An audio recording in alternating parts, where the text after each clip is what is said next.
This time, we'd like to convene the City Council meeting of January 19th, 2016. Would the clerk please call the roll? Councilmember Berman. Here. Mayor Burt. Here. Councilmember Du Bois. Here. Councilmember Filseth. Councilmember Holman. Here. Councilmember Niss. Vice Mayor Scharf. Here. Councilmember Schmidt. Councilmember Wolbach. 5 present. Thank you. Our first item is a closed session, which is a conference with labor negotiators pursuant to merit system rules and regulations to be conducted with the city manager and his designees. And the subject matter is employee organizations of the Palo Alto Police Officers Association, Palo Alto Police Managers Association, Palo Alto Fire Chiefs Association, International Association of Firefighters, Local 1319, Service Employees International Union, Local 521, Management, Professional, and Confidential Employees, and finally, Utilities Management Professional Association of Palo Alto. Do we have a motion to go into closed session? Second. Okay. Let the record show that Councilmember Wolbach has joined us. He made the motion, seconded by Councilmember Berman. And if there's no discussion, please vote on the board. That passes unanimously on a 6-0 vote with Council members Filseth, Schmidt, and Niss absent. We will now go into closed session.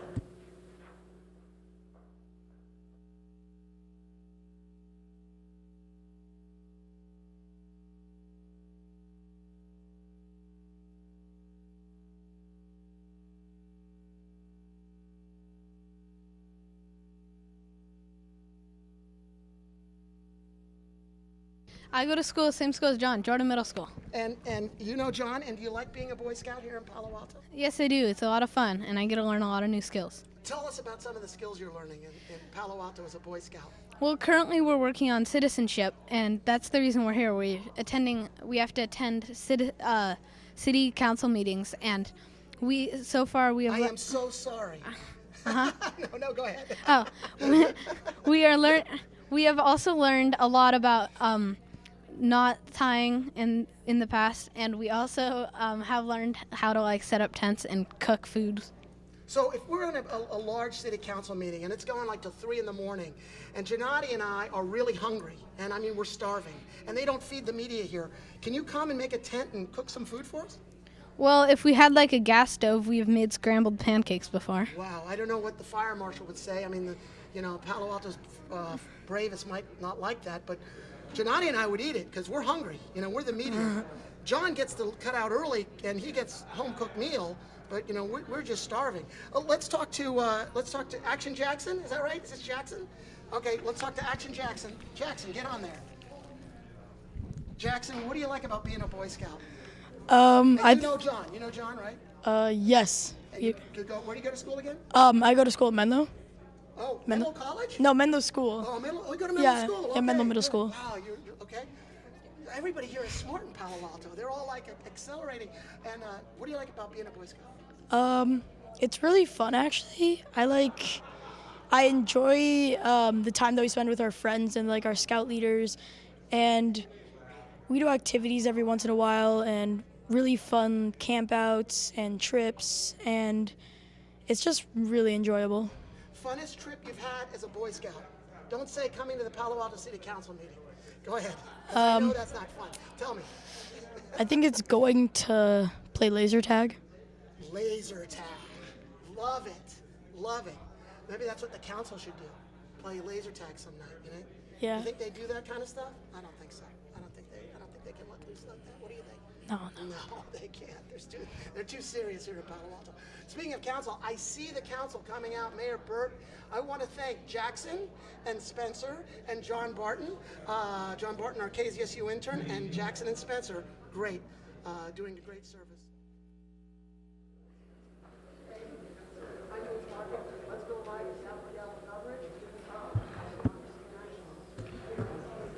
At this time, the City Council is returning from closed session, and we have no reportable items.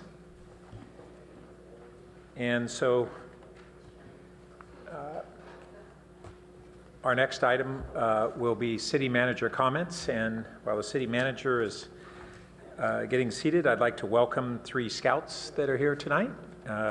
Teddy Butler, Spencer Suhu, and Jackson Young. Welcome, and keep up your hard work. All right, Mr. City Manager.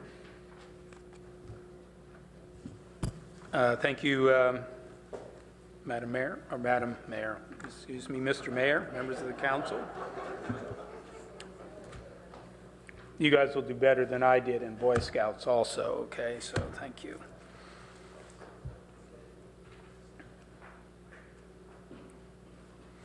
Just a little report as to where we are on the winter storm. I know that this may get tiresome, but obviously we've been spared real problems, but again, as we've always expected, the effects of the potential El Nino will happen from now through February. We continue to see a pattern of light to moderate rainfall with interspersed by 1 or 2 days of dry weather, which is just what we would hope to continue to see for easing the long-term drought without engendering damaging floods. Forecast for the next 2 weeks call for a couple of dry days with rain returning Friday to Saturday, etc. Over the past 24 hours, rainfall totaled pretty high, actually, between 1.5 to 2 inches in the foothills. And San Francisco Creek peaked with flow reaching 1,200 cubic feet, or CFS, around 1 p.m.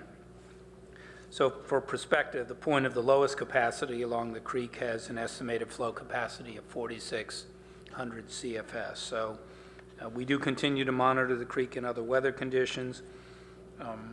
We're in constant contact, hopefully, with our community, and we continue to bolster our supply of sandbags. We've already distributed more than 25,000, and we have filled sandbags on hand. Just a reminder that the Climate Action Summit will be taking place this Sunday, January 24th, and our community is invited to attend it. It will take place at Jordan Middle School, and the doors open at noon with the program beginning at 12:30 p.m. running to 5 p.m. There will be a keynote address by retired U.S. Marine Colonel Mark Mickleby, who has served as a special strategic assistant to the chairman of the Joint Chiefs of Staff on the role of climate change in the U.S. Grand Strategy, and we'll talk about how that relates to what we're doing here in Palo Alto. And participants will also get the chance to talk in small group discussions about how our community should approach key initiatives, including transportation, energy, and water, as well as getting a preview of the draft Sustainability and Climate Action Plan, which will be the subject of a council study session the next night, which will be next Monday, the 25th, at the council meeting. People can go to the City of Palo Alto website and register. Last week, Stanford University submitted an application to the county for more housing under their general use permit, otherwise known as the GUP. And we received a courtesy copy, and we expect to receive a formal referral from the county for our input very shortly. As I think the council is aware, Stanford's proposal involves development of 2,400 new dwelling units in the Escondido Village area of the campus, and that is 1,450 more units than is currently allowed under the GUP.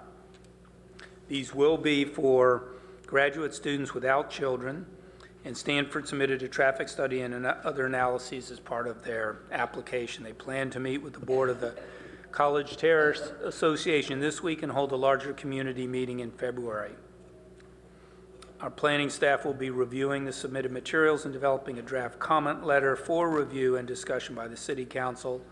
And at the mayor's suggestion, we'll also request that Stanford make a presentation to the Planning and Transportation Commission and the City Council sometime this spring on this We'll be uploading the submitted materials to our website this week and linking it to the county website so our citizens can have access to that information. And then just to celebrate the opening of our new exhibition, Bird in the Hand, this Friday, January 22nd, from 7 to 10 p.m. at the Free Friday Night at the Art Center. This is a chance to view the works of more than 40 Bay Area and international artists, come face-to-face with some of the incredible birds from the Junior Museum and Zoo, and engage in hands-on activity, just another part of the great events of the Art Center. And then I just would let the council know that we had the artist here today working on the install of the public art piece on the video screens called Conversation, which will be mining local, national, and actually international events and news, and the opportunity for people to have direct input either here at City Hall or via text messages or Twitter feeds in supporting a conversation in democracy and community out here. So we'll be testing that over the next couple of weeks and look forward to a formal dedication of that public art piece. And finally, if you haven't noticed it, we've got some of the signs going up around the building, above the City Hall sign, the larger sort of a pedestal sign out on Hamilton, the parking location totem signs, all of which are lit at night, and so are certainly making the plaza more welcoming. Since you all are always in here until the wee hours of the morning, you might not have seen those signs yet, but I did want to call them to your attention. That's all I have to report. Thank you. At this time, we have oral communications. This is for members of the public to speak on items that are not otherwise on the agenda. And we have 2 speaker cards. Shawnee Kleinhaus will be followed by Esther Najenda, and each speaker will have 3 minutes to speak. Welcome. Good evening, Mayor Burt, council members. I'm Shani Kleinhaus. I speak tonight for the Santa Clara Valley Audubon Society, and on this topic also for the Sierra Club and several other organizations. In the past few years, our organizations worked with Google to develop a vision on how do you integrate nature into a growing urban area. What do you do when you want to enhance growth, whether commercial or housing, and yet you don't want to lose the natural assets, birds, wildlife, butterflies, plants? How do you do that? And how do you do that in the face of global climate change and of changing, of sea level rise, the needs for sustainable development, all of that? And out of those discussions came these 2 documents, and there's one that is still following, where Google actually sponsored the San Francisco Estuary Institute to do a scientific study of how can we look at our region and in the urban areas, but not only, actually promote and enhance the quality of life, not only for people, and look at sustainability and everything else in terms of a very integrated approach to things. Those 2 documents, the first one, Landscape Resilience Framework, is really a universal document. You can apply it anywhere on the globe, and it will have scientific basis for looking at how do you integrate nature into your urban areas or other areas, not just urban. The Vision for Resilient Silicon Valley is a document that is more local in approach. It applies to Palo Alto and other cities in our area. And we used it as we were discussing the urban forest master plan in the past few weeks to try and frame the discussion of what kind of urban forests can we have that will really look at at regenerating to some extent the old oak woodlands of the area, not by just planting oaks everywhere, but really at looking at greater detail on what do we put where. And I think I wanted to introduce this and give you a copy, all of you, of this, because it really provides something that would be if it is adopted by the city as a guiding principle on how to integrate and maintain nature in our sustainability framework, this could become a revolutionary way for the entire state and beyond to look at sustainability, to look at climate change, and to look at how do we not lose our birds, our wildlife, our trees, the things that we care about and that connect our people to their landscape, to the place where they grow up. It's a sense of place thing that is really critical.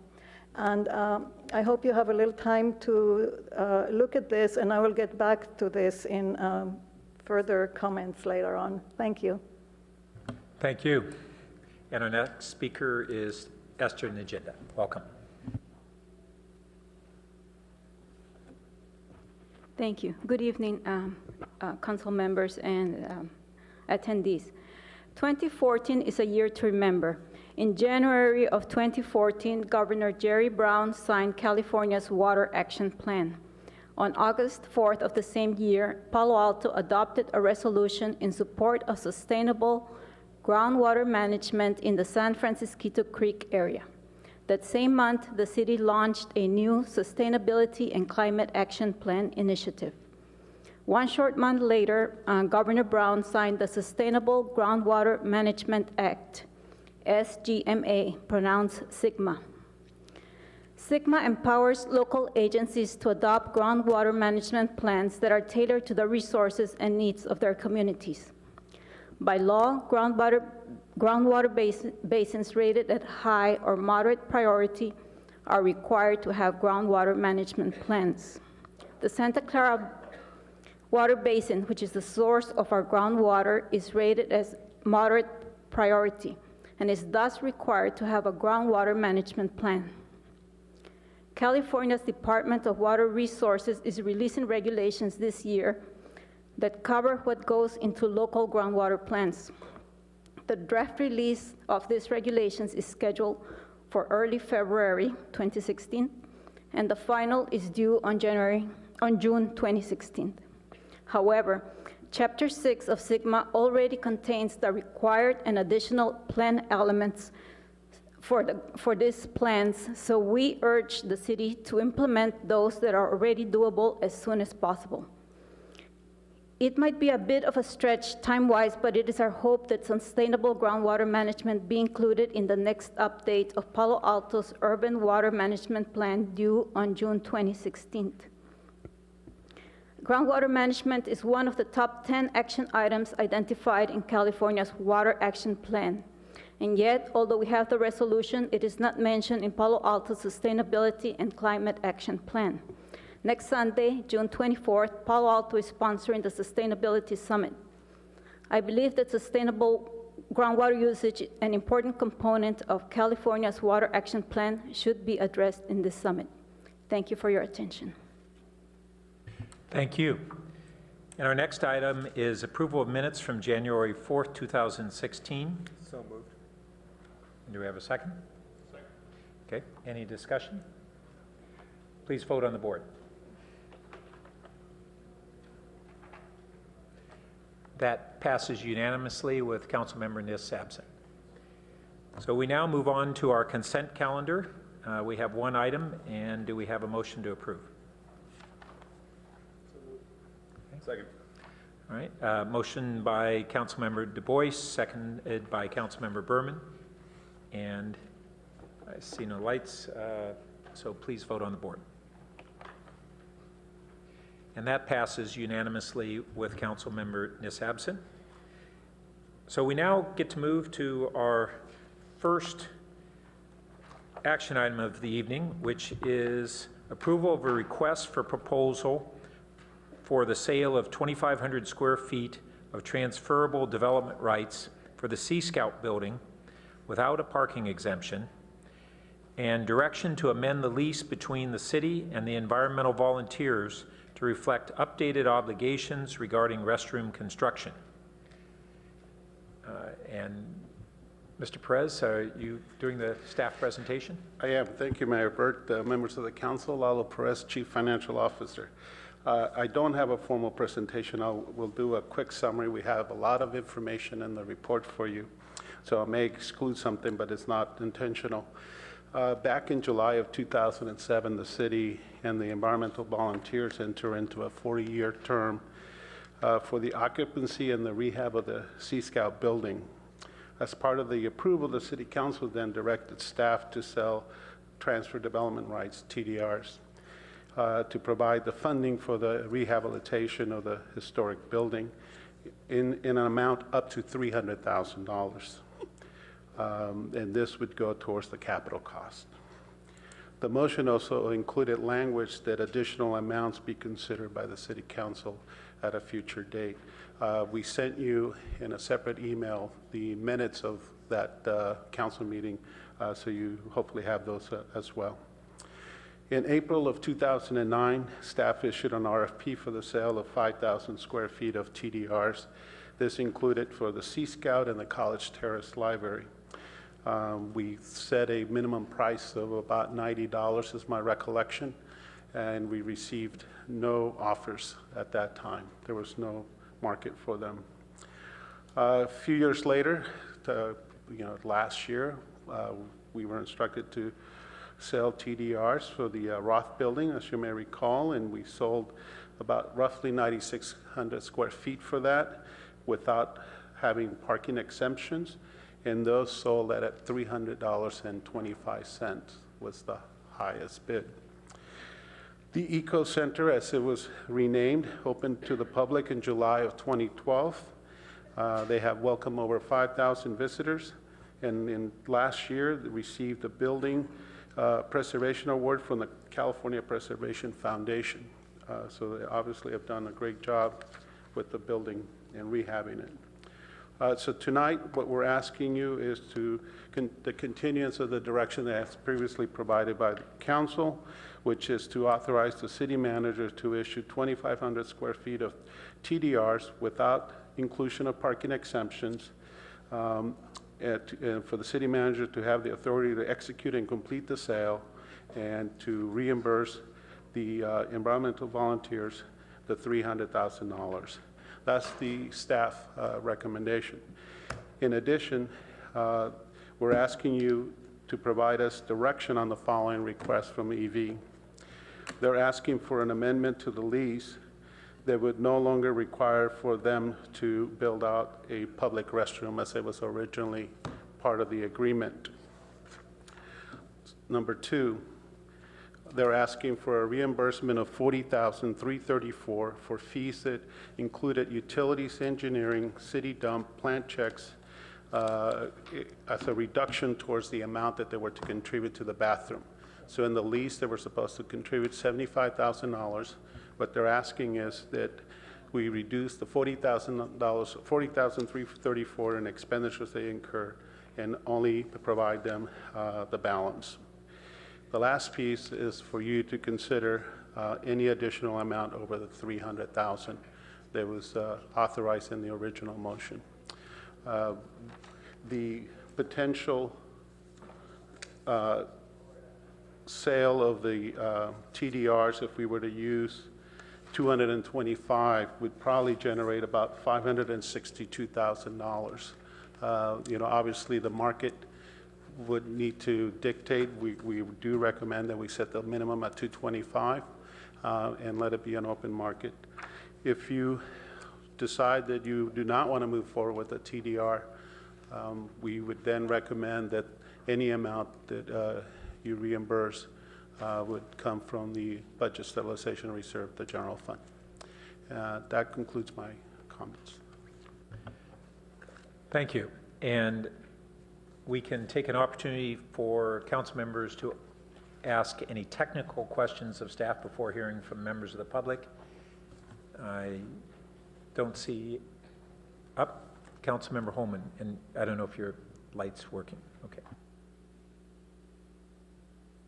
I think it is. You just beat me to the punch here. So I have one question which appeared in the staff report and also in your presentation. You mentioned reimbursement for capital costs, but capital costs can be anything, and the preservation ordinance, or the TDR ordinance rather, is specific about rehabilitation costs. So can you respond to that, please, or clarify? Yes, I think I I just read straight through the comments of the CMR, but I think you're correct. Councilmember Schmidt? Yeah, just a clarification. My understanding in reading through this was the original lease and approval of the TDRs was based upon certain public benefits. And the public benefits were classes and exhibits at the site for Palo Alto citizens and the general public, meaning that the building was open to the general public for specific things. Is that still a part of what we're approving tonight? Is it a continuing public benefit? Yes, we're not recommending any change to the public benefit language. I guess second thing, the TDRs, just to clarify, are subject to ordinances and city process of their use. Is that correct? Yes. Okay, just to be clear when we're on the other side of the desk. Councilmember Du Bois? A question about the restroom. Does the city have any plans to actually construct a restroom? And we're working on that. We're trying to see what opportunities we have. It's, as you noted in the report, it could get up there in cost in the $250, $300 range, depending on if it's a unisex or split. We're working with Community Services and Public Works to see if we were to do something else, where could we do it? We're looking at the Valence Interpreter Center, for example. Is there an opportunity to do something there? Or are there alternatives since this request came in? And that cost amount, does that include staff time to manage the construction, or that's just the actual construction cost? I'd have to double check. We asked for a cost, and what they did is they gave us a cost of a similar project in another part of town. But I don't know the specifics if what was included, but I can double check on that. Great, thanks. Councilmember Scharf, or Vice Mayor Scharf, excuse me. Let's assume we get the 562 for the sale of the TDRs. So that's 262,000. The staff report indicates that we could reimburse reimburse the Sea Scout, the environmental volunteers group for that, or use that money for something else. Is that correct? Well, the council at the time made the motion to reimburse them up to the $300,000, and also had let me read it straight from the minutes. You don't need to. Yeah, I mean, so basically it leaves it open for you to consider additional the question is, I'm trying to get to understanding, should we be using that money for the restroom? Should we be giving that money to the environment volunteers? How much did they spend? I mean, what information do we have to base a decision on what to do with any excess? Yeah, well, it's open for the council to use on any historical project. That's basically. So we could use it for the restroom? If it's part of that facility, we would have to look at it, right? But you could use it for any of the other historic projects that we have, Roth Building, Avenidas. Okay, so it could go to any. It goes in a special fund, right? And we use it for anything. And the council has discretion on that. Got it. Thanks. Okay. At this time, we have one member of the public to speak. Alan Berkowitz, welcome.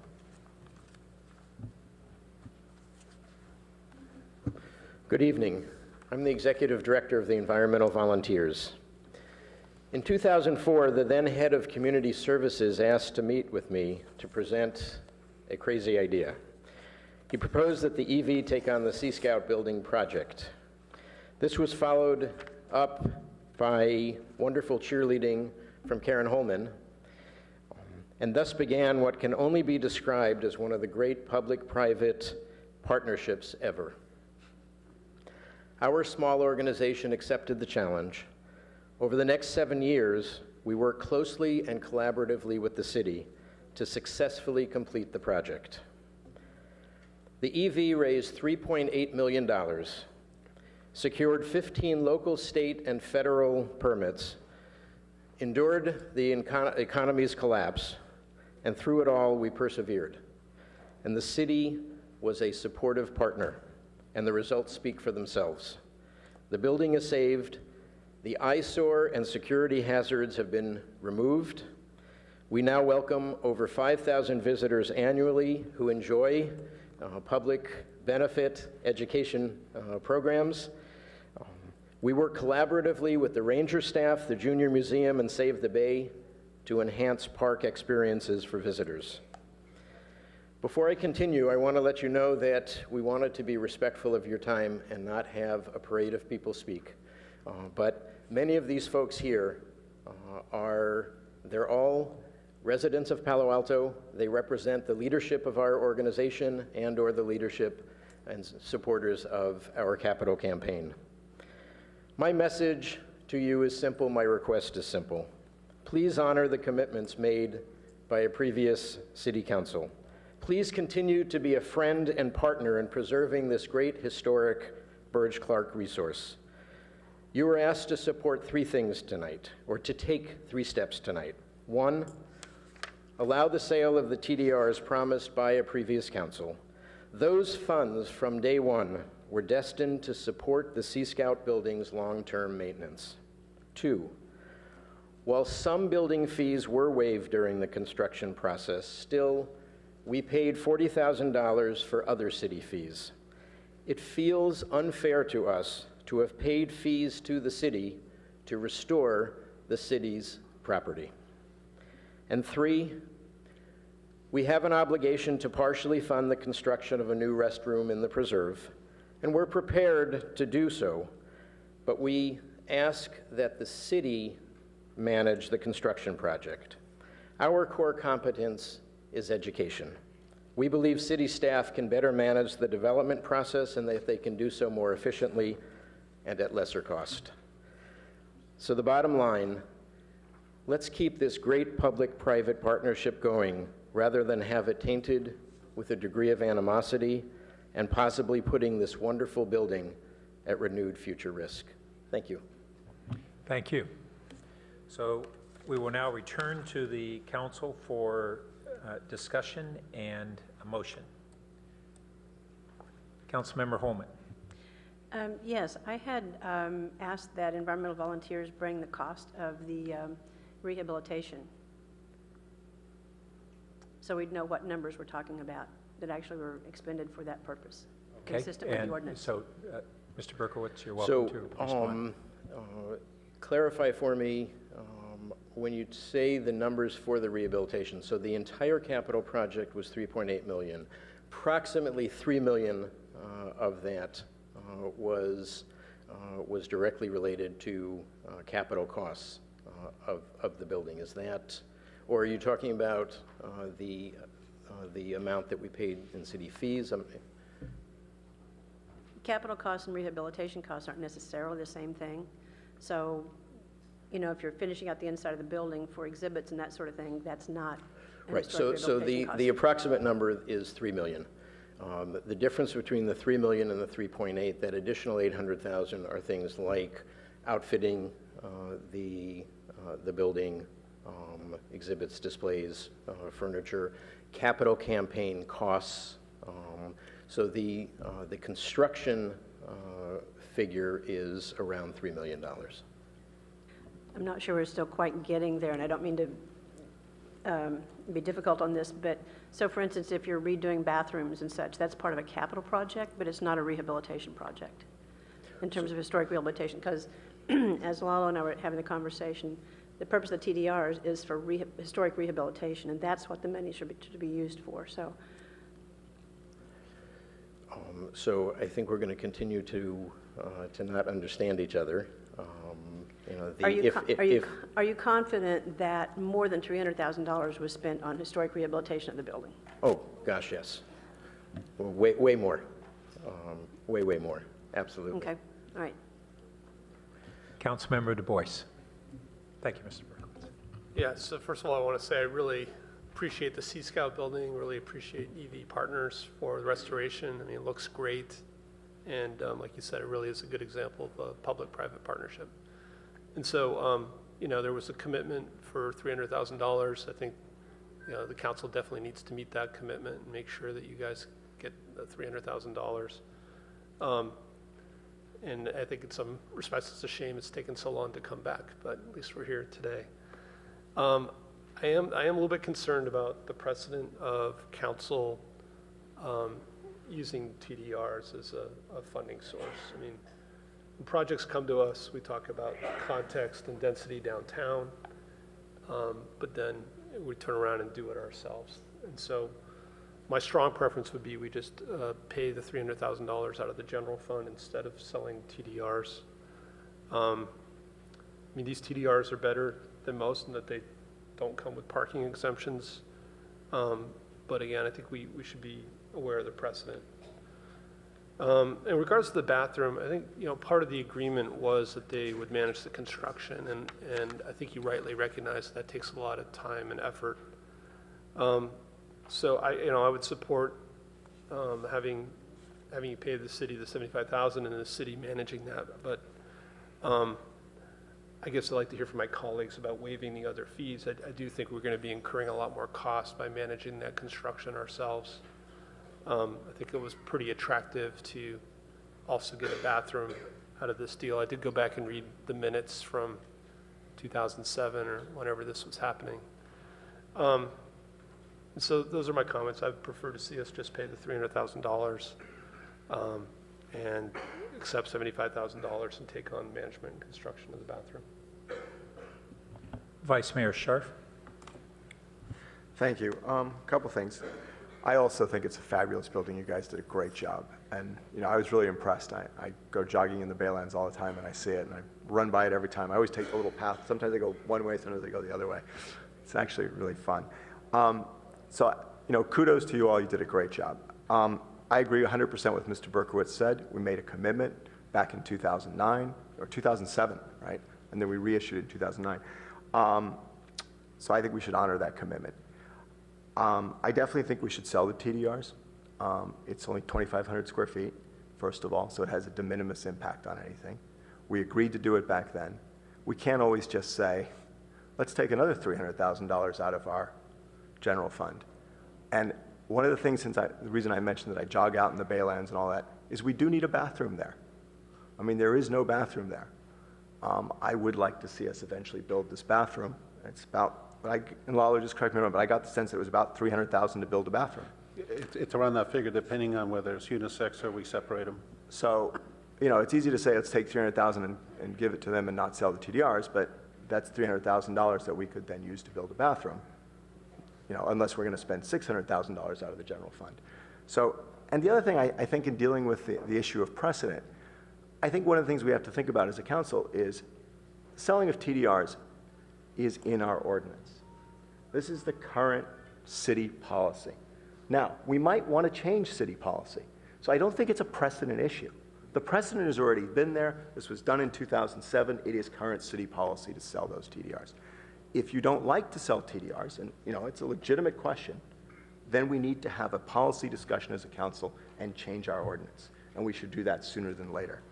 And so I don't think there are any precedential issues here.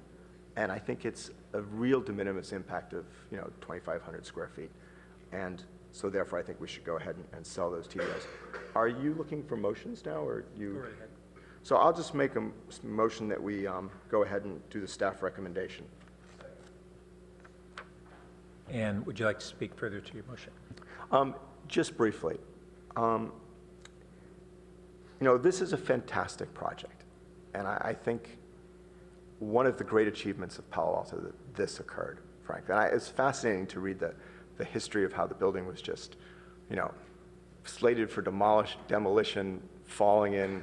And when I go by it, I'm just so impressed. And it's such an interesting building. And this is one of the great things when TDRs and rehabilitation of an historic building has really worked and really will be long-term for the community in a really fantastic way. So thank you for your efforts. Councilmember Wolbach. On the question of getting a bathroom over there, which I think is very, very important, as was just mentioned, I do think that that's worth the city investing in. What kind of direction should we offer tonight in order to make sure that that can happen? And I offer that to staff or to colleagues. A couple of ways you could make a motion tonight, or you could add it through the budget process, because it would be a capital improvement project. So either way. I don't have any really strong preference on that, so I'd be happy to hear from colleagues if we should amend this motion or we should leave it for the budget.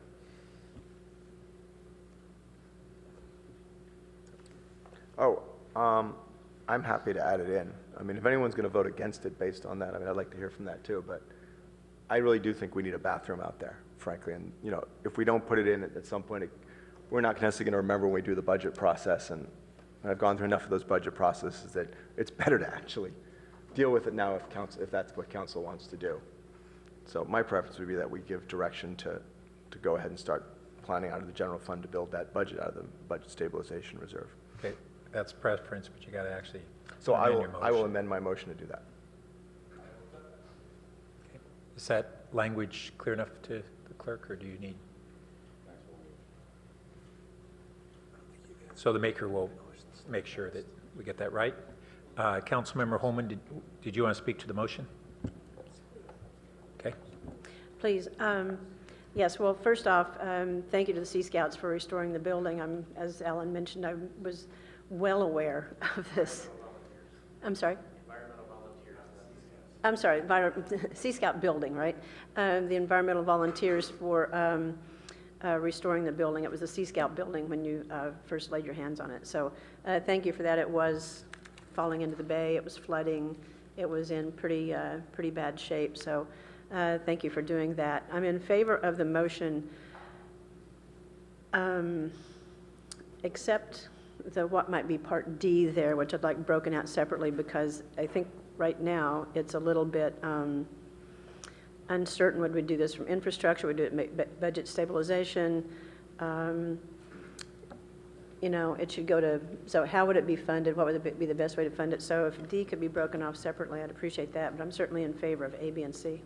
So Council, if I could just interject on D, that item isn't specifically before you, agendized for tonight. I think it's fine for the council to indicate a direction to staff to start the process of coming back with some kind of a recommendation or action to fund the bathroom. But I would not recommend that the council take any specific action on that item tonight. So what I'm hearing is that you want direct staff to begin the process of? I suggest that you leave it open as to what's the best funding mechanism to allow the regular staff process to explore that and come back to council. So how about direct staff to begin the process of building a restroom at the site? Identifying the funding. And identifying a funding source? Okay. Councilmember Berman. Well, I'm going to quickly echo all of my colleagues, I think, in thanking the environmental volunteers for the work that you guys did to renovate the Sea Scout building, now Eco Center. And it is, the staff report does a great job of laying out the very sordid history of the Sea Scout building. And, you know, it's really just another indication of how lucky we are in our community that a private group was willing to step up and do the work to rehabilitate it and turn it back into you know, a real community asset that folks of all ages are really enjoying. I wasn't that aware of you guys, of the EVs, until Don McDougall invited me to y'all's event last year. And it was a really, really neat experience, and you know, just made me appreciate you guys even more. So I agree with what sounds like will hopefully be a majority of my colleagues, that, you know, we made an agreement. It's important that we uphold that agreement. You know, we as a city, even though times are good right now, have constant demands on our money.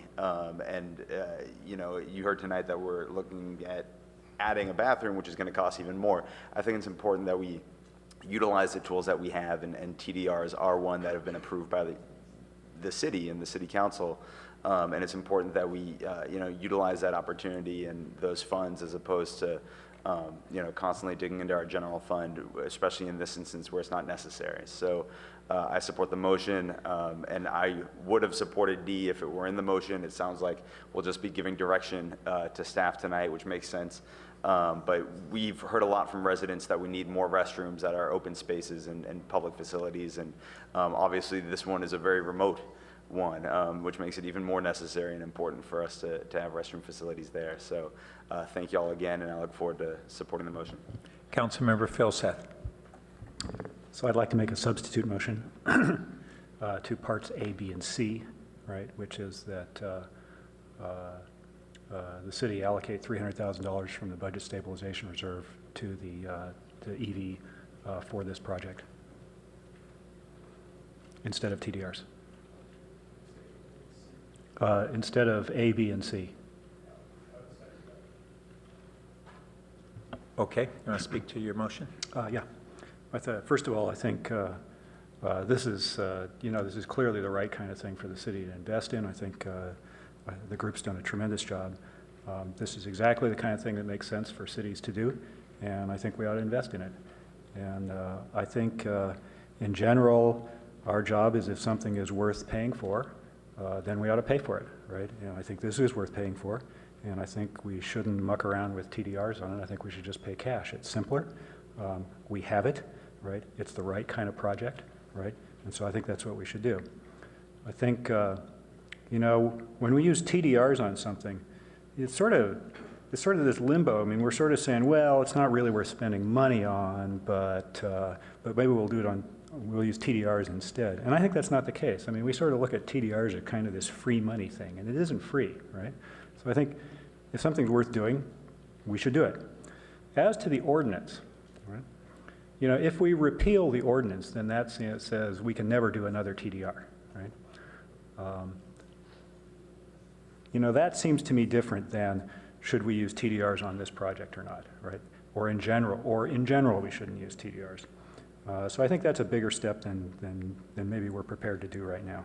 So, I think this is a good project. We should do it, and we should pay for it and acknowledge that we're paying for it rather than trying to hide it and sort of slough off the costs onto residents in some other way. Okay. Councilmember Holman, you speaking to the substitute motion? Oh, sorry. Councilmember Du Bois.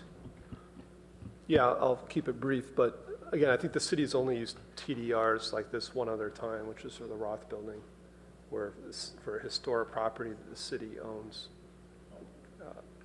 Because I remember looking at the notes, Councilmember Klein asked the question, and if money had ever been used for a nonprofit to restore a building, and at that time it hadn't happened. And so again, kind of what Councilmember Phil said, just because we have an ordinance on the books doesn't mean we have to use it. I'm not suggesting we get rid of the ordinance, just that in this case it's a relatively small amount of money, and again, I think we should live up to that commitment.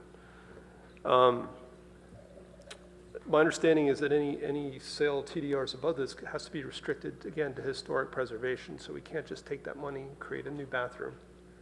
I don't know if it's actually a question for staff, if we built a bathroom in the Bayland Center, could we use TDR money for that, or is it restricted to historic buildings? It's restricted to historical rehab. Okay, is the Bayland building considered historical? I don't believe so. At the Baylands Interpretive Center? Is that a historical building? Councilmember Holman, if you know the answer. I do not believe that there's been a determination about that building, because when the inventory, and maybe Hillary would know, but I don't think that building was evaluated. It's very possible it is, but I don't think it's been determined. Yep. Okay, so again, I look at it as we're paying money to maintain a city-owned building. I do have an amendment. I think second part of this, the EV asks that they be released from the construction obligations. I think we should add that. Right, and that would need to be added to either the substitute motion or the primary motion if and when we return to that. So for the substitute motion, I'd like to add a point C to release EV partners from the construction obligation.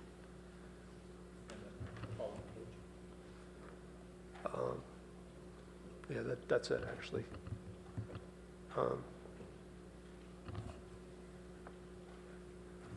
All right, Councilmember Holman? Yeah, speaking to the substitute motion, so a couple of things. One is we do have an ordinance on the books, and to abandon it seems to me like it would be a broader discussion rather than just like changing what we're doing, what our process is. This was already approved in the past, which doesn't obligate us to do it. At the same time, we do have the ordinance in place that is specifically for city-owned buildings. As to TDRs being sold for another city-owned building involving a nonprofit, no, but city-owned buildings have sold TDRs before. The Children's Library is one, and there are TDRs available to be sold off the College Terrace Library. I'm going to be offering an amendment to the substitute, which would apply to either this substitute motion or the primary motion, if that's okay, and that is for B in this motion or D in the prior motion, to direct staff to begin identifying, work the Parks and Recreation Commission to identify a site and a funding source. Okay, for at this time, it'll have to be just to the substitute motion. Yes, but just to save time in case it goes back to the original. So, so again, for me, it's like, yes, we made the obligation, we have the ordinance in place. This is not a time to, it's not agendized to abandon the ordinance, so I'm in support of the original motion.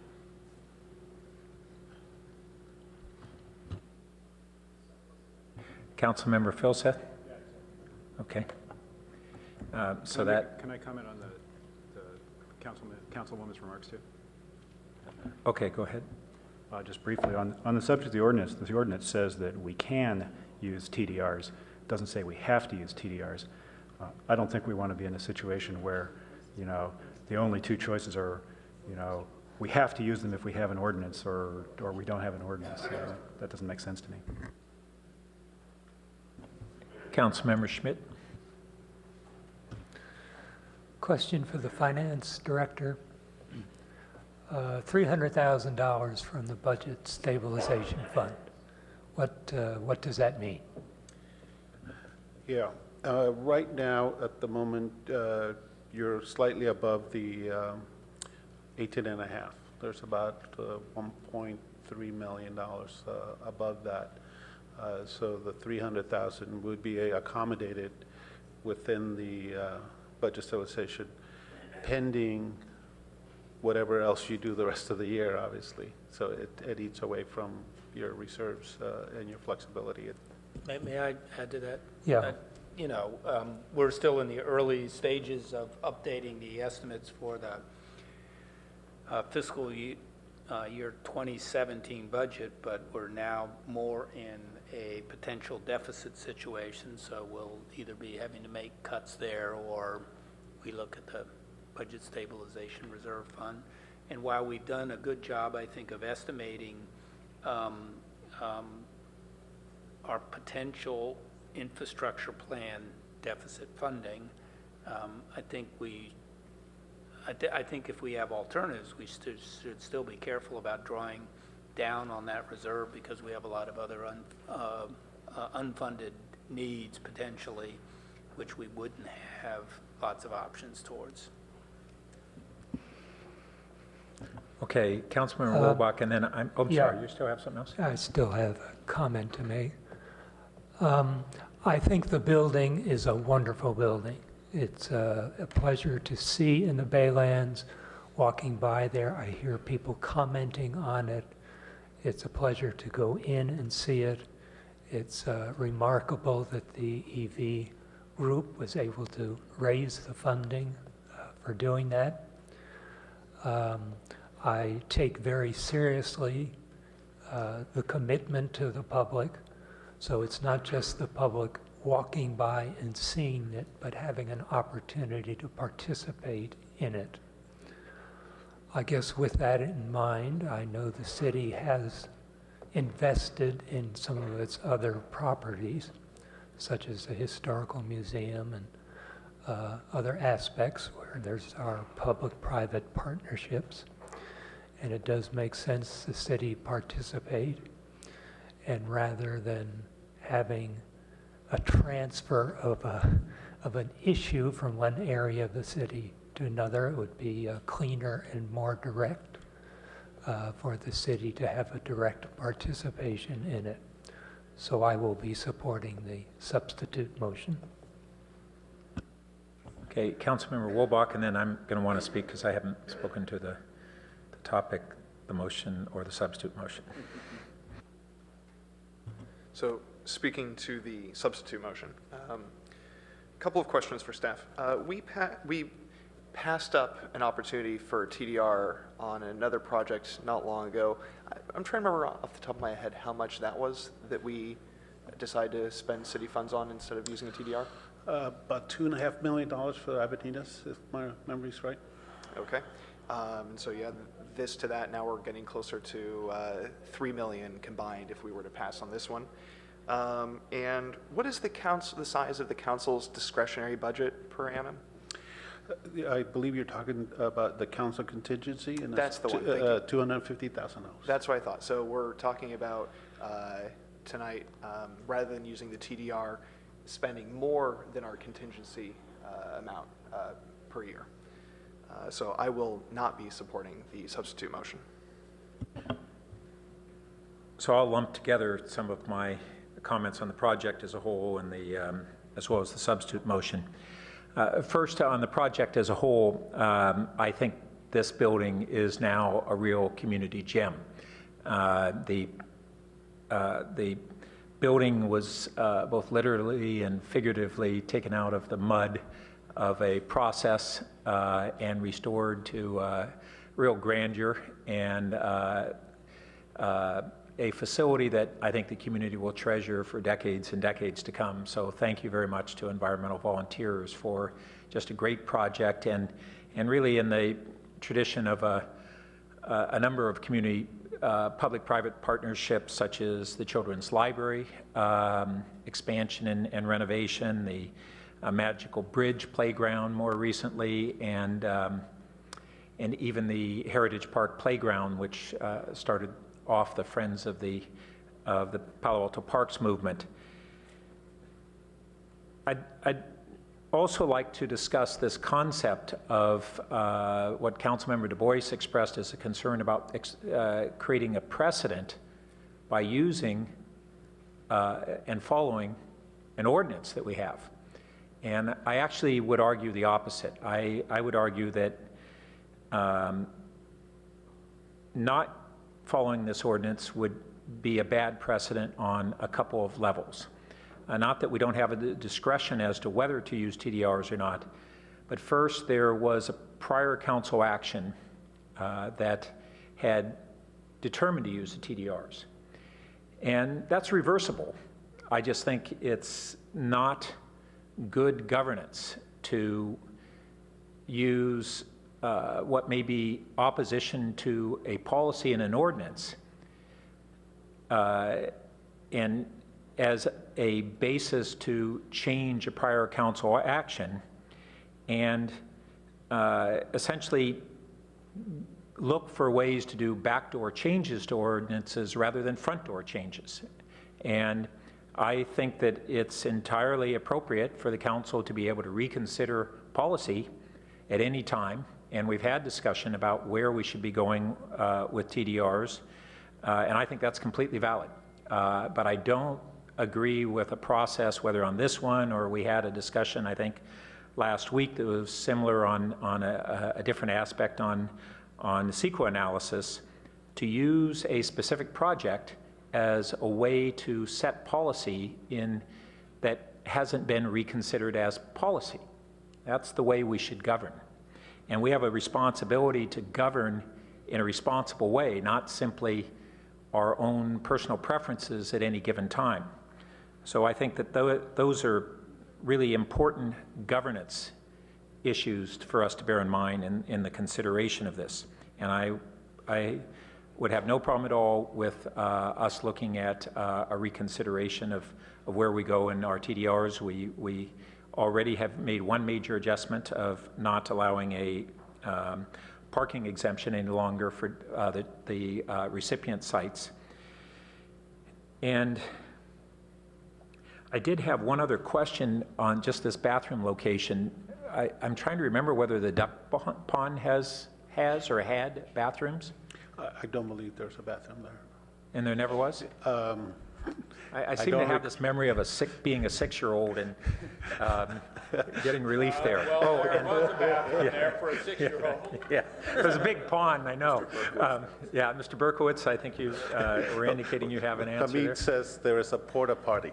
There is a porta potty at the duck pond, and all previous conversations with city staff and parks, et cetera, community services, the assumption was that a more glorified porta potty would be placed where the current basic one is, but obviously that's to be determined. But all conversations have been replacing the duck pond porta potty with something more permanent. Okay, thank you. So I will be supporting the initial motion and not supporting the substitute motion. I think we've all spoken. Please vote on the board on the substitute motion. That fails on a 5-3 vote with Councilmembers Schmid, Du Bois, and Philseth voting yes, and Wobach, Scharf, Burt, Berman, and Holman voting no. So we will now return to the primary motion, and would the maker and the seconder consider the issue that Councilmember Holman raised. And there's also a question of, on page 2 of the staff report, there's staff had asked for direction on 2 additional aspects. Right, so yes, I would definitely accept what Councilmember Holman put in there. So we should add that in. You want to give the language again? We could have taken it just down from there, but I don't see it. Oh, there it is, good. Is that fine, Councilmember Holman? That is it, and if I might just add one really quick comment having to do with Councilmember Burt's comment about being a 6-year-old. The offices that are currently in the Baylands that are previously the park ranger station, it may have been there, and it might be a reasonable place to look to locate a restroom because there's already plumbing there. So that might have answered your question, Councilmember Burt. Could have been where I ventured. So I would also add in then number 1, which is on page 1, which is EV, which is, amend the lease, which basically start with amend section 1XB of the lease between the City of Palo Alto and the environment to release EV from the development and construction obligations of building a public restroom in the Baylands, and authorize the city to assume and manage the construction of the public restroom. And then I would add 2 in as well. Are you good with that, Councilmember Wolbach? Yes, now 2 gives us 2 different options. It's either. Okay, well, he's just So maybe we should done just the do it one one, at a and now time. he's going to speak on 2. Just so. Okay, wasn't clear, thank you. So yes, on number 1, I'd agree to that, and I'll hear your thoughts on number 2. Okay, so,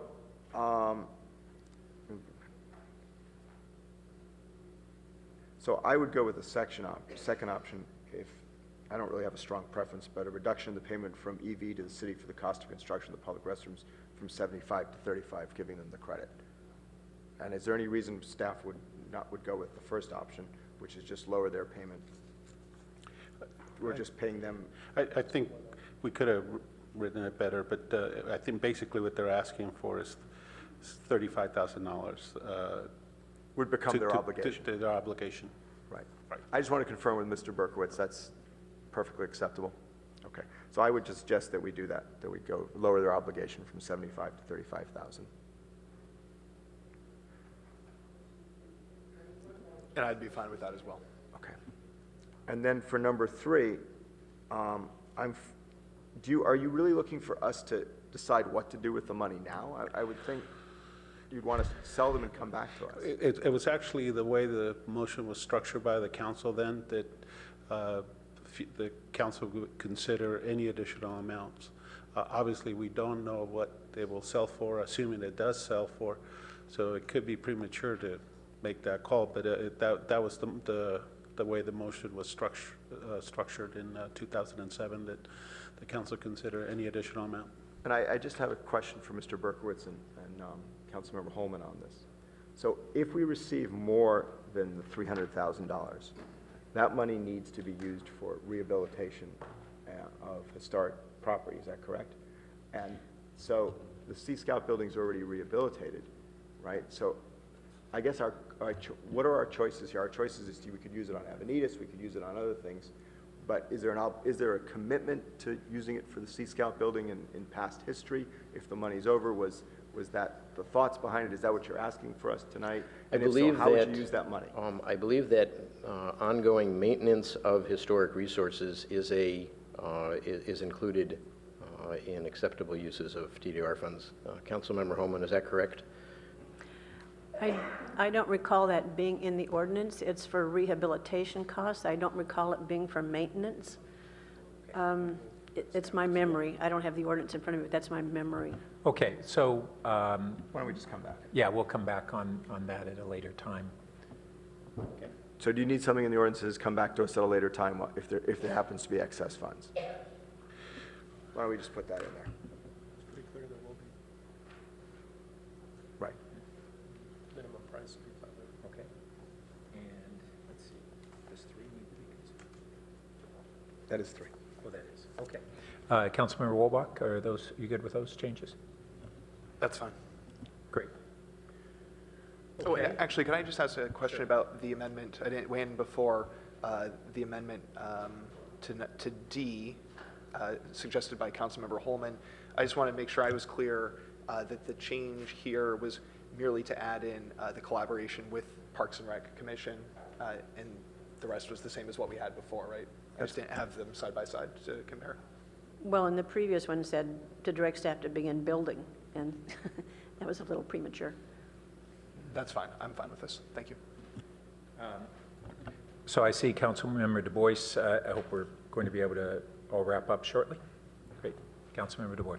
Yeah, I'm just confused on why we're directing this to come back to us again. So again, 2007, I guess Councilmember Morton made a motion that anything over $300,000 would come back to council. I think we could make a decision tonight and not take up more council time. I think either we put it into a fund for historical preservation, and I would actually like to move that amendment that any amount over $300,000 goes into a historic preservation fund. Okay. The point is that the minimum So sale, I would accept that with one thing, but I am concerned about how they're going to maintain this building, and if the ordinance allows it, the money to go towards the Sea Scouts to help maintain this building, that would be my preference. If the ordinance doesn't allow it, then that's fine. But it was unclear to me whether or not the ordinance allows it.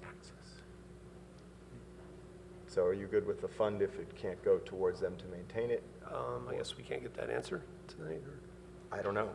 I've been unclear. Can I weigh in on this? Go ahead. Maybe we should just add,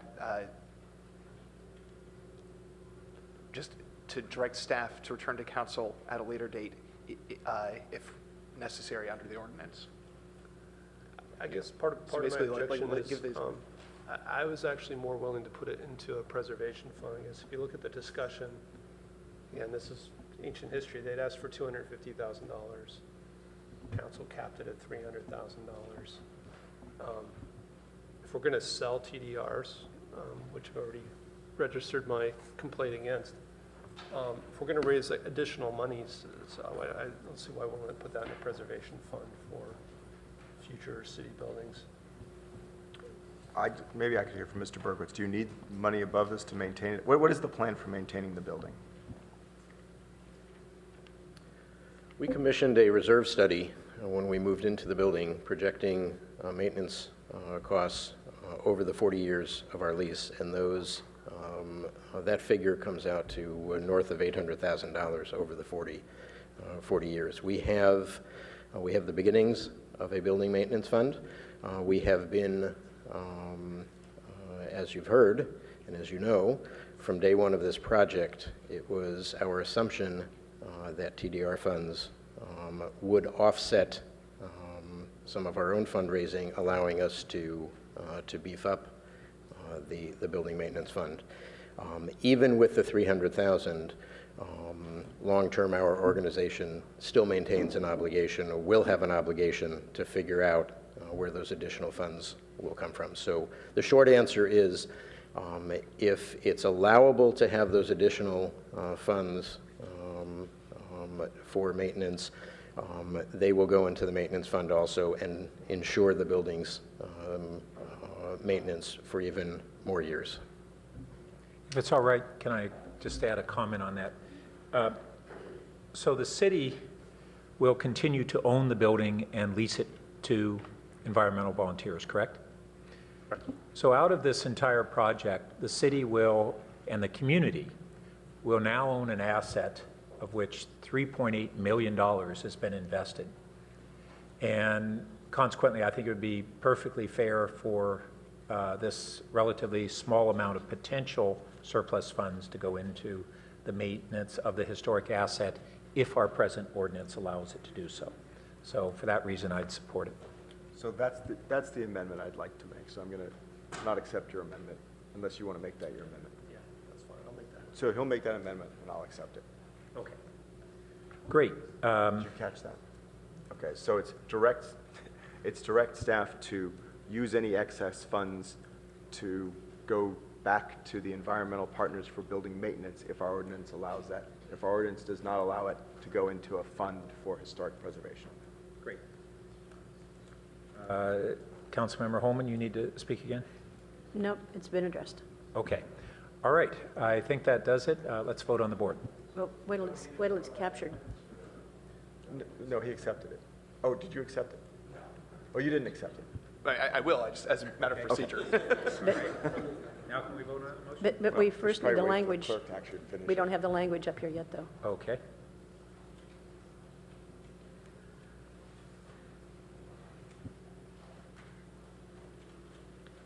So it's not to use, it's to give to.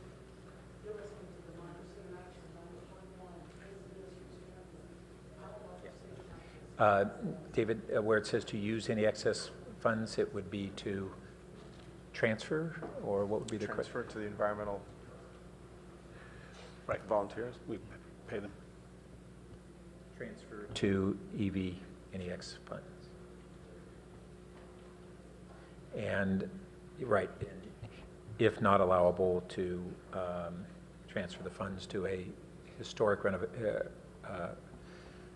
Preservation fund? preservation fund or renovation fund? Renovation. Yeah.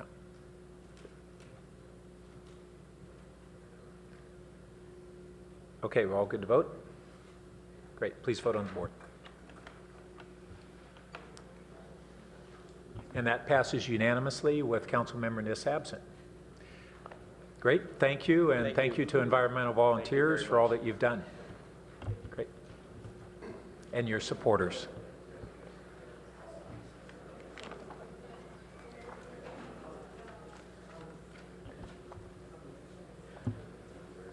All right.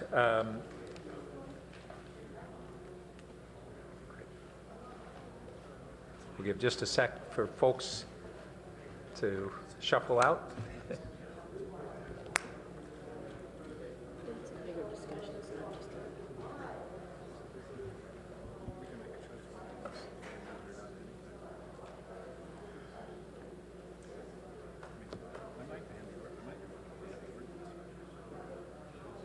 But that's a bigger discussion. Think of it this way, it's like, so. And folks, could we ask you to have your conversations out here so that we can go on to the next item? Thank you. Sort of. All right. Our next item is adoption of an emergency ordinance amending chapters 12.32 Water Use Regulations and 16.14 California Green Building Standards Code of the Palo Alto Municipal Code, and adding a new chapter of 16.13, the Water Efficient Landscaping section, to adopt a local water efficient landscape ordinance pursuant to state Assembly Bill 1881 and the Governor's Executive Order B-29-15. And Mr. City Manager, are you kicking this off, or?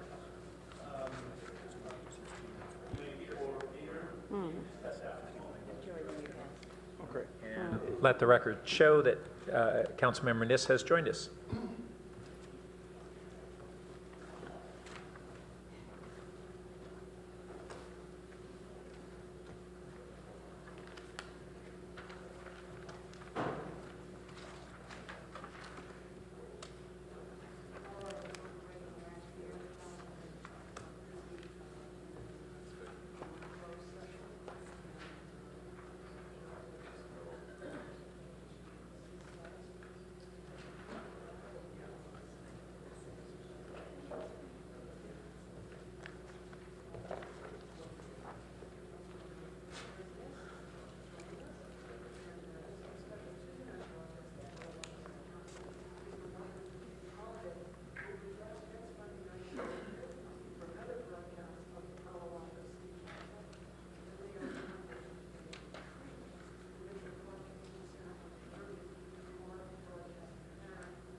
Good evening. Peter Pernijad, Development Services Director, here to present the Water Efficiency Landscape Ordinance. I know there's been some questions that came from the community and from some council, and if it please the council, if you'd like to decide how you wanted to move forward, if you'd like me to make the presentation first, or should we address some of the questions first, I'm happy to enter into a dialogue before presenting the entire proposal to council.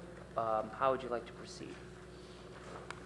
Well, I don't think we want to go into full dialogue on the substance of the ordinance, but I think we want to have an updated presentation on alternative approaches that we can take tonight that might allow the council and the community to address additional aspects of a prospective ordinance and how we could proceed on that within the requirements of the state mandate. Very well. So as you know, this is a state mandated ordinance to comply with the recent drought. Originally we had prepared this recommended motion, but considering some of the concerns and comments that came up, let me jump right to some specifics. So the specifics of our changes are to make minor amendments to the Bay Area Water Conservation Board that reviewed the state ordinance. The state ordinance is mandated. It's very confusing, it's very long, it's very complicated. BOSQA attempted to take that state ordinance and modify it. And by modifying it, they consulted with agencies across the Bay Area, landscape architects, hydrologists, et cetera, and they came up with a revised version of the state mandated ordinance that was easier to comply, and they had a third-party attorney review it to make sure that it complied with the state minimums. We took that ordinance, took it to the Green Building Advisory Group, which was we had our retreat some month ago, and we presented to them, and they asked us to make two modifications to that BOSQA ordinance. And those two modifications were lower the threshold, so it's easier to interpret which projects were exempt and non-exempt from the ordinance, and that threshold basically would require all permits that require a building permit or a planning entitlement to go through this landscaping review. That was the first modification. The second modification was that we would require a separate permit for all landscaping review to ensure that when someone pulls a building permit to, say, build a house, that building permit can be finalized and the people can occupy that building while they continue to improve their landscaping. And that can take still months after they've moved in.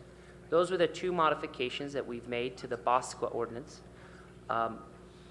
So just to be sure that we understood, all the other provisions about turf and non-turf or planting, that's all in the state ordinance and also in the Bosco ordinance.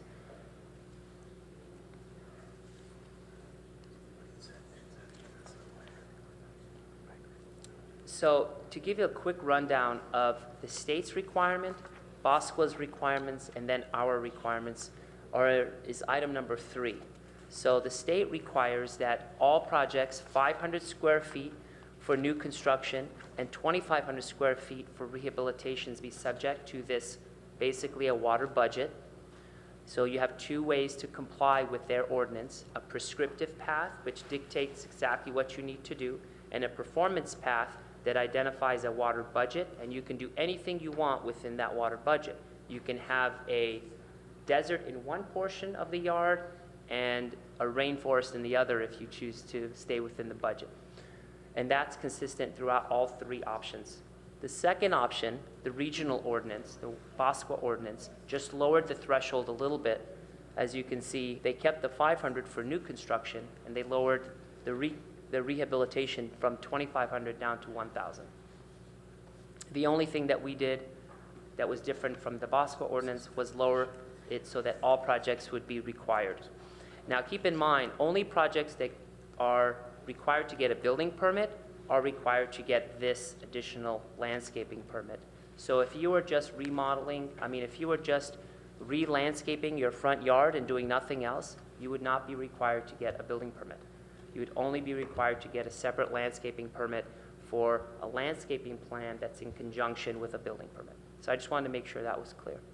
So really that's the main distinction from the Bosco ordinance. And the intent of the Bosco ordinance was to simplify the state ordinance, which we've reviewed, and it's quite complicated. So any modifications that we make to the state ordinance would have to be reviewed by a third party to ensure that it's consistent and not less restrictive than the state's. But ultimately, the state's ordinance has to be complied with. So options today before the council, if I could just jump to the chase, would be do nothing. The state's ordinance becomes effective. The cons to that, the negatives to that, is that we don't have the ability to track those permits separately and report back to the state. The state ordinance is very convoluted and confusing to our experts that have tried to review it. And the state ordinance is difficult for consumers to understand. But that's an option. The second option would be to come back at a later time and just adopt the Bosco ordinance, which is the exact same as the state with some modifications to simplify the language. And as you can see, the square footages have just been reduced a little bit. The third option would be to modify some of the typographical errors that we found, thanks to some of the comments from council, and move forward with our ordinance, which would basically do what I've already mentioned. Understanding that this was a rushed ordinance. It was an executive order from the governor, so we had very limited time to respond to this, and we engaged the public through the Green Building Advisory Group. We had a full-day retreat. Water efficiency was a major topic of discussion focused on the drought, and so we received a lot of public comment from that. Staff was involved. The Bosqua effort was also a very public and transparent process, which we found out through various parties that invited us. So it seems that this has gone through some public process. There's always room for more, and we can very well go out and do more, as long as the council understands that if we do nothing, the state's code would be mandated. And if at some time we decide to change that, we always can. It's just a matter of communicating that to the public and understanding full well that if we make any changes to the state's code, we would need a third party to verify that it's more restrictive and not less than the state. More restrictive? You cannot be Or less restrictive than the that's state. different from more. Right. We would need a third party to Yes. certify that the ordinance that we adopt is not less restrictive Correct. than I'm the sorry. state. That's it. The slip of the tongue. Thank you. If I just might add to this, and I don't want to jump the gun here, preempt the council or any speakers. So, I mean, I think there's a little of another variation on what Peter was talking about options, or maybe I missed one. A couple of things. One is, as is often the case, even our best attempts at inclusion and outreach, and maybe particularly when we're under pressure, with a deadline, is, we haven't necessarily cast the net widely enough for our community to, one, feel fully satisfied. Two, the council could potentially spend a long time sort of getting your heads around not only what the staff has recommended here, but the relationship between what the staff has presented with what Bosca talked about with what the state law is. And you also have what I would guess is a pretty involved and complex discussion on your next agenda item dealing with the comp plan and the meeting with the CAC. So in some sense, both as it relates to time management and then the implications of, say, not taking action tonight, which I would just suggest that you might consider with this understanding. At a minimum, the new state law or directive goes into effect, if I understand correctly, in February 1st. There probably will be things in the state law that folks will not understand or will not like. That being said, any change from the state law that we would make, or the state directive, as Peter has mentioned, cannot be less effective or less restrictive than what they have. And I think that it's, at least to my reading, fairly clear that what we have proposed goes further than the state directive at this point. So, I would suggest that, one, the council could, and it may be in your best interest, consider not attempting to craft a revised ordinance tonight from what you have, except the fact that the state ordinance would go into effect, and then direct us, though, to, if you hear from folks from the public or however you want to ask some questions, direct us to come back as soon as possible in the right setting for the council for us to just pour through what the final form should be. It doesn't sound to me like there's a lot of risk in this interim. I mean, the real issue sounds to be like maybe a little complexity in tracking what happens through the permit process in the short term, but I would imagine that we could get back to the council pretty quickly for your decision on whether you want to adopt some regulations that go beyond or take a different form but are not less effective than what the state has proposed. My sense of the nature of the questions that some of you, comments that you all have made in submitting questions, and some I think, comments from community members, folks like Canopy, that I think do need to be respected.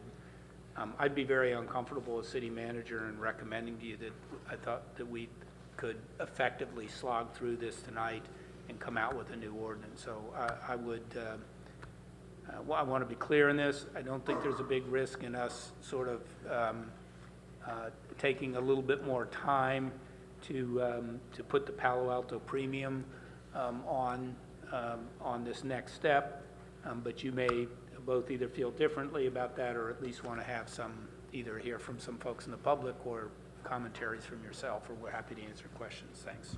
So before any other questions, I think it would be good to just acknowledge that one, this did come to us in other cities as essentially a short time frame mandate from the state, having characteristics of an urgency ordinance, even if it wasn't officially declared so. But on the other hand, I don't think it's necessarily a Palo Alto premium to do some of the inclusion that members of the public and I think members of the council are concerned with in our staff's best intention to get this through on time. If we didn't include our city urban forester and our arborists in something that very much is within their purview, as well as the development center, and then we have community partners who are ordinarily involved in certainly our tree canopy and also in our landscaping, whereas the Green Building Advisory Group is principally involved in physical structures. I don't think it's going beyond the norm to have those participants in this discussion. I think it's what would have been proper. So acknowledging that we can't go back in time, what we have before us is what's the best way to contend with moving forward, having action.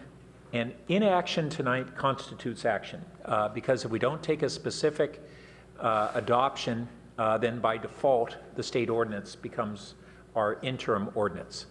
And so just to bear in mind that we don't have to take the formal action for that consequence to occur.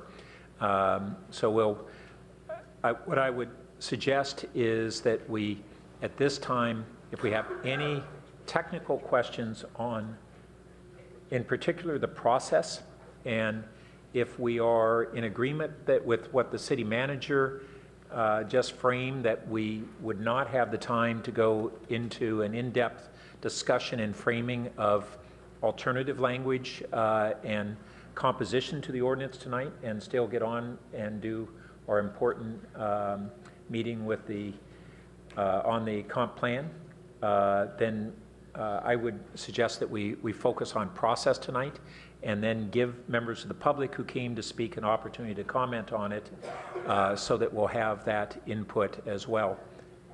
So let me open it up to any really process questions at this time from colleagues, if there are any. Councilmember Wolbach. Yeah, first let me also acknowledge, as Mayor Burt did, that staff was really under a time crunch here due to state action, and so I fully appreciate the best efforts by staff to bring us something in short order.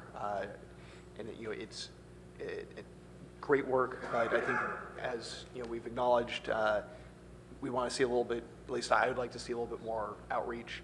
I know we're not doing motions right now, but I wonder if maybe a good process going forward would be to have staff do a little bit more outreach to the community. Councilmember Wolbach, let's do technical questions, and we're going to hear from the public, and then we'll return and we could talk about process, what we want to occur versus, at this time, questions about process. Okay, so here's a question about process, which is, could staff, and what would the timeline look like?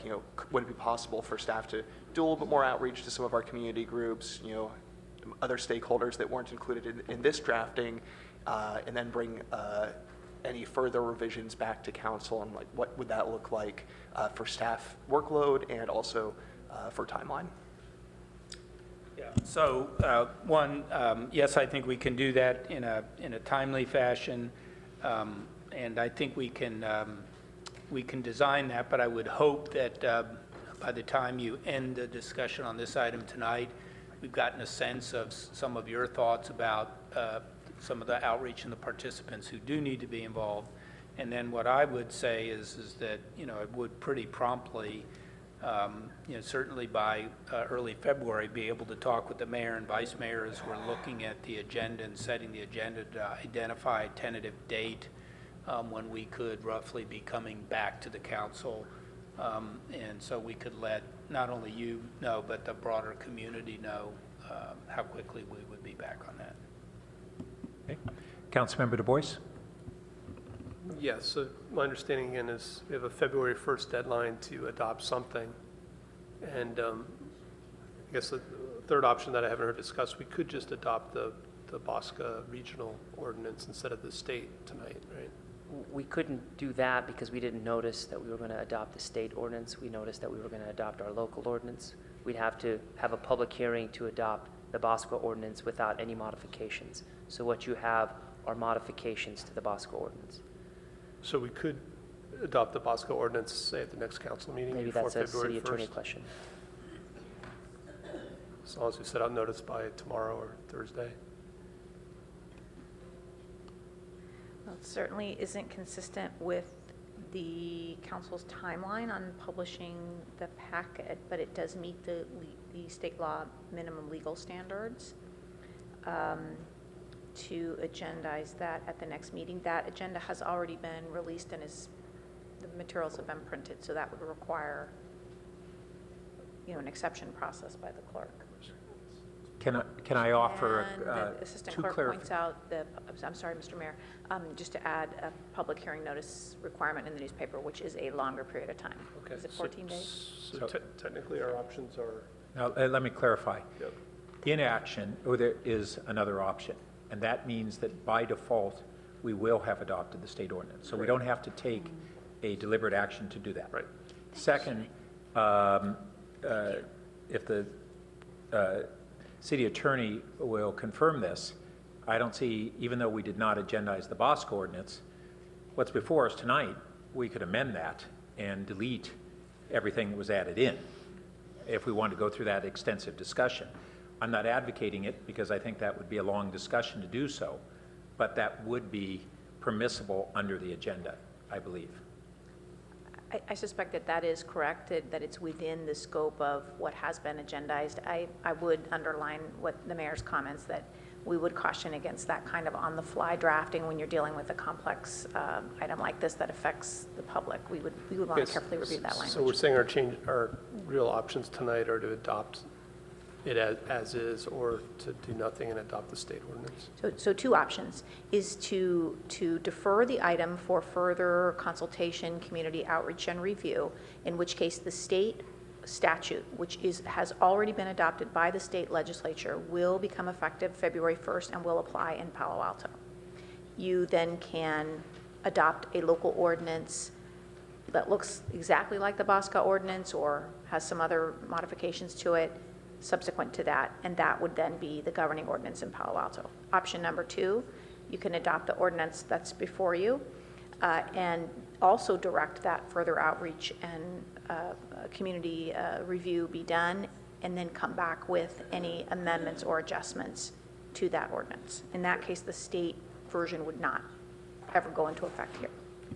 Thank you. Vice Mayor Scharf? So just briefly, could you come back to us when you do, if we do what city attorney suggested, go do the outreach, all of that kind of stuff, when you come back to us, is it possible to explain to us what the ordinance looks like from a practical point of view? There will be no lawns allowed, or yes, you would be able to do a lawn, but it would look, and there would probably be no more than this square feet, or if at 80% plants, if we have 500 square feet that people are looking at, is it the entire yard that counts for looking at the 80% of natural plants, or is it just the part that they're redoing? How does this affect bulb planting and flowers and how does this all work in terms of what does the built environment look like? That's really one of the things I'd like to see after we come back and get. So I just want to know if you think you can do that in a way that seems practical. Okay, great. At this time, let's hear from 4 members of the public.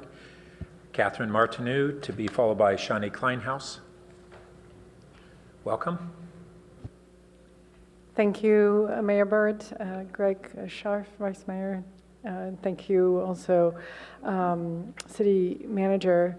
I'm going to be very brief because you guys have basically are starting debating the questions that I had, and I'm actually very pleased that you're considering a new process and not adopting the proposed ordinance as it is before you tonight. So I really think that we should you should let the state ordinance rule for now and invite the community members, the stakeholders, and your experts on staff, because you have landscape experts on staff, to create something that will be much better. And even if it's not very much better, it will at least bring all of the explanations. I'm like Vice Mayor Greg Scharf. I don't really understand it, and I think we need an understanding in order to get buy-in from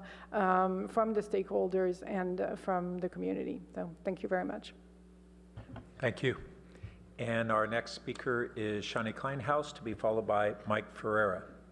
Welcome. Thank you, Mayor Burt, City Council. Shani Kleinhaus with Santa Clara Valley Audubon Society and a resident of Palo Alto.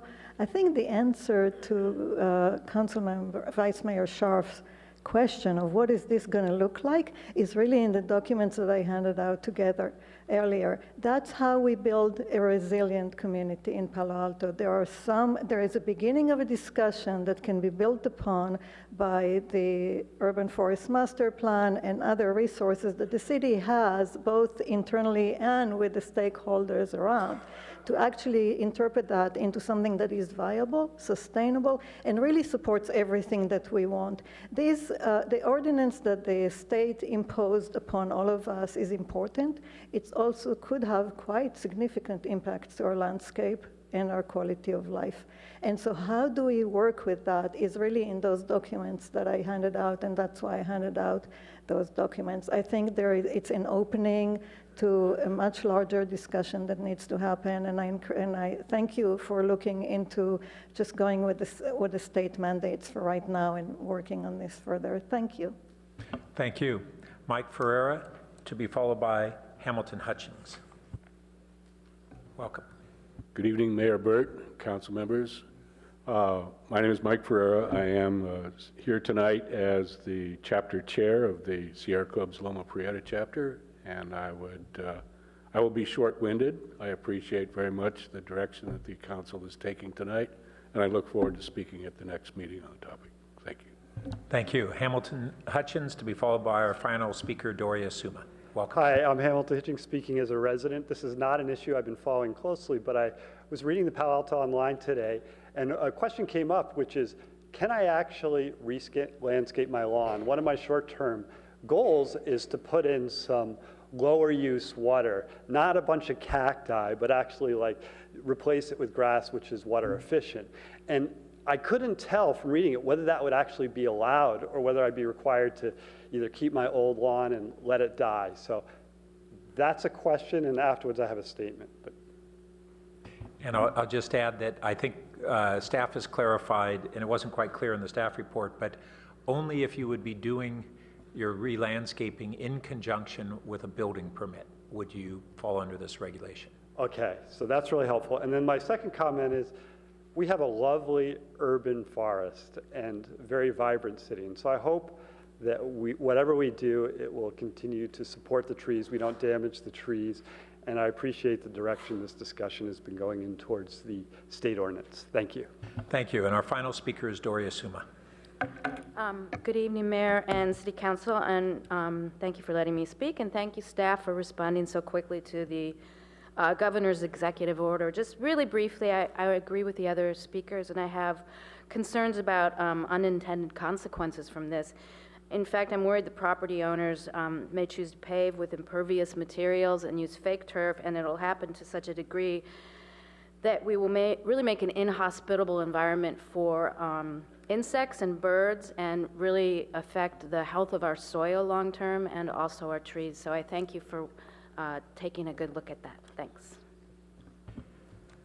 Thank you. So let's return to council for direction, and I think what we want to first consider is process direction and only if we elect to take this up in depth tonight would we go into discussion of content. Councilmember Holman. Actually, I was ready to make a motion. So I would move that we take no action on the ordinance in front of us. That would be A. And B, that we direct staff to come back was there a decision about 90 days, 120 days, or do you want to? We didn't identify the time frame. If you could leave that open-ended, we could, Okay. do some reconnaissance first to estimate what's a realistic time frame. Appreciate that. And B, then ask staff to return at the earliest possible time after first convening a stakeholder group to consist of such groups as Canopy, Actera, Audubon, Gamble Garden. It's not a complete list, just such groups as. And also after discussion and collecting input from Parks and Recreation Commission and relevant staff such as urban forester and arborist. And C would just be a quick note to conduct these review processes in conjunction with and keeping in mind the Urban Forest Master Plan and the Parks Master Plan. Okay. Did you want to speak further to your motion? We have a second by Councilmember Du Bois. Okay, great. No, I mean, just a few comments. Most of the questions that you see in front of you are ones that I had raised the other day. And I just have concerns because while some things are maybe obvious to staff who's been involved in this, they're not obvious to me who, I went through the ordinance, so I don't see any reference to canopy.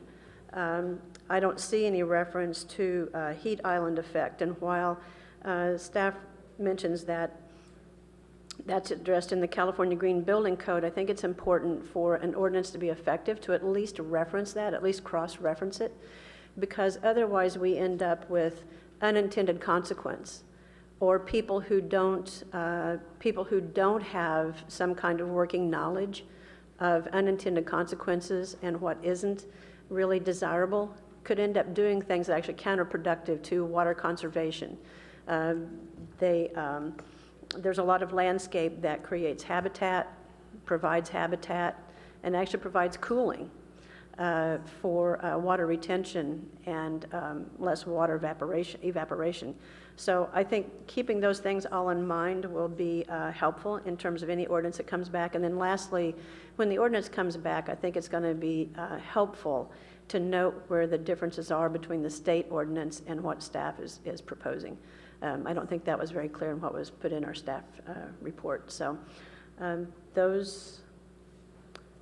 okay, so C here is conduct a review process to keep the Urban Forest Master Plan and Parks Master Plan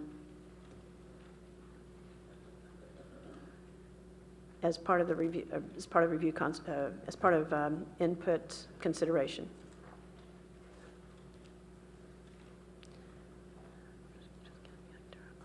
Councilmember Du Bois.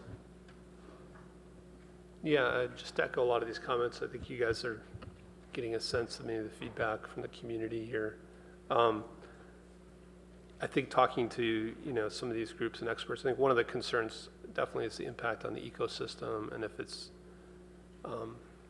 all native plants, what do nurseries have available? In some cases, can be very limited inventory, and so do we end up almost with a monoculture in terms of landscaping. And so I think part of the Palo Alto way here is really looking at having saving water for sure, but having a healthy ecosystem at the same time and exploring some of those options. Again, Peter, the way you described it tonight made sense to me, but when I read the ordinance, I didn't read that you had to have a building permit. So again, just make sure the language is clear and correct. I mean, there's the thing in here that you don't have to imply unless you have new or expanded water service. And so even if you didn't have a permit, but you were going to use more water, it sounded like it could trigger this. So again, I think being very clear, I guess, who's impacted and when. Will be clearer. Yeah. And the other portion that we didn't really touch on at all tonight is kind of the stormwater, rainwater retention section of the ordinance. At the same time, we're having a discussion about basement dewatering, and it just struck me, if somebody followed this ordinance and put in a lot of the groundwater retention, what would happen if their next door neighbor started pumping for a basement? It seems like they would be in conflict, and how are we going to handle that? And then again, I think the final point here is just, we're in line with kind of green building ideas, but let's also be in alignment with our urban forest master plan. Councilmember Wolbach?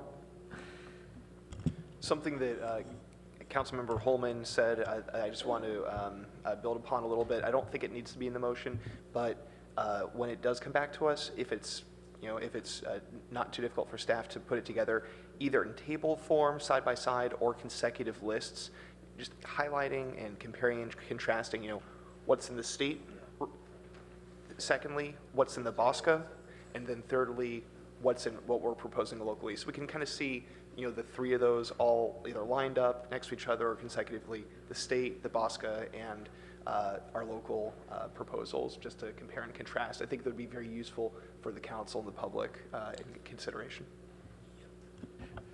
Councilmember Philsett. Yeah, so I think that's the right direction. I was just going to say banning lawns in new houses in Palo Alto or in maybe substantial remodels seems a little extreme, and I hope that one gets some substantial dialogue before we go forward with it. Vice Mayor Scharf. Thanks. So I would definitely support Councilmember Walbach's idea of a table. I think that would be very helpful. And I guess I'm also going to ask legal as much as possible to look at the ordinance and figure out where the flexibilities are that we could write different ways, and that, because that's one of the key issues, is what does it mean, at least for me, to be, how did you put it, as restrictive as the ordinance. It wasn't that language, but whatever the language is and how we interpret that seems to be a key to our flexibility. And so I guess I'd like some substantial thought put into how that actually works. Councilmember Schmidt.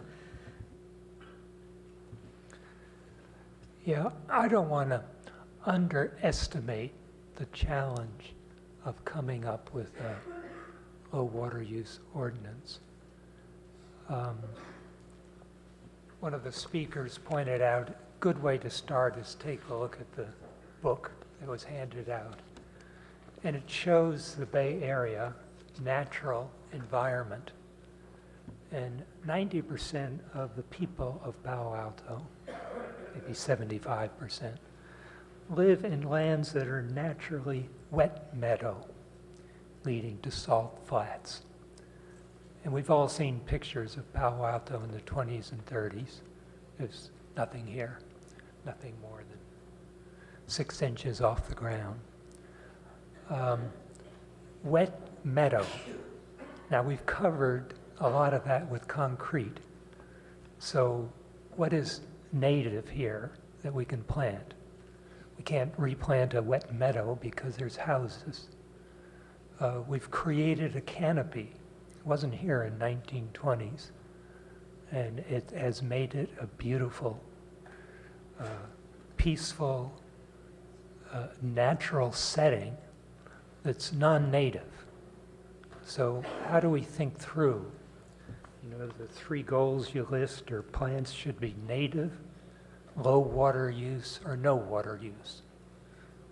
What does that mean in our natural setting of wet meadow? Nothing fits in, nothing native would fit in our current environment. So how do you think through creating a drought-tolerant environment that still captures some of the urban beauty that we have? I don't think it's easy, and I think there will probably be an extensive dialogue of, you know, how do we deal with the canopy? How do we deal with what is native here? What is the amount of water that we should be spending on investing in our natural beauty? So I think there's some big challenges and won't be easy, but look forward to coming back. Well, I'll just offer a few comments. First, I don't think that there's a misconception that we're going to be able to restore our original natural landscape, but we can move more in that direction over time, and that's a really valuable and important action for an environment where we have taken away the natural habitat largely outside of our preserved areas. And so I want to thank Shani Kleinhaus for providing these materials and the work that the Audubon Society has done with Google in developing this, what I think is a really important vision going forward. And this is going to help provoke a discussion about the convergence between a sustainable water supply and a sustainable natural environment that over time will rebuild our natural habitat and help recreate a local ecosystem that is not a foreign one, but more aligned with our natural ecosystem. So I'm also looking forward to whatever portion of our Sustainability and Climate Action Summit will be able to discuss these opportunities and tensions that I think can be reconciled. I also, just on a specific level, I want to encourage staff to include considerations of permeability of hardscape as we go forward and thermal impacts of landscape, which are important environmental considerations as well. So on that note, Mr. Mayor? Yes. Just a clarification. So in the motion itself, I guess under Part B, I'm interpreting that directing staff to return at the earliest possible time would be with a draft ordinance, correct? I mean, we're just not returning to just return after we talk to folks. Yes, let's, I hear the maker support that language change. And if I just might add. And the seconder is fine as well? Yes. Yep. And if I might add, in the same spirit as Council Member Wolbach's points about comparative chart, Vice Mayor Scharf's comments about sort of clarity of language so that the Council has better understanding, to just reiterate the Vice Mayor's suggestion that we have kind of practical real-life examples as part of the staff report at a minimum when it comes back related to those items, just so that that's on the record. We would be building that in too. Thanks. Oh, and I meant to add one more brief comment out of concern that we might have monocultures if we adopted a greater portion of our landscaping that was indigenous plants. I don't have that fear at all. We have a number of outstanding nurseries that specialize in natural native plants, and most of our nurseries already have portions that are devoted to native landscaping, and I expect that that's going to be a growing response to the market, not just as a result of our program, but the state law. So, you know, just as we didn't have the renewable energy supplies 10 or 20 years ago that we have today, but they get built in response to these sorts of mandates. And I see that Councilmember Nish, you want to speak. So I was trying not to. However, there's one issue in this that has troubled me for a long time now, which is artificial turf. I'm sure you will take a look at that. I am so opposed to it.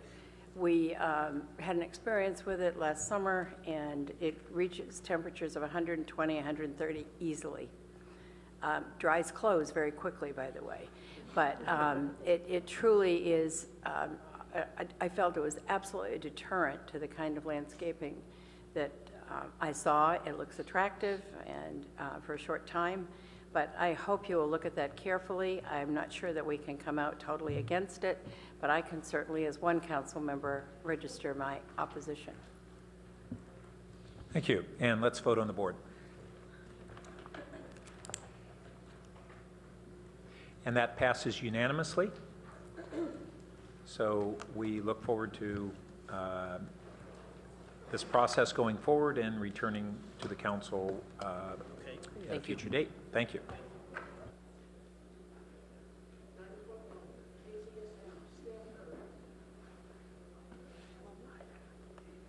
Sure. Let's take a 5-minute break.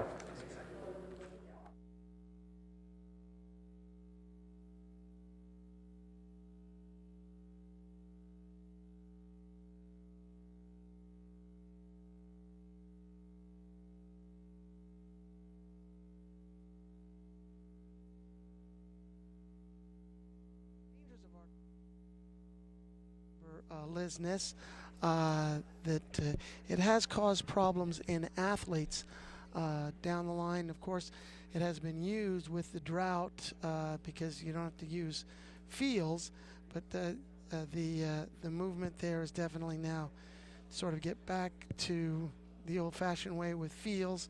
And of course, as you remember, with the drought, we had Mayor Holman encouraging everyone during the peak of the drought last summer to water trees, that watering trees was an important thing to do. Anyway, coming up next is a joint session with the City Advisory Committee for the Comp Plan Update, introduction of the Comp Plan Update Draft Environmental Impact Report, and review of the next step in the planning process. That's really the big item of the night that's going to take us long into the evening tonight, is the Comp Plan. As I mentioned before, the council now is going into, we'll be back next Monday night for another broadcast of the Palo Alto City Council on the 25th, and then from that on to their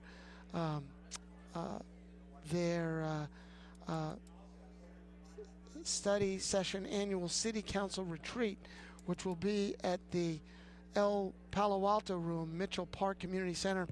KZSU will not be broadcasting that, but also this Sunday in Palo Alto, the City Council is gathering as well for a climate summit. So the council is very, very busy with all that is happening.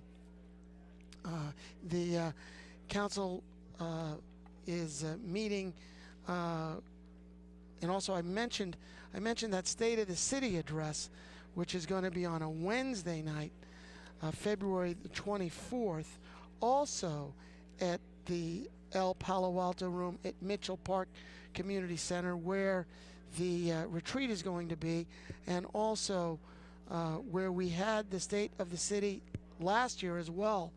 So that El Palo Alto Room is really sort of becoming the place to be for the city of Palo Alto big events, and kind of like Levi Stadium with the Super Bowl, by the way, is way underway.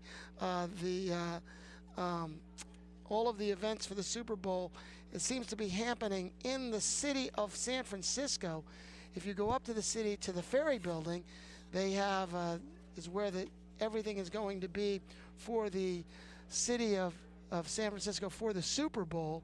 And already in parts of Santa Clara, they are marking off streets with the massive security for this big event. Now, cities like the city of San Mateo have taken out ads promoting San Mateo, stay in San Mateo for the big football game. And it was several local cities on the peninsula that are pushing for more people to stay in those cities because of the revenue that they're going to get. And of course, many of the hotels, if you look at the hotels, they're 5-night stay for 5 nights, and it's like $3,000 a room, and up and down the peninsula. So this is a real marketing way, and of course they're competing. Also, people are using that Airbnb to get people to stay They're renting out their homes, renting out their condos for people, for corporate people to come out. Now, already a lot of the corporate people have bought hotel rooms. The whole demand will be who's going to be in that big game on February the 7th, and how that will impact the local economy on the peninsula, in San Francisco, and in Santa Clara as well. And of course, the peninsula cities that hope to gain from the big game. Now, that special climate summit, of course, there was the famous climate summit that took place in Paris several weeks ago as a statement after the terrorist attacks in Paris that featured so many leaders from around the world. This may not be so dramatic, but sustainability and climate change summit is a big issue, and that is this Sunday, the 24th. Then Monday, the 25th, we're on. Next Monday, special orders of the day will deal with TheaterWorks presentation. Study session is Stefan Hack regarding the future of building, energy, and transportation.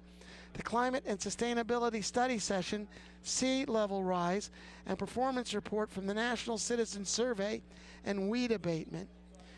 And then the 30th is the council special council retreat at the El Palo Alto room.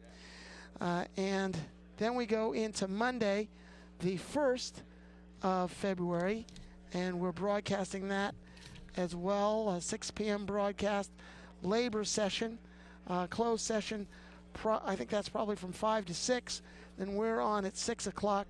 Then a study session on the national, state, and local trends on impacts of art and culture, and approval of the 2016 basement construction dewatering program changes and other related issues. Adoption of citywide ordinance and downtown RPP resolution, and approval of the RPP administrative guidelines. Approval of new lease for the Museum of American Heritage. Review and comment for the draft community services element, and public hearing on the ordinance adding chapters to prohibit the cultivation and delivery of medical marijuana in Palo Alto. Then on to Monday, February the 8th, another broadcast. There is a closed session, labor negotiations. I believe that's from 5 to 6, and we're on at 6. Existing litigation, one matter on that closed session. Then there's a study session. It's assessment results of enterprise resource planning systems, ERP, and review of the recommendation to plan for the acquisition of a new integrative governmental-oriented ERP system, and separate provisioning of the utility billing system. Also, there's a public hearing on the review and adoption of an ordinance to amend land use related portions of Title 18 of the Palo Alto Municipal Code to align regulations to reflect current practice and council policy direction, affecting Title 18, Chapters 1804, 1812, Single Family Resident District, 1818, Downtown Commercial CD Districts, 1823, Performance Criteria for Multifamily, Commercial, Manufacturing, and Planned Community Districts, 1840, General Standards and Exceptions, 1852, Parking and Loading Requirements, 1870, Non-Conforming Uses and Non-Complying Facilities, 1876, Permits and Approval, 1877, Processing of Permits and Approval, and Council Discussion regarding Tier 2 potential change items in planning codes. And then the fiscal years of 2017 to 2026 General Fund Long Range Financial Forecast. And then Monday, February the 15th, we are off. There's no broadcast because of President's Day, and there does not look to be another follow-up meeting on that Tuesday. There's a Finance Committee meeting on that Tuesday, no council meeting, so that would take us through that part of February, and then we're back on Monday, February 22nd, 6 o'clock for another broadcast, and I don't know if there's a broadcast on the 29th. But keep in mind that the there is a broadcast, special remote broadcast, State of the City, on the 24th, Wednesday the 24th. It'll be Mayor Pat Burt's second State of the City address. And of course, that is happening all over the state. I believe the mayor of San Jose is doing his State of the City address. I believe it's this weekend, this Saturday, a special State of the City address by the mayor of San Jose, and I think that's on a Saturday, and that's an all-day event, and that is something that's is very interesting, and I don't believe that the mayor of San Francisco has had his State of the City address, but of course Jerry Brown does his State of the State address as well, and of course we recently had the State of the Union address. It was the last address by President Obama. It was actually the lowest rated viewing address and of all of his previous 7 addresses, but it was his final State of the Union address. And what has made a lot of news was, well, it looks like Pat Burt is back, and he's bringing us back to order for more democracy in action. I'm Vince Larkin. We'll go back to gavel coverage, 90.1 KZSU Stanford. All right.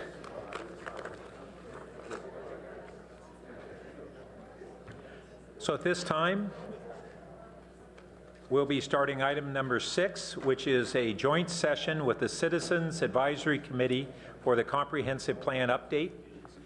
It will entail an introduction to the Comprehensive Plan Update, draft environmental impact report, and a review of the next steps in the planning process. And so I think our first step is our Planning Director Gittleman will kick this off. Thank you so much, Mayor Burt, council members, and Citizens Advisory Committee members. Happy New Year. I wanted to start off by introducing Jeremy Dennis, who, as many of you know, joined the city in the course of the last year and jumped in with both feet. Both he and the Citizens Advisory Committee have gotten up to speed incredibly fast. They've had a very productive 6 months or so, and we're looking forward to a very productive 2016.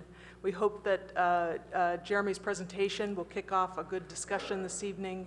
We're really hoping, first and foremost, that we have an opportunity to look each other in the eye and make sure that we have a process for this year that is going to be productive and get the council what the council needs in terms of information to make wise decisions and provide sufficient direction to the Citizens Advisory Committee to really have a great and thorough review process this year. So, Jeremy?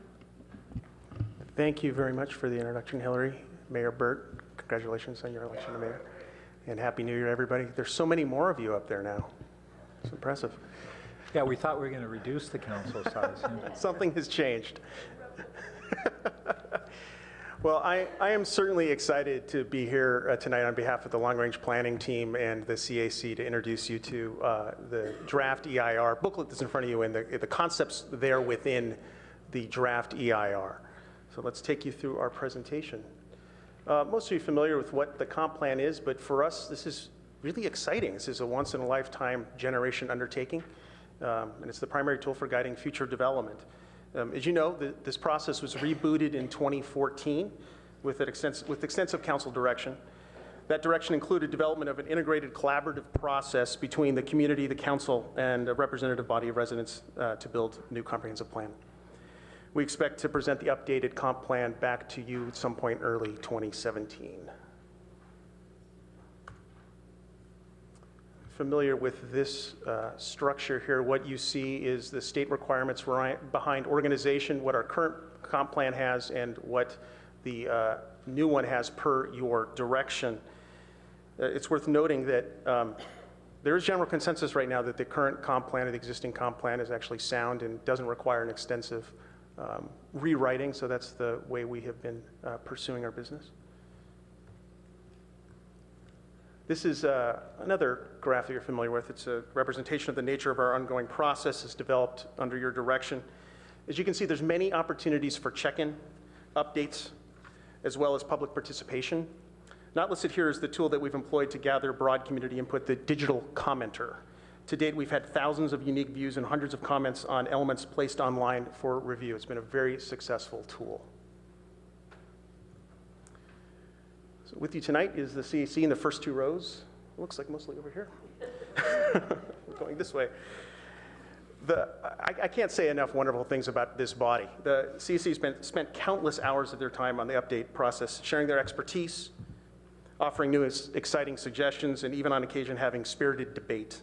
All of them are true citizen advocates, and I wanted to thank them personally for their outstanding contributions to this process. Special thanks goes to our co-chairs, who are up in front of us tonight, Arthur and Dan. You've both made this a much better and much more fun process, so I thank you as well. And if you can't read the placards that are behind us, here's the full list of those members of the Citizen Advisory Committee that this body has appointed. Not everyone could be here tonight, but I'm sure a few of them are watching from home. And one additional thing I do want to say is that there is one missing name from the list here. It's Jared Jacobs, who actually resigned from the CAC last week.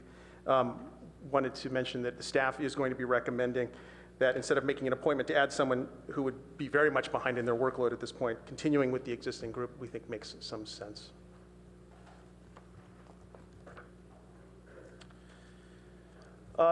It's a pretty self-explanatory description here of what the CEQA process is. The first two bullets provide some basic general information about what we do under CEQA.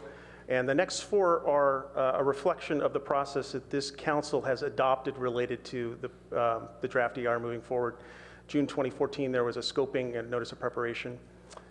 In December, this body authorized the draft EIR to study impacts from the land use scenarios that we'll be talking about in a moment. And in 2015, there was the development, authorized the development of a fiscal analysis, and we concluded the set of outreach activities with the summit as the draft EIR preparation continued. So our comp plan draft EIR, it's coming to you in a couple weeks. It's a legally required document to analyze and mitigate these impacts that will be discussed therein. It's going to inform, along with the fiscal analysis, the critical choices ahead.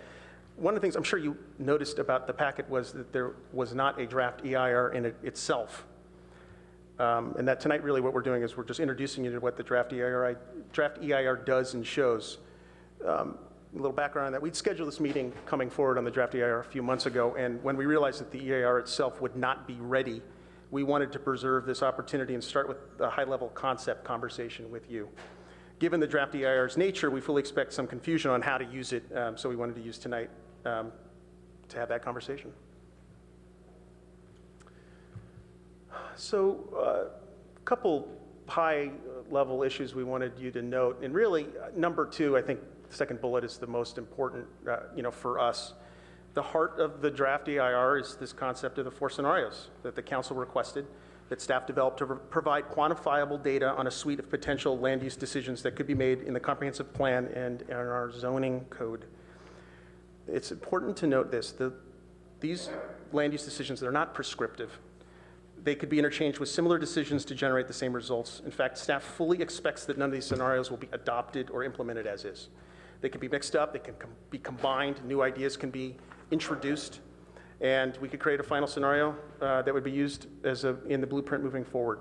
So we do ask that no one get tied to any specific element related to the land use concepts you'll be hearing. This is just a map of what the sphere of influence is in our area. This is a concept that you'll see reflected in the next few slides. It's essentially Stanford University included with the city. So there are four scenarios. This is the first one. What you see is a small chart showing what the anticipated additional growth would be under housing units, population, and jobs. So the city and then the city and SOI. Really, this is the no project alternative if you've followed draft EIRs before. This is if nothing changed. We keep going under existing comp plan. There's no new significant zoning changes. We implement the city's infrastructure plans as is, and we don't implement any new growth management strategies. Fairly straightforward, it's required under state law and CEQA. Scenario 2 we dubbed slowing growth. You can see here that the numbers have changed a bit. They're smaller than the previous slide. And I'll have a summary slide at the end of this so you can see them all compared to one another. This is the most aggressive job growth slowing that we see in our 4 scenarios. So a whole set of potential R&D and office limits, other mechanisms explored. There's some discussion related to smaller housing units, keeping existing densities though, that's important. And you can see the other elements here. Scenario 3, we call that housing tested because this is the first opportunity within the 4 scenarios to start moving housing around, particularly those housing sites in the south that the council has deemed they want to have some conversation related to seeing that change, some higher densities, encouraging smaller units. We're also testing the idea of a Caltrain grade separation using a trench, which you're all very familiar with. This also includes some growth management measures in downtown in particular, a couple other areas, but not as aggressive as scenario 2. Final scenario, scenario 4, sustainability tested. What's interesting about this scenario is that we're actually not testing any real aggressive growth management tools. In fact, there really isn't any. Instead, what we're doing is we're testing the maximum amount of sustainability measures as possible. So there's a whole suite of ones that you could consider within here that would get you to these numbers. It does also do the housing, moving the housing sites from South El Camino and adding some additional sites. Here are the summary tables that were listed in the last 4 slides. Above is city only, and below is city and SOI. You can see growth from left to right and from scenario 1 to scenario 4.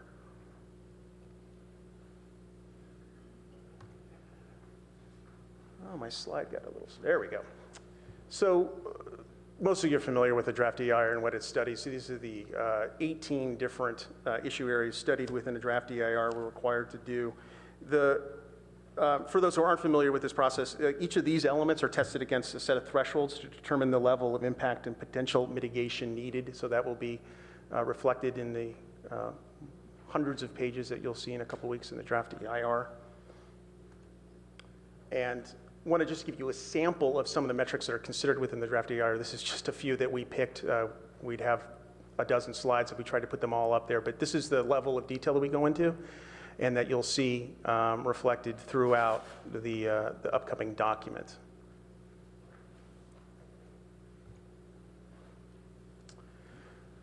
This is a short summary of some of the key findings, and I think it's important enough to kind of read through these very quickly.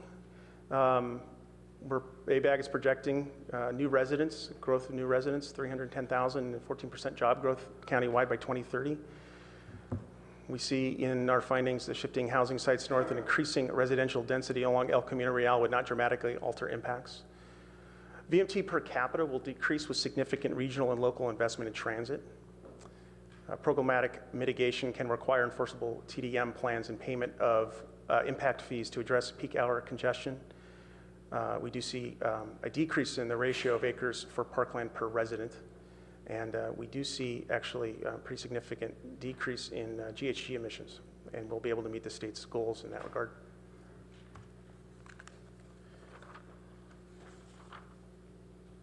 So the draft EIR will have obviously some pretty lengthy descriptions of the impacts and mitigations within, but we're not getting into any level detail on those this evening. But I did want to point out bullets 2 and 3 here. The vast majority of impacts can and will be mitigated, and those mitigation measures will be part of our discussions with the CEC and this body and getting them included into the comp plan moving forward. So we have a lot of work ahead of us.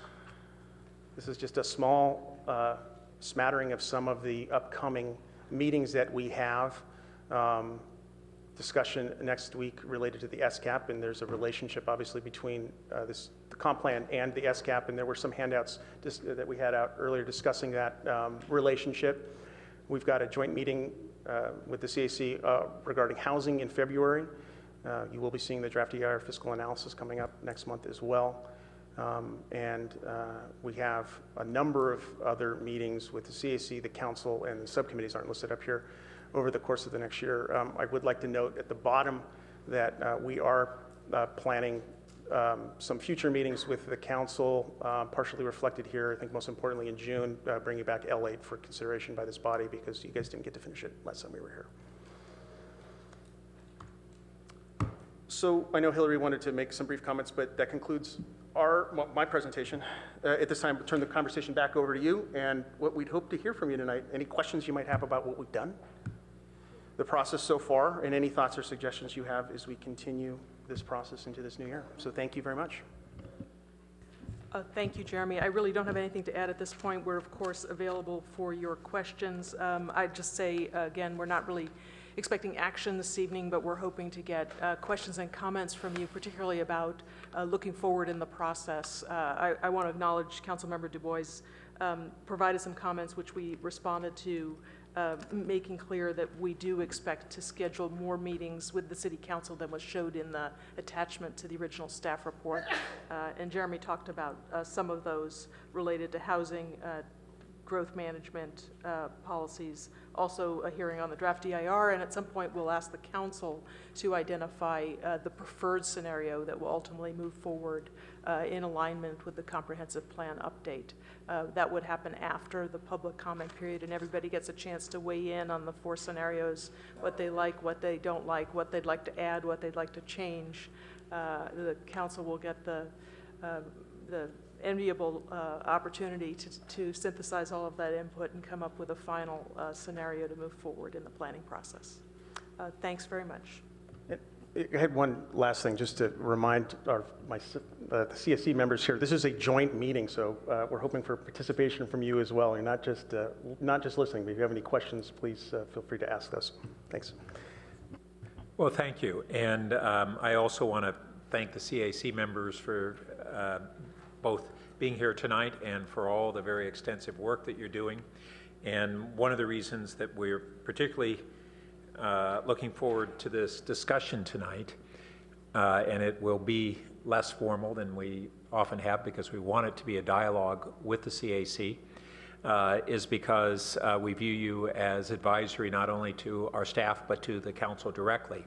And so this is one of the few opportunities that we have to have that discussion with you, and that's why we tried to work the rest of our agenda so that we would be able to have adequate time to have that dialogue. And in that vein, what I'd like to do is ask and encourage the co-chairs to provide us with any remarks that they would like to do to help frame things on behalf of the committee, and both in terms of any questions that you would like the council to try to respond to, as well as information and guidance that you think is important for us to receive this evening as well. So as I understand it, Co-Chair Garber, were you going to kick things off? Yeah. Great. You need to get you a live mic.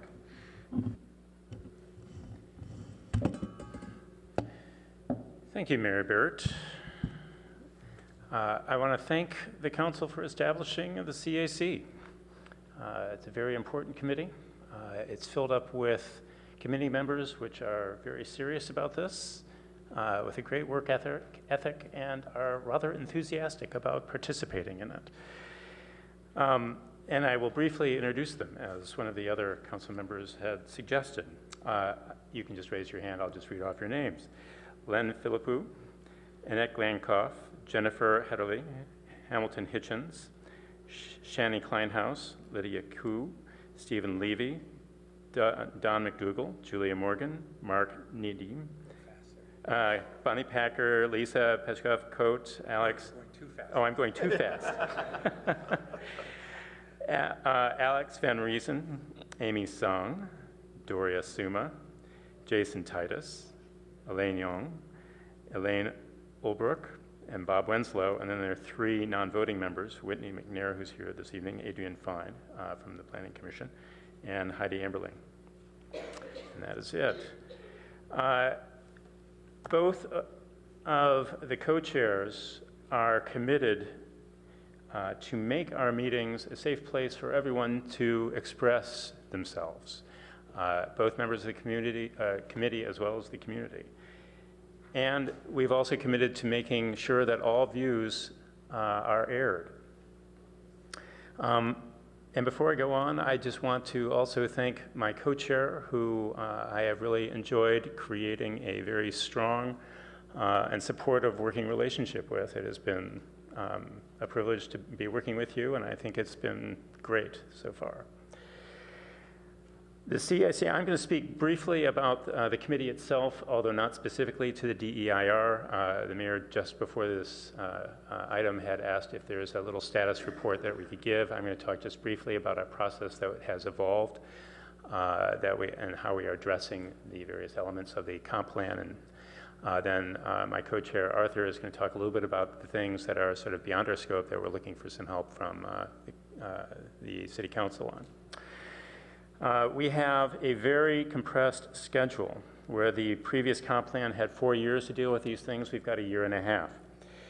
The previous comp plan also wasn't constrained by the Brown Act. They often met in their own houses, and by necessity, we are constrained, and so all of our meetings have to be public, have to be recorded, et cetera. Thus, the more iterative and natural debate that most of us would like to have on these issues tends to get stretched out and segregated in 2 separate meetings. And for the sake of time, which we don't have a lot of, we are trying to keep to larger issues than smaller ones. So for example, although we'd very much like to talk about housing with each element because it's such an important piece, we're trying to save up those questions for the joint meeting that we're going to be having in February. The process that has evolved has 6 steps.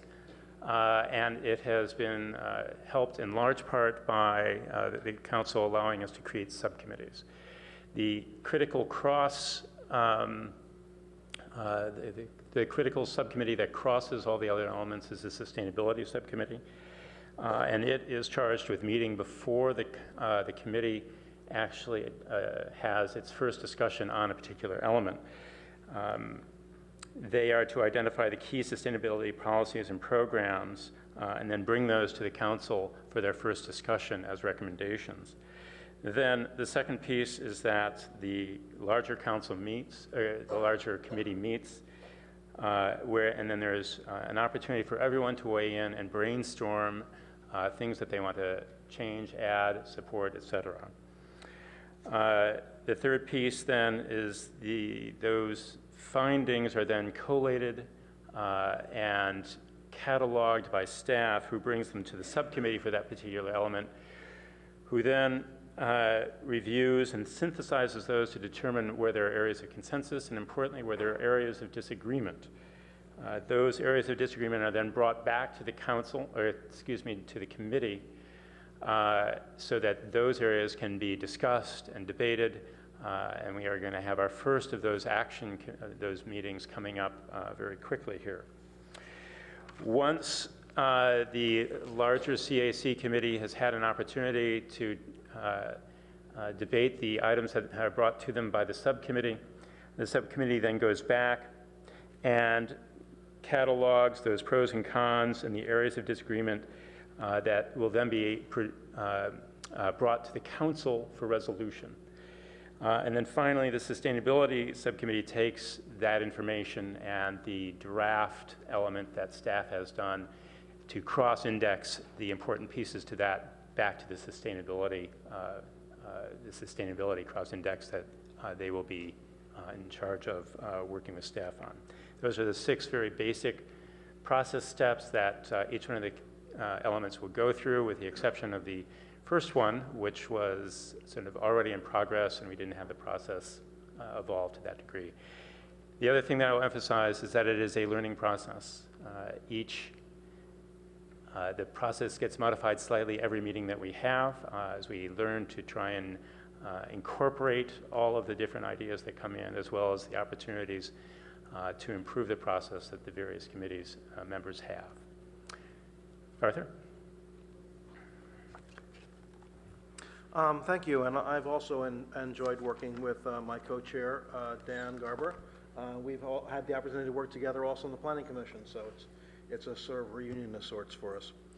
There are a number of issues that have to do with things that are difficult for the CAC to deal with because they're sort of cross-cutting, and perhaps either the council deals with them or maybe there's some way that the CAC could deal with them. We want sort of to figure out how to deal with this. So it was mentioned that there was interest on dealing with the housing element of a number of members of the CAC, and in particular, there's a discussion about the school capacity issues and school enrollment issues is going to be studied.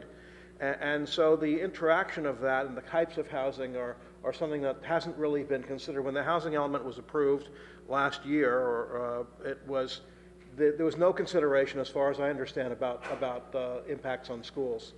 And so here's an opportunity to do that. And in fact, our comp plan actually requires that when we have legislative acts by the council that affect schools, that we consider those impacts on schools. So the next thing is the interaction between housing and parkland. You're going to have the community services coming back. Obviously, there's a constraint in land, so the consideration of how much land there is and how you build houses without having the same kind of ratio of that we've typically had. That's going to for parkland per 1,000 residents. There's going to be pressure on that. But part of the issue of that is that when you're a city that has lots of single-family residential units, people have backyards with single-family residential units, and therefore there isn't nearly the same pressure on parkland as there is when you build a lot more multifamily residential. So there'll be a need for things like more private open space in order to deal with the fact of the compression of housing. And I think that we haven't had an opportunity to address issues like that. It'll be also interesting, obviously, to the extent that the fiscal analysis, I notice that that's coming forward, and I think that that's very important. The question is the extent to which the council is looking at that, to the extent to which the CAC is looking at that. As far as I understand, we're not considering that at all. And so we just want to make sure that that's the desire of the council. Not that we need any more things on our plate, but I want to make clear about that. The other issue is that in some sense we're looking at these things in sort of silos of individual elements. And the only cross-cutting issue that we're looking at is sustainability in terms of making suggestions for things that should be added to the comp plan that make sense in sustainability. And the comp plan is going on for the next 15 or so years. It's hard to predict. My crystal ball is pretty cloudy, and I think most people's crystal ball is pretty cloudy. And it's not clear. We didn't know 6 years ago that we were going to have a boom right now. It was hard to tell that in the depths of the recession. And so the issue is, how do we set up things in such a way that there are adaptation to the amount of growth? That, for example, if there is success in addressing parking and traffic, then you relax on a lot of more growth. And if there's a lack of success in dealing with traffic and parking and city services, and those are more constrained, then you slow down growth. How do we make things so that they're more automatic? Because typically the city council, it's hard for the council when it's ongoing to address these issues until it's kind of after a lot of the impacts have happened. So how do we set up things in sort of an automatic process? Is that done through the comp plan? Is that done through implementing ordinances? And I think that that's the kind of thing that it's not clear how we address that in our model. And I think that that's the kind of thing we're going to have to think about because the amount of growth and the amount of impacts and how much parking we need and things like that, that's going to, it's hard to predict that right now. So addressing it in terms of feedback loops I think is an important consideration. Thank you. Well, thank you. And from here on, we're flying loose on how to proceed. So what I would thinking we might encourage us to do is first have the council frame any questions that they would look for hearing feedback tonight from the CAC members, and then let the CAC members, as they see fit, come forward and provide that. And at the same time, ask the CAC members for either questions that they have of the council or particular considerations that they want to make sure the council's thinking about. And so why don't we start off that way and try not to spend very much time by us on this first cut in asking those questions, but just identify one or two succinct questions that we'll tee up a kind of a tentative list, and maybe even if I could ask the city clerk to try to capture some of those questions so that the CAC members and the council members can just, you don't have to, it's not like emotions, you don't have to capture it perfectly, but so that we can all kind of look at a rolling list, and then once we accumulate a few of them, we can have the CAC come up and individual members can respond to the ones that they are most interested in responding to or have been engaged with the most through their subcommittees or whatever, and have that a little bit of a informality to how we'll go about that. So Councilmember Schmidt, and then followed by Councilmember Niss, I believe, if I got all the buttons right. I would just turn to page 2 of the staff report, where it says the key policy questions that must be examined and resolved in the coming year relate to the amount and pace of non-residential growth between now and 2030, the amount and location of housing growth in the same period, and to potential incentives and regulations necessary to receive the desired results. I think that is the question presented tonight in the DIR scenarios. It is, I think, the key question we need to deal with tonight. Thank you. Councilmember Niss.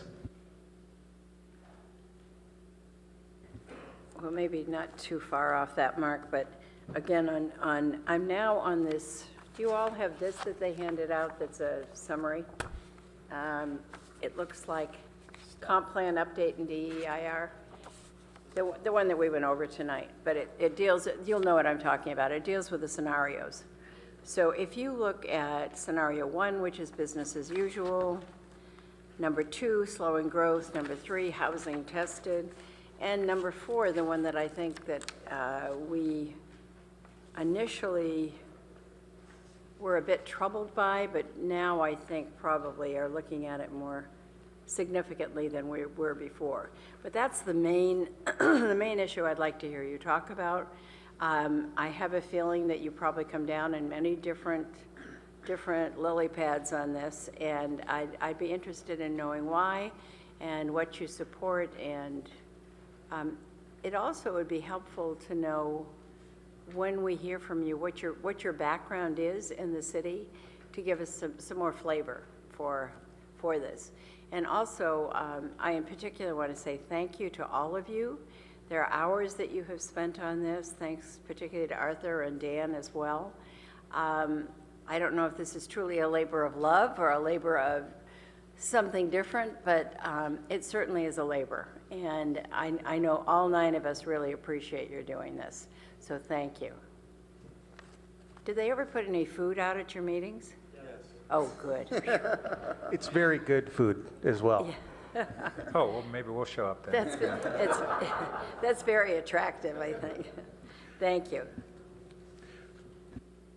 Not seeing other council members at this time, I'd like to toss out one other, which, as the chairs explained, you've been looking at kind of the sustainability overlay to the various other chapters, and a question would be, in addition to essentially indexing, or however you go about identifying how different policies and programs relate to our sustainability. We currently have a natural environment chapter, and should sustainability in the natural environment have both a standalone chapter that has a cohesive set of policies and programs around sustainability, in addition to the indexing mechanisms that show how different other chapters relate to that. And so that's a question I would have. And so we've identified a good number of big issues that, for the most part, the staff had done a great job of capturing. And so we would welcome any members of the CAC who would like to come forward and just offer input. And, oh, now I got a bunch more lights. I guess I talk long enough and the lights come on, yeah. All right, so why don't we take a few more minutes and we'll capture some more input from council members. Councilmember Holman. Thank you. And consistent with one of your comments, we also have mentioned, but I'm not sure if this has been conveyed to the CAC or not, that we also have as a priority healthy city, healthy community. And while I don't think we talked about that as being a separate chapter, but how that's integrated also into the various chapters is an important one. And then also one that we haven't really talked much about is arts and culture. And I note that, well, City Manager Keene and I have had conversation about this over time, but also I note that on the tentative agenda on February 1, there's a study session about national, state, and local trends on the impacts of arts and culture. And it is, referring to City Manager again, it's a comment that I made one time that he razzed me about, because I said I thought we could have a higher level and degree of arts and culture in this community. But there are many benefits, cultural, intellectual, economic benefits to having arts and culture integrated into the community. And currently, our comprehensive plan doesn't really accommodate much for that. And I know anytime that I mention creation of an arts district in Palo Alto, whoever I've mentioned it to, whatever group or individual, it's always received very favorably. So if we can look at incorporating that. Then something else that I was glad to see that either in the staff report or in tonight's presentation, both LOS and VMT are referenced. And I think we've heard the council members say before, and I don't want to speak out of turn here, but we've heard that the council is interested in using both of those, not abandoning LOS for the sake of VMT. So using both of those, I think, is important when we do analysis. Councilmember Holman, just for everybody's benefit, can you yes, LOS explain the acronyms? Thank you for that. That's appropriate. LOS is level of service. It's a measure of intersection performance, and VMT is vehicle miles traveled. And CEQA recently changed their recommendations to use only the vehicle miles traveled, or VMT, and it's only one measure. I think it's really in the combination of the two gives us a much better measure of how our streets and intersections are performing. So thank you for that. I could say a lot of things, but I won't at this moment. But I do think that it is important, because since we're talking now about the DEIR, it's critical that we establish and bring forward very transparently to the CAC and to council how, especially I would say, traffic is being calculated. I say that because I look at how our intersections are performing now, how traffic is queued up, how if we look at the current comprehensive plans, EIR, we have impacts that were not anticipated. So what happened? If we use the same methodologies, we could end up with the same results and further degradation of intersections, queuing of traffic, air quality, noise, frustration, quality of life, any number of things. And so I think I look forward to staff and the CAC bringing forward very clear criteria for how we measure traffic impacts. I could say more, but I think I'll stop right there and give others opportunity. Thank you. Vice Mayor Scharf. Thanks. I also want to thank you for your work on this. I know it's substantial. So I actually wanted to say that I thought Arthur really hit the nail on the head with his comments.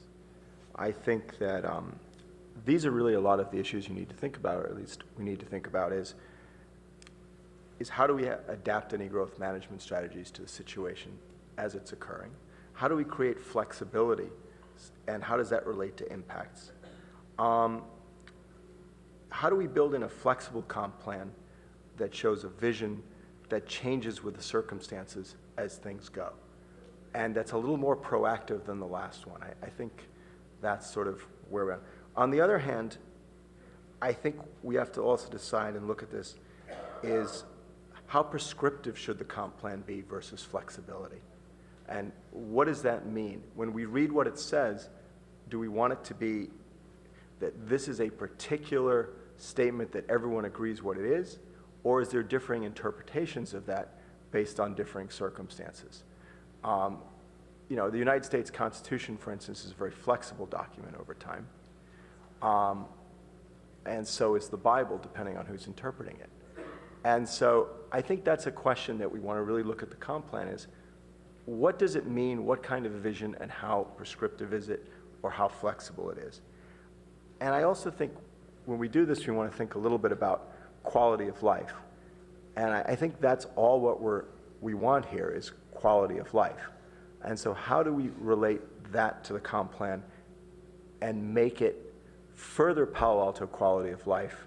And what does that mean in terms of impacts? And so are we basically impact oriented when we look at, you know, new development, when we look at, you know, what kind of developments we approve? Is that primarily what we're looking at, or are we looking at other things as well? And if so, what are those other things we're looking at, and define a little bit the thinking behind that? You could, for instance, say, you know, we'd be willing to have more housing in Palo Alto because if there's no cars involved with it, it creates no traffic. On the other hand, some people might say, no, if we had more of a population growth, we'd lose our small town feel. So I guess if we have those kind of visions, I think it's really helpful to articulate the thinking behind it and what we're trying to achieve. And I know that's difficult, but I think the more the CAC can say to me why we're looking at this particular aspect of something, the more helpful that is for me. Thanks. Thank you. Councilmember Du Bois. So I too would want to sincerely thank all of you. I mean, I know it's a big job, a lot of time, so thank you for doing it. I had a question about kind of data availability. If you guys feel like you have enough data on which to base some of your discussions. I had recused myself last week, but I watched the discussion about 1050 Page Mill, and there was, I think, an interesting discussion about our assumptions for job growth and which numbers we're using there. And then Councilmember Holman just brought up traffic measurement. I'd like to see us add a session just on traffic measurement, maybe in the spring. We've also really early on, when we kicked off this process, we had a little bit of discussion about a quantitative model tied to the comp plan, and how do we think about priorities and goals in various elements. And I'd be really curious if you guys think we should have some kind of prioritization mechanism for goals. You know, one of the ideas was thinking that you know, the highest priority would be kind of existing conditions, infrastructure, quality of life type issues. And then the second priority after that would be new programs and new services. And, you know, and then maybe there's another tier of things that have to do with our regional reputation or being a regional destination. But some kind of framework like that, because again, when you look at the comp plan, if you look at individual elements, there's something in there for everybody, but how do you weigh things off relative to each other? And then when we get to the draft EIR, I'm really curious on some feedback in terms of obviously the scenarios, but also the number of scenarios to consider. Because as we go through this process, the public gets to comment on the EIR. And I think, you know, if we have a large number of scenarios, it becomes very difficult for the public to ask questions. It's clearly a work in progress, and I have a question that I'll ask, and I'm curious if anybody shares the question, but is the timing right to do the draft EIR? It feels like we still have a lot of open questions. I fully support the idea of doing some kind of planning study to look at the impacts of these various scenarios, but I'm wondering if we should just do that as a study and do the EIR when we're a little bit more honed in on viable options. Thank you. Councilmember Wolbach. First, let me say thank you to the staff and to the CAC.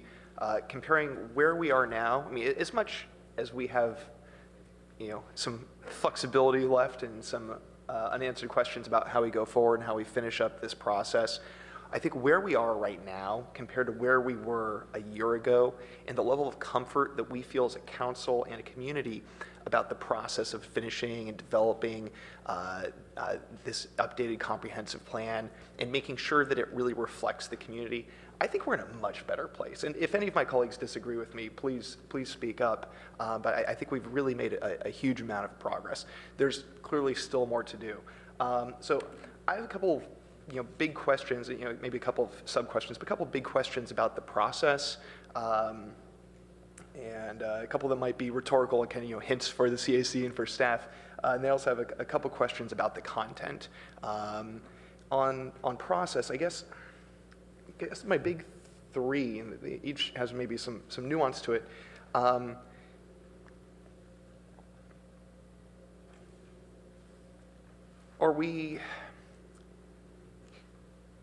Is the direction and the guidance that the council has provided, that we provided our various meetings, like when we talked about the land use element on November 2nd, when the direction from staff comes through and gets to the CAC, is it seen as limiting and constraining, or is it seen as guiding and encouraging? Is it, here's the direction we want you to go out in the wilderness, go look at stuff in this general direction, or is it, here's the room and the stuff in the room, make something work out of what you're given here? Is the staff and are the co-chairs and is everyone really feeling like, when a crazy idea is thrown out there, is it, well, council didn't want us to talk about that, or is it, let's take time to think about that?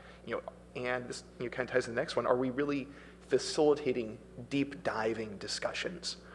Or are we just scratching the surface? And some of this was hinted at by the chairs. The third big question is, why is sustainability the only cross-cutting thing? Was council not clear enough in our comments and our direction previously that we wanted to encourage overlays, cross-cutting discussions about anything that the CAC identified as worthy of that? Kind of the maybe more specific questions under these, are consultants able to come in and talk to the CAC? And is there a process or an opportunity for subcommittees, maybe small subcommittees, 3 to 5 people that could really dive deep and not have to notice their meetings and have staff present, so they could just really dive deeply. And if there are suggestions and ideas from the CAC about larger scale changes to the organization of the comp plan, are they able to offer those? Are they encouraged to offer those? I think I'll leave I think that's a lot of questions already. I'll save my questions on the content for later, but those are some of the big thoughts on my mind right now. I'd love to hear feedback from anyone on the CAC about that. And Councilmember Phil Seth. So thanks very much. So I want to add my thanks to everybody out there too. Thank you very much for working on this long and complicated process. Thank you very much to the 2 co-chairs for managing and stepping up on this to do it. A couple comments, and I have sort of a nuts and bolts question, right? First of all, thank you very much for putting numbers on the scenarios, the growth drivers, jobs, and housing. I think that's a big step forward, and I think that's a seminal part of what we need to do here. So I think that's wonderful, right?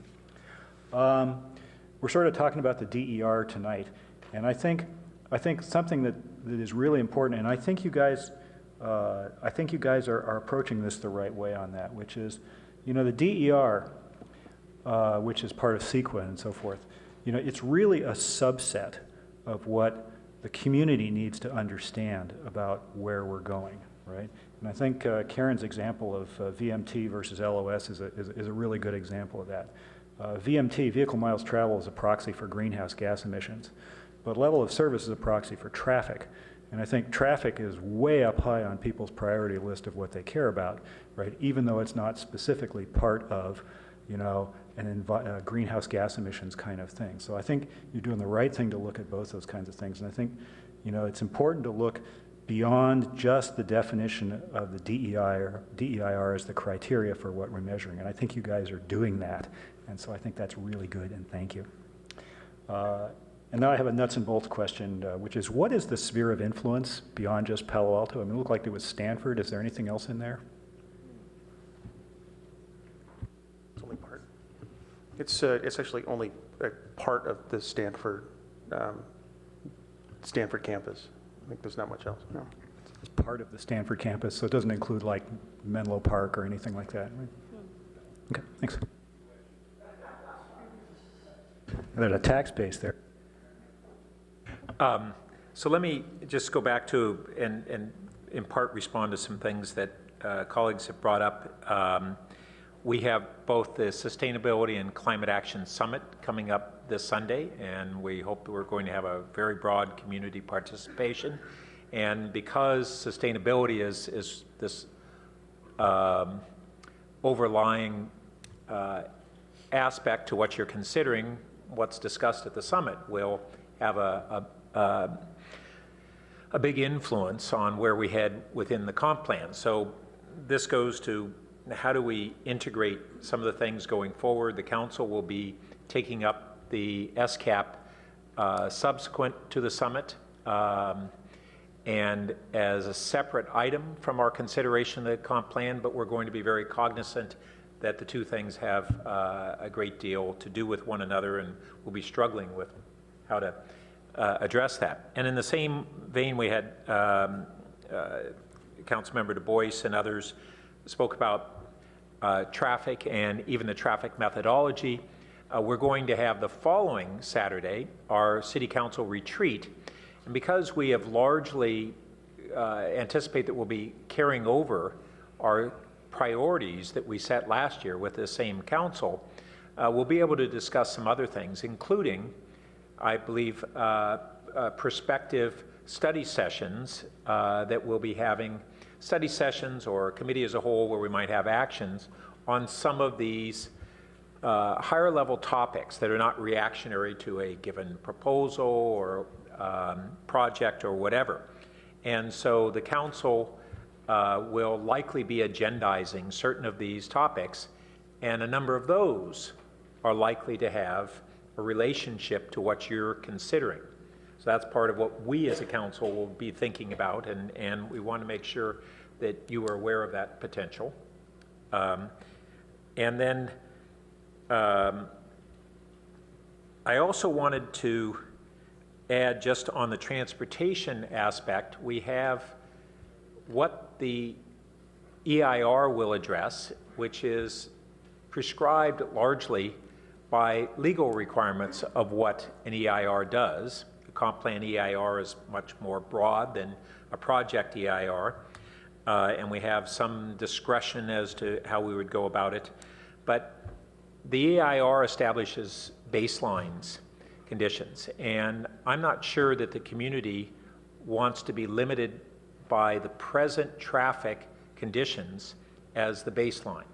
And so one question would be what we should look at in terms of what would constitute the quality of traffic and transportation in our community that we would want to set forward as our objectives in the comp plan. And I added the transportation because not only reduction in congestion may be a goal, but also what's already referenced in the current comp plan, but maybe is not emphasized enough, which is expansion of transportation options for residents. And I know it's there, but how prominent should that be going forward? And before hearing from Chair Garber on one of the points I raised, after he gets done, I wanted to give our staff an opportunity to respond to the question about is the time ripe for the draft EIR, and how, if there are concerns as to whether additional alternatives may be identified through the CAC process, can the draft EIR, as we presently have it framed, be able to accommodate those additional alternatives? And I think that's a concern that many people share. So, Co-Chair Garber. Thank you, Mayor. Broadly, many of the council members have brought up a question about the role of the CAC relative to advising / supporting the council in their decisioning. And there is tension between the timetable that we have to perform that staff is, needless to say, struggling with. They have to make things happen. And there is tension between that timing and the amount of involvement that the community might like to have. But before I make any further comments, I would really like the members of the CAC who I know have opinions on these topics to speak to them. Mechanically, should they be filling out a card? Should they be raising their hand? How do we get them up to the speaker? The CAC members, so we're going to do this informally and treat them not as anonymous members of the public who have come forward, but as part of our collective body. And so if you just want to raise your hand and come forward. Raise their tag? Yeah, maybe grab your tags. Well, I can't read it from here anyway. So we'll try and do that. And Dan, maybe even, why don't you go ahead and acknowledge members of your committee Sure. as they flag that they'd like to come up on successive topics. And so before we begin that process, I want to give staff the opportunity to give a little more of the context of how they see the EIR fitting in with where we are in the process. And then after we have this feedback from the CAC, and before we adjourn this item, we're going to want as a council to give staff at that time more of our feedback on the EIR, which is one of the key subjects tonight. So Hillary? Thank you, council members and co-chairs. So many good comments and questions. You know, we could probably have a study session of both bodies on any one or two of these, but just to get to that question about the draft EIR, first, we have designed this document in a pretty innovative way to try and use high-level planning scenarios to define a range of possible outcomes for the planning process. This was something that the council endorsed in December of 2014, and we spent the better part of last year working with our consultant team to prepare the document, which is all but ready. I mean, it'll be on the street in 3 weeks. So I think it would be hard at this point to recalibrate or reshape that in a significant way. But in the good news category, we have designed it such that we hope we can accommodate additional scenarios. The whole idea of putting out a document that has these broad planning scenarios with different combinations of land use and transportation investments in them is we want to elicit council, CAC, and public comments on just those characteristics of each scenario. We are expecting that people will bring forward their own scenario or hybrids or variations on the scenarios that we've analyzed. We're also expecting that the scenario that we end up with at the end of the day, that the council adopts or selects as their preferred strategy or approach for the comp plan update, will fall within the range that we've described with these 4 scenarios. Now, we could be wrong, you know, stranger things have happened, but we've tried to be a little forward-looking and broad in our definition of these scenarios so that we hope where we end up will fall somewhere in this range or close to it. And can you add what your intention is on when we get the, I mean, an EIR follows legal guidelines as well as being a tool for what we're doing. What are your intentions on public comment, both the process and the period for the draft EIR and then the final EIR, and how it compares to legal requirements? Sure, happy to answer that. The legal requirement for a public comment period for a draft EIR is 45 days. We're proposing double that, a 90-day period for public comments. During that public comment period, we'll be scheduling opportunities for the City Council to provide comments at a public meeting. Also, any of the boards and commissions that are interested in providing their comments. And if the CAC is interested in providing comments, we will schedule a meeting for them to do so as well. Our obligation is ultimately in the final EIR to respond to all the comments we receive during the public comment period. So any substantive comment will be slavishly recorded and responded to in the final EIR. We also hope as soon as the public comment period is over, so after the 90-day period, we'll be able to bundle up all the input we've received, bring it to the council, and at that point ask the council for their direction on what they think the preferred scenario would be. In other words, based on their own comments and on what they've heard from the public and the boards and the commissions, how do they think we should evolve these 4 planning scenarios into the 1 scenario that will be the comprehensive plan update at the end of the process. So, Dan, turn it over to you and the committee. Committee members, Lisa and then Bonnie. Oh, yes, please come up to the mic.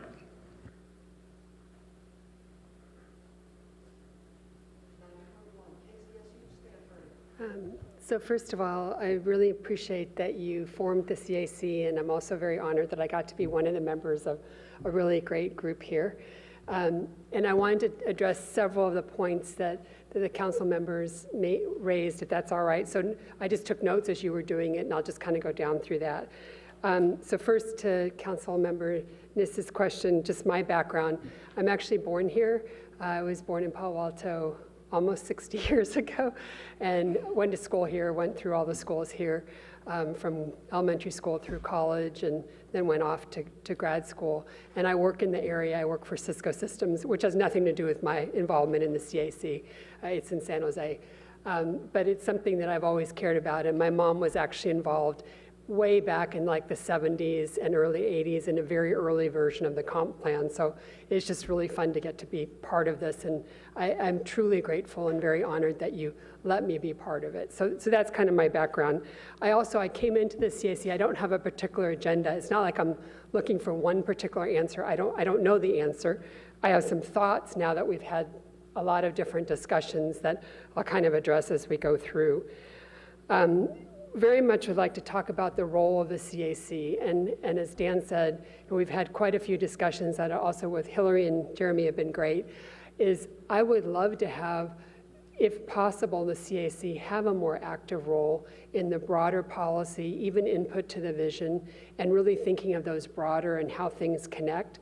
I do think so far we've been more focused on giving feedback on specific elements, specific programs, and that's certainly interesting and useful. But if there is that opportunity to do something broader that would be useful to the City Council, I would love to do that. And it goes partly to your point too, Council Member Wallback, was just, what is that role and the direction that we're getting from City Council, and how can we best support you and give you what you're looking for.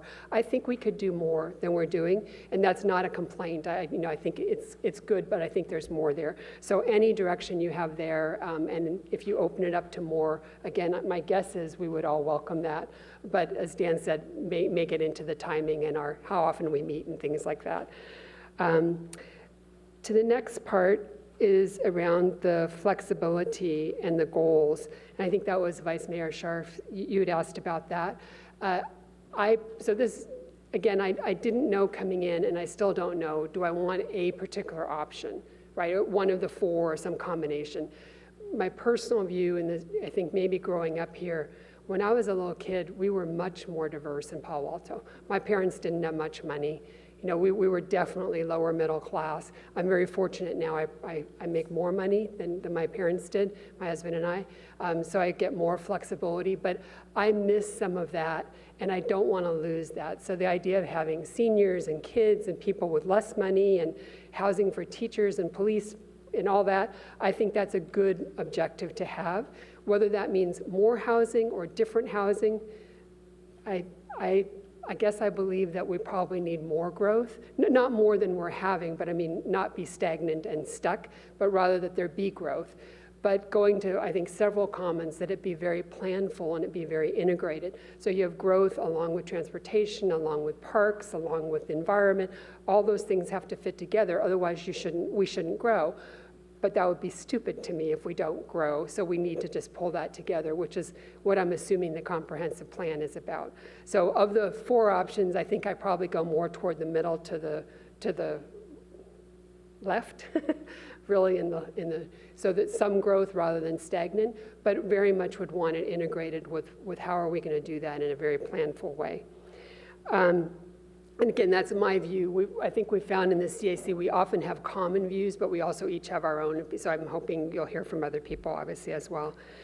The offsets, I really like the mixed, there's been some discussion of smaller units and subsidized units and things like that, I think would all be good ideas. The final part, I think, is around what we want to do on the broader policy and how everything reconnects. I'm not sure when we're going to do that, but kind of stepping back again, the housing and the land use, I think, covers everything. It's so integrated with everything else, and you can't really take one element and not address the others at the same time. We're approaching it piecemeal, but at some point we'll pull those back together. Is how do we put together, I think your comment too, right? How do you have that planful? If we have this growth and we also need these other elements, are there offsets? How does it fit together? That's where I would love to see this go. And whatever you would want our role to be, would love to do it. But again, thank you very much. And anything else for me? Otherwise, I'll. No, you're great. Okay. Thank you, Lisa. Okay, thank you. Bonnie, and then it was Julia, I think, and then Bob, and then Elaine. Well, good evening, council members, mayor, and co-chairs. As some of you may know, this is my second time around on a comprehensive plan, so it's really neat to see how we were thinking in the 90s and how things have changed now. And I was just explaining to somebody, we were struggling when we looked at the community services element with the term customer service, and we all went, ooh, that's not right for now. But we thought it was great in the 90s. So that's just an example of flexibility and times, et cetera. On the DEIR, I'm looking forward to this draft because I'm really not sure how much, I'm sure it's going to give us a lot of information that we can use, and I'm hoping that staff will figure out a way when we have a meeting on an element, which aspects of the DIR we should really be thinking about when we're thinking about commenting on the element, so that there's a structured tie-in that will help us. Because I think I can speak for my fellow CAC members, who I want to say, by the way, I'm just enjoying so much meeting these intelligent, perceptive, wonderful citizens. It's really great, and having this committee is great for the city because it gives people an opportunity to learn about our community. Anyway, what I'm saying is when we have a meeting, and Jeremy can understand this, we say, okay, now we're going to talk about transportation. Wow, that's huge. And there's so many issues. Where do we begin? I mean, we have the existing element we start with. We have the PTC draft that was done a couple of years ago. What do we talk about? And there's 25 of us in a room. How do we have a conversation with 25 intelligent, interesting people and come up with something? So it's a challenge, and I think staff is doing a great job. But I'm hoping the DEIR will be integrated in our discussions in a very constructive way. I just want to say a couple of things in response to some comments I heard tonight. Quality of life as a term is a very slippery one. What's a quality of life for somebody who lives in the less dense, more suburban parts of Palo Alto is different from those who live downtown and live in a smaller place and like the excitement of the nightlife, such as it is downtown. There are different qualities of life. So we need to be flexible and step outside our own boxes and the way we think about. And we have to think about the people who aren't living here yet and what their quality of life would be. And so we do need to go beyond that. I want to say something to Karen. Arts and culture, you'll be seeing in the community services draft that you'll February 1st. We try to put more emphasis on that, and so hopefully you feel free to add more. But that's what we worked on. It's going to be a nice draft. I think you'll like it. And as to the direction, Corey's comment is the direction from council prescriptive, or I'm not sure yet. I think sometimes the direction from council has been high level enough that we've been able to use it. I think we got some from transportation, and I felt, hey, that's high level. I can live with that. But it seemed a little like the cart before the horse. I think our committee is supposed to advise this council, and yet the council is giving us direction. So we have to make sure that it's still a two-way street until the final draft is set before you. The other thing, I want to say I do echo Lisa's comments. I agree with everything you said. And the other thing is that when we're struggling with things like transportation and transit, we're probably going to assume that money is no object. If we're going to be visionary. So I don't know if to what extent we can do that, but that may be, since we're a high-level committee, we're thinking high level. Well, that's it for now. I'll give somebody else a chance to talk. Thank you for your time. Mayor Burt, could I just find out why customer service has gone away? The term.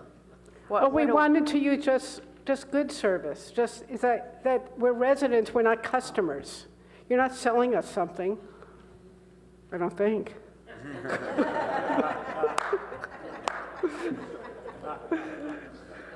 But thanks, Bonnie. Thank you, Bonnie. Julia, then Bob, and then Elaine, and then Hamilton. And if you guys would end up lining up so we can reduce our time here. Go ahead. Hi, my name's Julia Moran. I think I've probably lived here the shortest amount of time of all of the people on the committee, and it's nice to meet all of you. Thank you for appointing me. Excuse me. My background, I moved here a few years ago with my husband. He has a startup on East Bay Shore office area, and before this we moved from New York. I used to work in finance at an investment management firm, and now I am home with two very young kids. So that's who I am. I think my other committee members kind of echoed the same thoughts I have of the general issues we have with the difficulties with delving deeply into each of the topics, articulated it better than probably I can. With the scenarios, my one main concern, it looks like all 4 scenarios have significantly more jobs than population. Given that we are And if I'm understanding that correctly, already the city doubles during the day. I think that a lot of the cultural issues that we have, the small town feel that a lot of people want, isn't necessarily the amount of people here, it's that gap between people working here versus living here, and then what services, what retail comes into the city and who that serves. And so I would like to see a scenario where there's more housing compared to jobs. Also, I like the idea of pursuing smaller units, and I know that Arthur said that we aren't looking at the fiscal impact, I think, if I got that correct, but I'm wondering with smaller units, I would assume there's a bigger turnover, and what the impact of that is on our tax base as once those units are turned over, the property taxes are reset. So I think that could have some long-term effects on our base. That's about it. Thank you. Julia, thank you. Bob, and then Elaine. Hi, I'm Bob Winslow, and by background, I'm an environmental engineer and resident of Palo Alto for 20 years, and also run an environmental company in Palo Alto.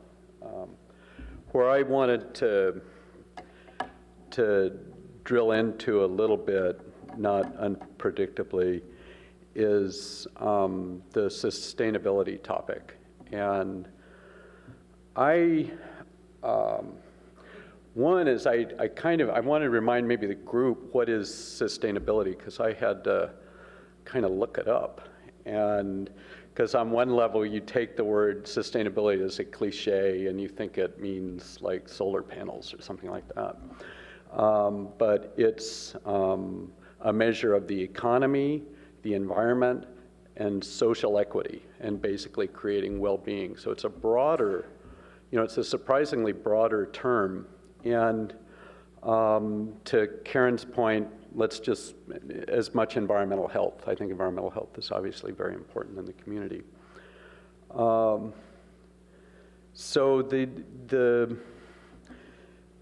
there is a challenge that I've been having with this, is that this process does not allow deliberation and deep dive. So trying to figure out how we tie sustainability as a cross-index measure into the document is very challenging to do in the notion of having 20 people sitting around a room with 3 minutes to talk, and where frankly we need a group up at a whiteboard drawing lines and creating concepts that could actually come into the comprehensive plan to bring some innovation, so the notion of popping off in 3-minute section is not bringing the innovation.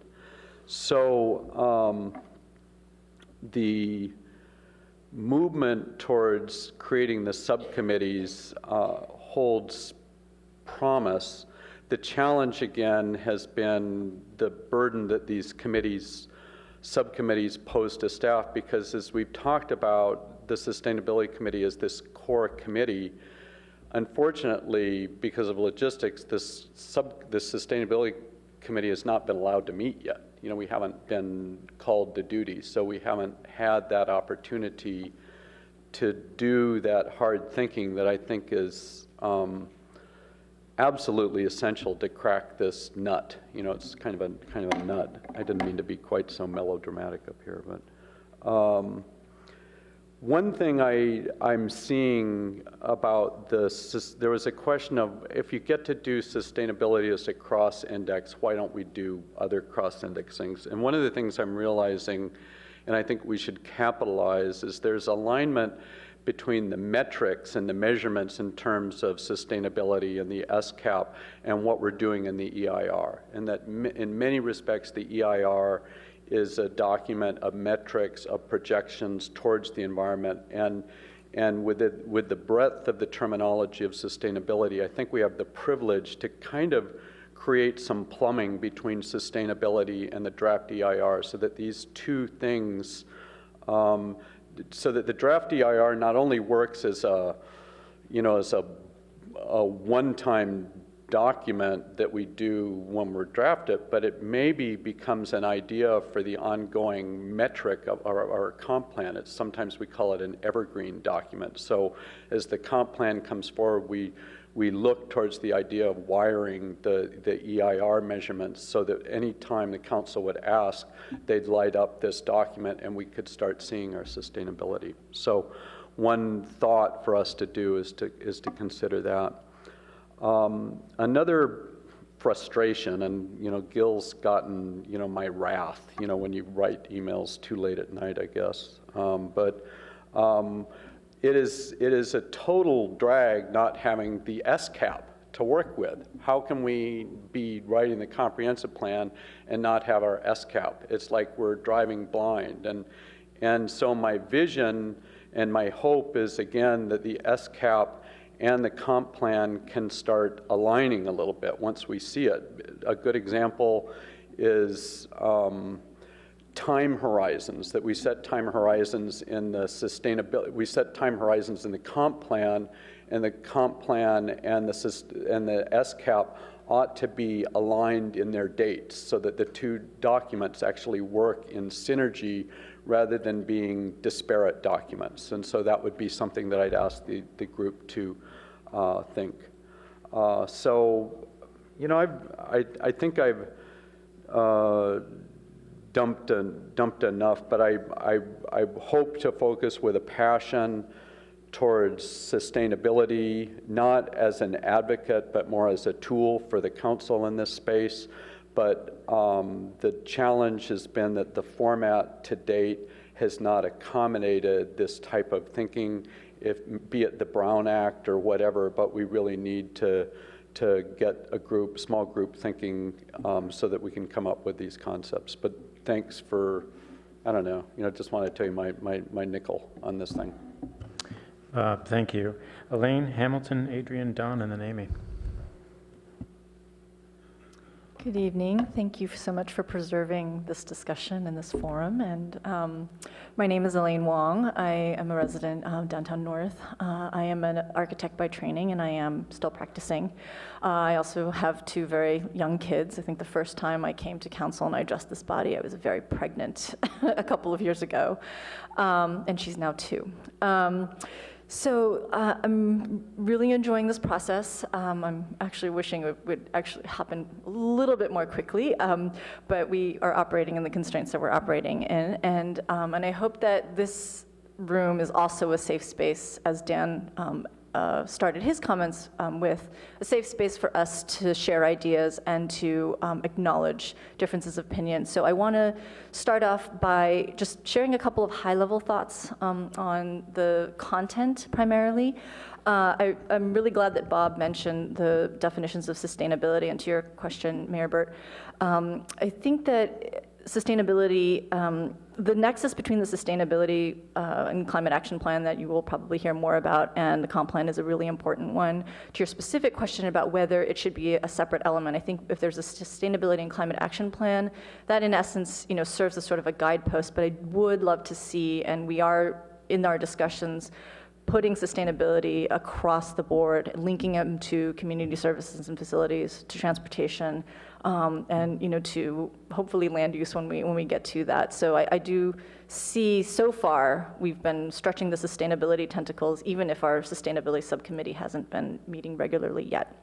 I also am glad Bob mentioned the financial health. I think one thing that's not clear to me, again, is this sort of financial, how do the city finances work? What do we need to help craft this document so that we maintain our excellence in the services and the financial health of the city, or maybe not health? I mean, it's not been clear to the body as a whole, like how it is we operate and how we should continue to think about operating.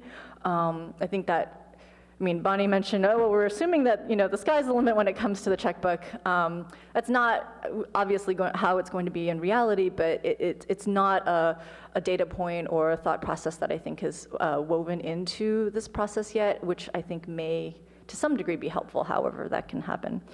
Another thing that's really come to the forefront is data-driven planning. And I think a lot of people have expressed enthusiasm for this. I think many of you expressed enthusiasm for this. I don't think that that's quite coming true yet. We have a lot of pieces of information. I'm not entirely sure that we are operating on the right ones. And just a couple of things that stand out for me. I think we're not even clear ourselves on like the demographics of our city. Do we know how many renters? We know broadly across the city what the distribution of renters are, but neighborhood by neighborhood. And Nextdoor actually has some very good data, but it's not been made part of the existing conditions data. But there are some neighborhoods that are have much higher home ownership, some neighborhoods that have much higher rentership. We have no clue what that is. We don't know the age breakdown of these individual neighborhoods. And so when people talk about things like we need resources in this part of the town and this part of the town, we actually don't have that data-driven engine behind that to make those good decisions. This has come up several times in transportation as well. We, obviously, Julia's alluded to this, we know that there's a huge spike in population. We don't know where these people are going to. Is it 50,000 people going to downtown? Or is it 50,000 people going to SRP? Is it 10,000 people instead going to downtown and 50,000 going to SRP? We have no sense of what that distribution is across. And that's really important when it comes to transportation to land use. And we're not equipped with those tools yet, I think, to really make those decisions. And that goes to a point that you have all brought up, is the flexibility. I think if we are able to really better drill down from a data perspective, then that allows us to have the flexibility to not have blunt force planning tools, but to have much more finely calibrated ways and mechanisms to really think, okay, do we dial up growth here? Do we dial up housing growth here and turn down commercial growth here? Do we dial up, housing growth of a certain type somewhere else? I mean, we just don't have these tools and mechanisms and I know the comp plan is supposed to be this broad 30,000 foot level thing, but we're not there yet. So I don't mean to grouse, I just want to put out some of these bigger, broader issues and I think challenges that we're all facing. On the point of housing, which a lot of people have talked about, they've already alluded to, I don't mean any disrespect, but I do just want to share a slightly different point of view. I think we already have a lot of unintended consequences of housing policy for the last 40 years, and people have already mentioned this. It's the lack of diversity. It's people being pushed out of their communities, even though they've lived here for a long time, because they can no longer afford it or they don't have options. We're talking about seniors. We had so many people come to our body and talk about the disabled adults who are in our city and are placing a significant burden on their senior and aging parents because they have nowhere to go or their aging parents have to care for them. We know that teachers and our first responders, our emergency responders, the police, the fire, they've long struggled to have a place in our community. Other members have shared the fact that when their kids were growing up, they would walk down the street and see their kindergarten teacher. I have absolutely no hope that my kids are gonna walk down the street and see their kindergarten teacher. I'm sorry, it's just not going to happen. They just can't afford to live here. So I think that we really, I think we have to think, and traffic is the primary unintended consequence, right? As more people have come here to work and seek new opportunities. We haven't, some people might live here for a couple years, but then they get forced out because of rent or family situations change, and not necessarily because they want to, but because they don't see those options. And so I think that's another unintended consequence we really have to think carefully about. And you all, on November 2nd, did have a really long and lengthy discussion about a bunch of land use items, for which I thank you. And what I understood from that outcome was that housing should be something that we all look at, and housing for everybody. And so I'm hoping that we can kind of look at the comp plan with that lens through your direction. And then the other thing that I just, two more points. Karen Holman, thank you, you and Liz Nis, for your leadership on healthy cities, healthy communities. I think that's being woven in a lot of different places. It's been mentioned a couple of times through community services and also transportation. And I think that, again, is another kind of facet of the sustainability that we should be all weaving at. On process, the one last thing I'll just leave you with, I would love to see a much quicker feedback loop. I think sometimes, your group will make a decision on direction, goals. It would be nice to have that come back to us much more quickly so we can kind of start thinking about them and really talking about them in our groups. Thank you. Thank you, Elaine. Hamilton, Adrian, Don, Amy. Hi, long time no see. I'm Hamilton. I've been a resident almost 25 years. I'm a parent, emergency services volunteer, and a startup entrepreneur. Democracy is hard, and I think the staff has been doing a great job trying to get their arms around this. I've been very impressed with the work products they've been producing. I've also been really happy with the openness and listening and positive and many great suggestions from the CAC. I think we managed to get a group of thoughtful people who are really all trying to build a better Palo Alto together. So I really appreciate my co-members here. I wanted to address Councilmember Sharif's comments, which really resonated with me, and also answer Councilmember Schmidt's question about livability. As a resident, clearly that's one of my concerns. I do represent a resident's point of view because I live here. Not just preserving Palo Alto, but making it better. I think that this is a great opportunity. If we look at the business as usual scenario, we all know we can do better than the business as usual scenario. And I think that some of the concerns have been around and a reaction to the impacts, which is really a result of the phenomenal economic growth we've had in the Silicon Valley technical miracle, which has put a lot of growth pressure on this city because all the companies want to be here. And many residents have pushed back because the existing conditions have not been fully mitigated and continue to get worse. So for example, traffic has a poor level of service at many intersections and has continued to go down. There have been, according to one estimate, 2,000 parking space shortage in downtown. And a lot of large office buildings have not felt in character with the existing aesthetics. And I think there's an argument to be made about what's the right balance between existing compatibility and forward-looking architecture. And I think a place like Stanford has done a phenomenal job with that. And as we look next door, they're a great example. The cost and availability of housing is an issue. I actually believe we can do more with availability than we can do with cost. But we really do want to continue to have a vibrant, we want to have an economically diverse city. And I think that takes a lot of conscious effort, and there's a lot of support from the Palo Alto community. Buena Vista is just one example of how we really want to maintain that and how far we're willing to go. But this comprehensive plan is another opportunity for us as well. I think that the office cap has in some ways been misinterpreted. I think the office cap is really about the fact that because our business environment is so successful and the companies have so much money. I mean, just look at Palantir. They're a home run company and they're just doing phenomenally well.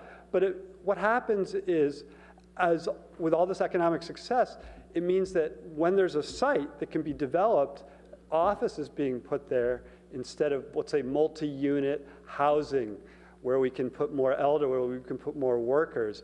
And the rate of workers, as we can see in all these scenarios, the rate of workers is growing faster than the number of people who will be living in Palo Alto over the next 15 years. And one thing I challenge all of you, I think you'll all be very popular if you do this, if the comprehensive plan update ends up with a scenario where we think we will add more people than jobs over the next 15 years because of creating high quality housing, I think you'll all be very popular.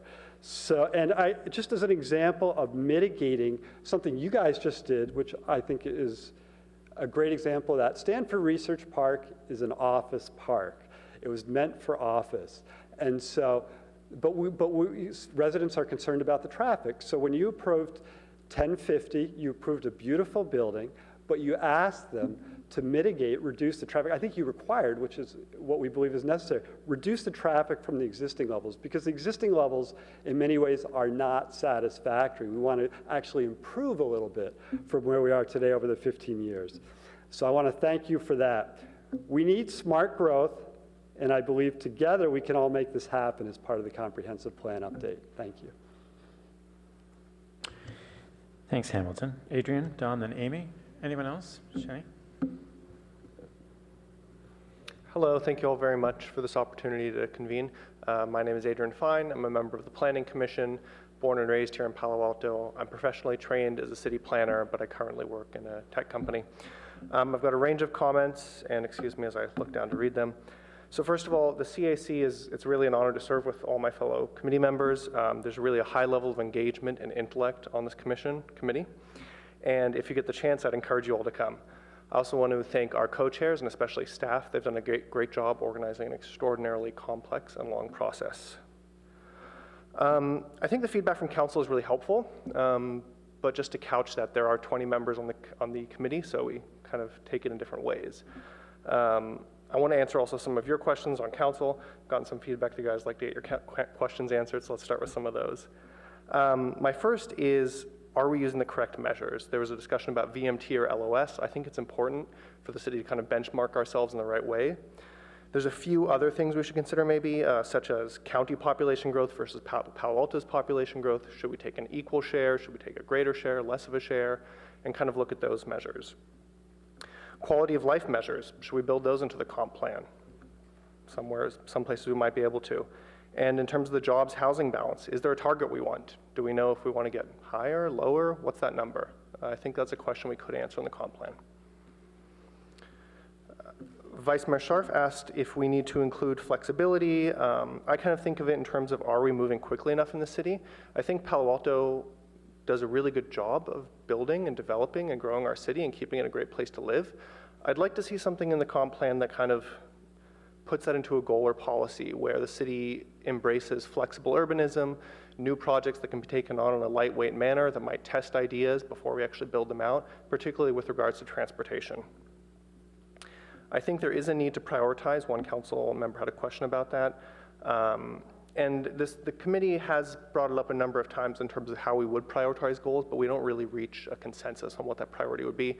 Maybe that is left to council in the end if there is a prioritization of different comp plan goals. I think there's been an excellent focus on sustainability as a cross-cutting issue that touches all elements. My personal opinion is maybe it should be encapsulated in a separate chapter, but as Elaine mentioned, I think she was pretty persuasive. It is getting its tentacles, to say, in all the different sections of the comp plan.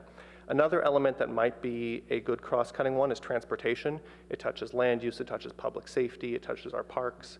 That might be a helpful way to think of it as well. Councilmember Holman, you asked about healthy cities and arts and culture. I think we've touched on them. I don't feel we've dug deep enough. Particularly with arts and culture, we've lost a lot of that over the last 10, 15 years in the city, and I'm not sure we're quite there or what we want from it, actually. So that might need to be better defined.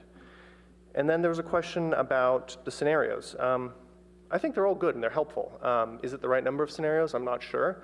I think ultimately it'll be a mixing and matching. I think, two of the scenarios had trench and Caltrain. That seems to be a consensus this community is reaching, and maybe it should be across all of them. In terms of whether we prioritize jobs or housing, that's another balance. So I think the council has the opportunity to pick and choose different elements from each scenario and kind of craft one that is right for this community. Otherwise, I think it's been a really good committee. I would encourage any of you to attend. As Councilmember Niss asked, there is food. But it's a really great opportunity to see Palo Altans come together, share ideas that may be down the middle of the road or out of left field, and that's how we're getting things done. Thank you. Thank you, Adrian. Don, then Amy, then Shani, then Doria, then Len, and if you would come and line up behind there. Not yet. Is there anyone else? Annette or Lydia?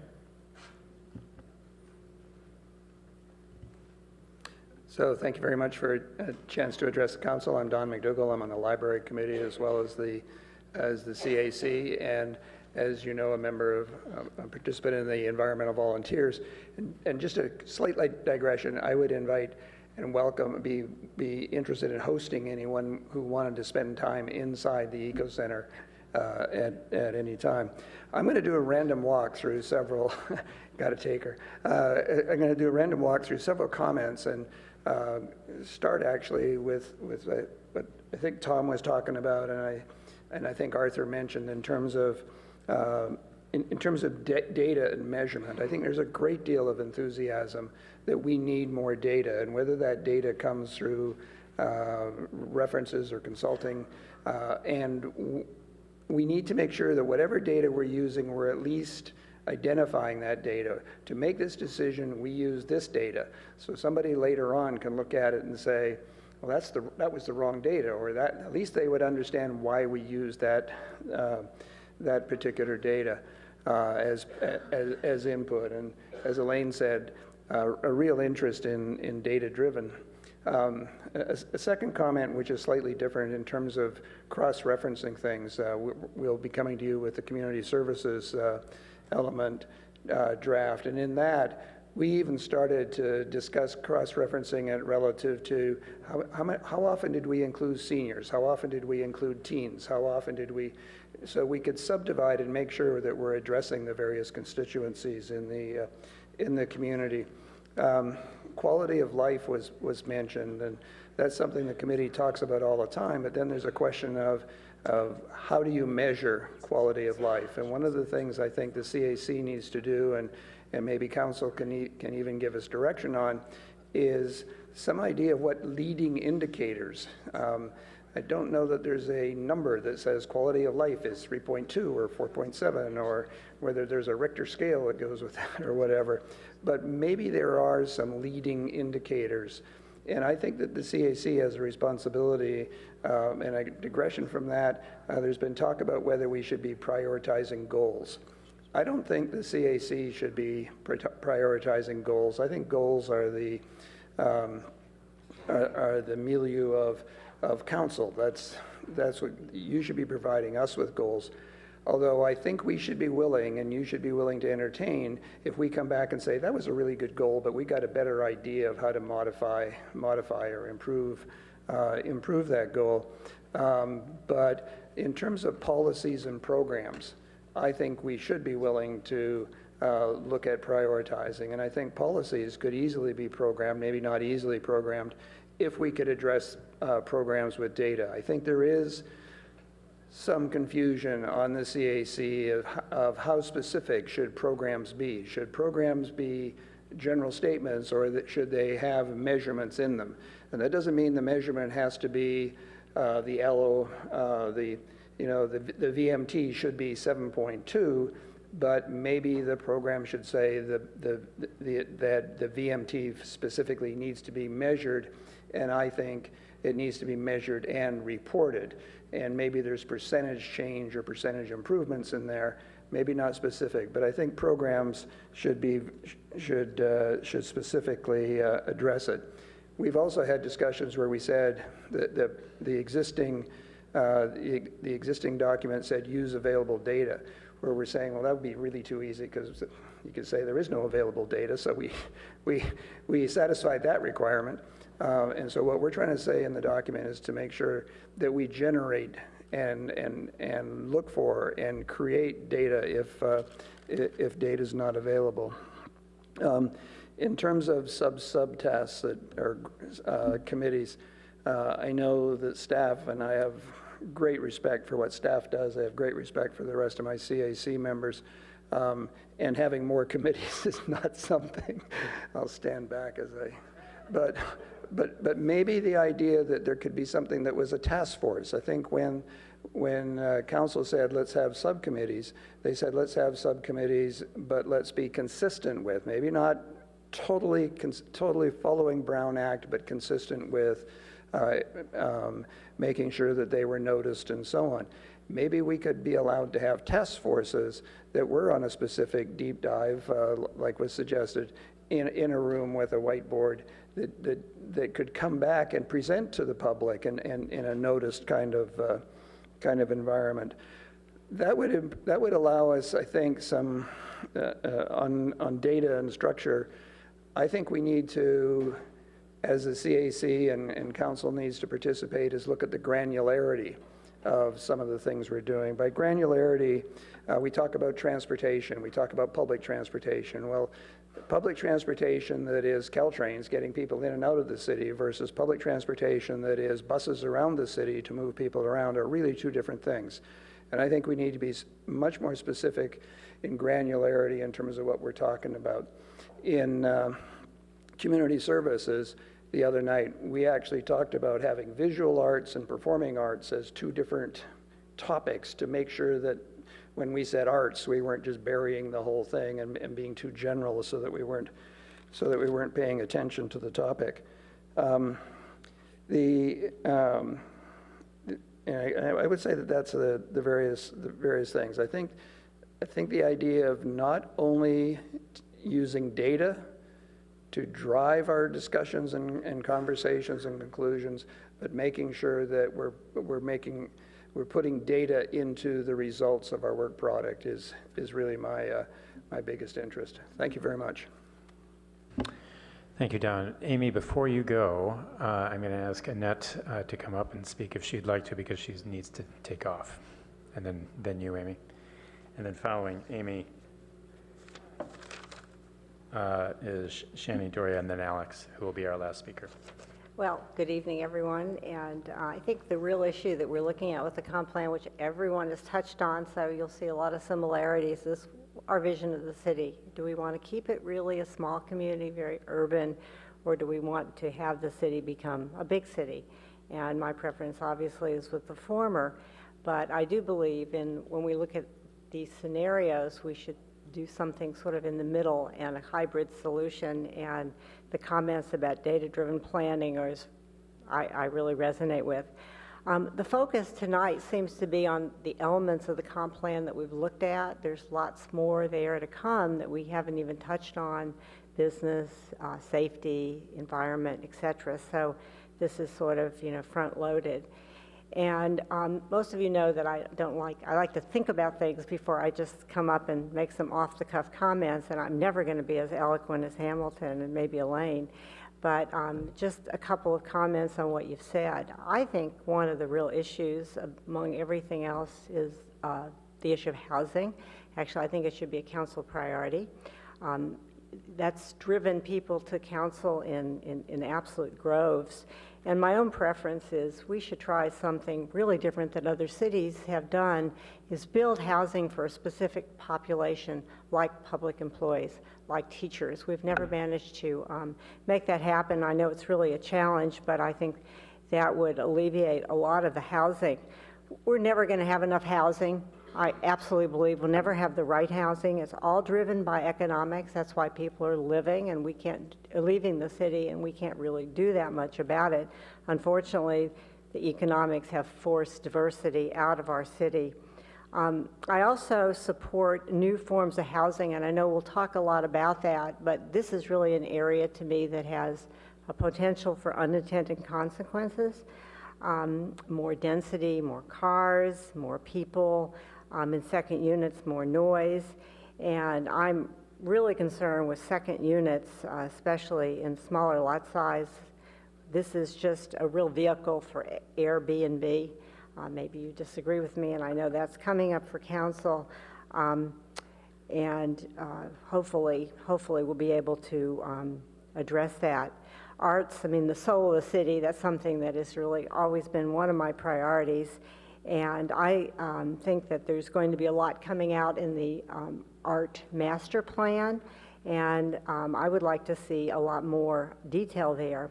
I really appreciate the comment on flexibility that Councilmember Scharf said, and for me, when I look at what we've done so far, I see many of the policies and programs should be action. They look more to me like action items, which means they're not flexible, they're not high level. And so I would like to see a much more general comment rather than the discrete action level items. And I've mentioned that before. And just my final comment that addresses something that was asked, I believe, by Councilmember Wobach.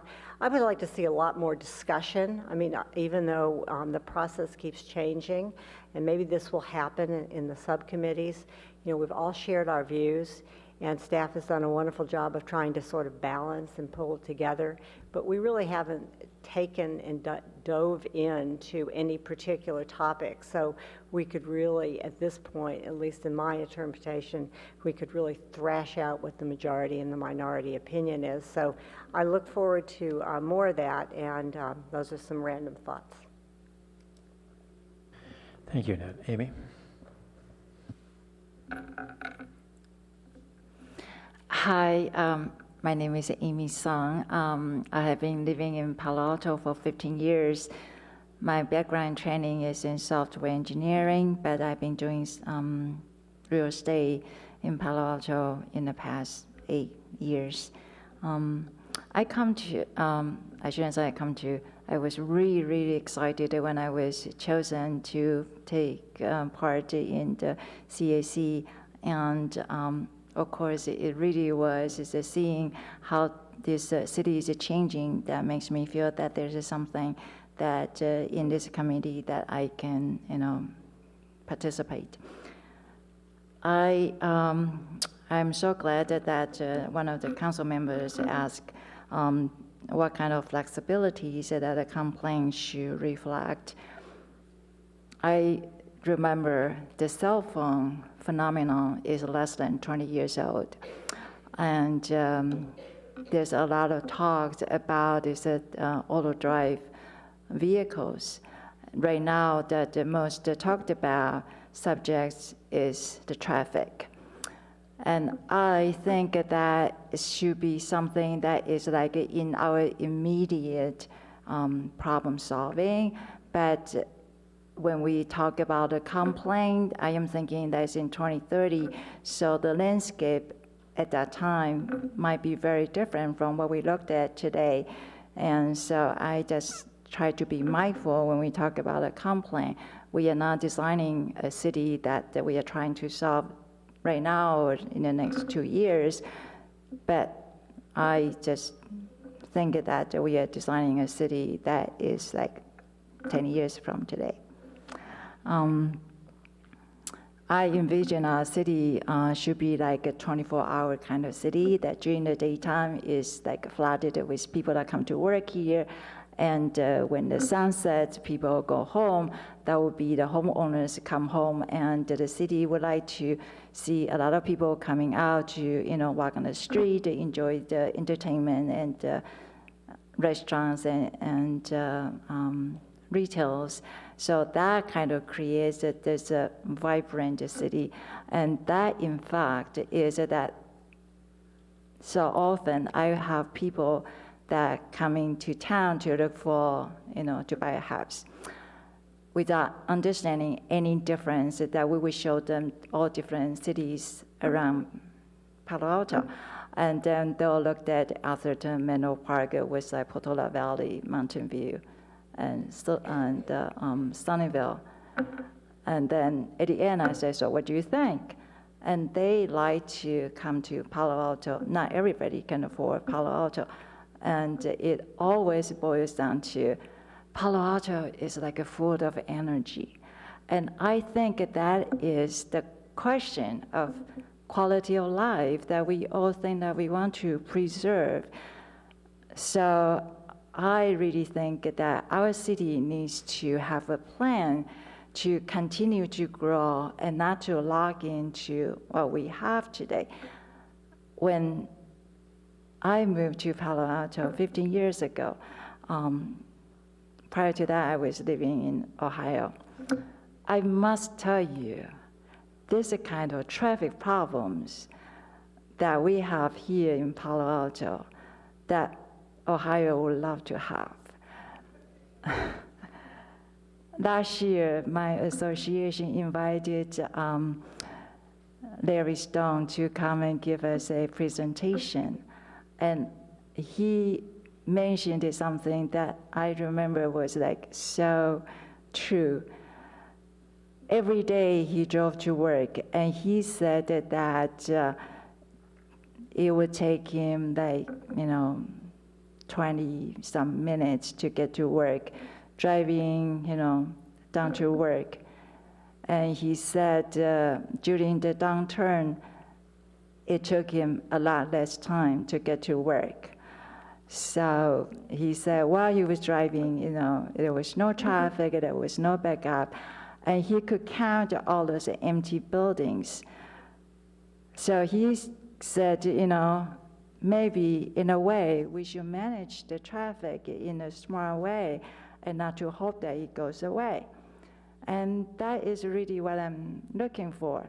We are not trying to build in all this problem solving in our complaint. Instead, I think it should be a guiding kind of like really high level. And when we constructed this kind of like a Bible-like book, we did not take into consideration of where the money comes from or the finances decisions, and yet we, constantly put the traffic that we face today into that book. So that is something I think that is important for we to take into consideration. And the housing, we all love this huge front yard and backyard, and from talking to so many people that considering selling and buying, we have so many young people, and these are high quality people, so they really are just looking to move in and continue their busy life, concentrated in building their career. So they are not looking for a front yard and backyard or a long commute.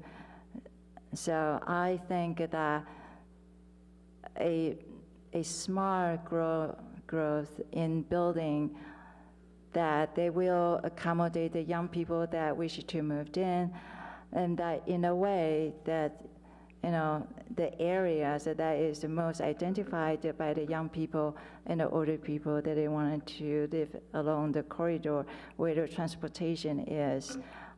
I think that is the way that I would advocate. So that is, the other one I really wanted to touch upon is that I have 2 children, and they had gone through Palo Alto School District. One couldn't wait when he was 16, he wanted to have a car. He reminded me he was about be eligible for his driving license. And my second one, who is now 20, and he doesn't want to drive. So I see that the young generation, they really do not believe that the car is an inevitable part of their life. Cell phone is, and with a cell phone, they can, in the tap, have a Uber come to take them. I think that that would be something that I think that is something to build into our complaint. Thanks. Thank you, Amy. It's actually Shani, and then Doria, and then Alex, you're the last speaker.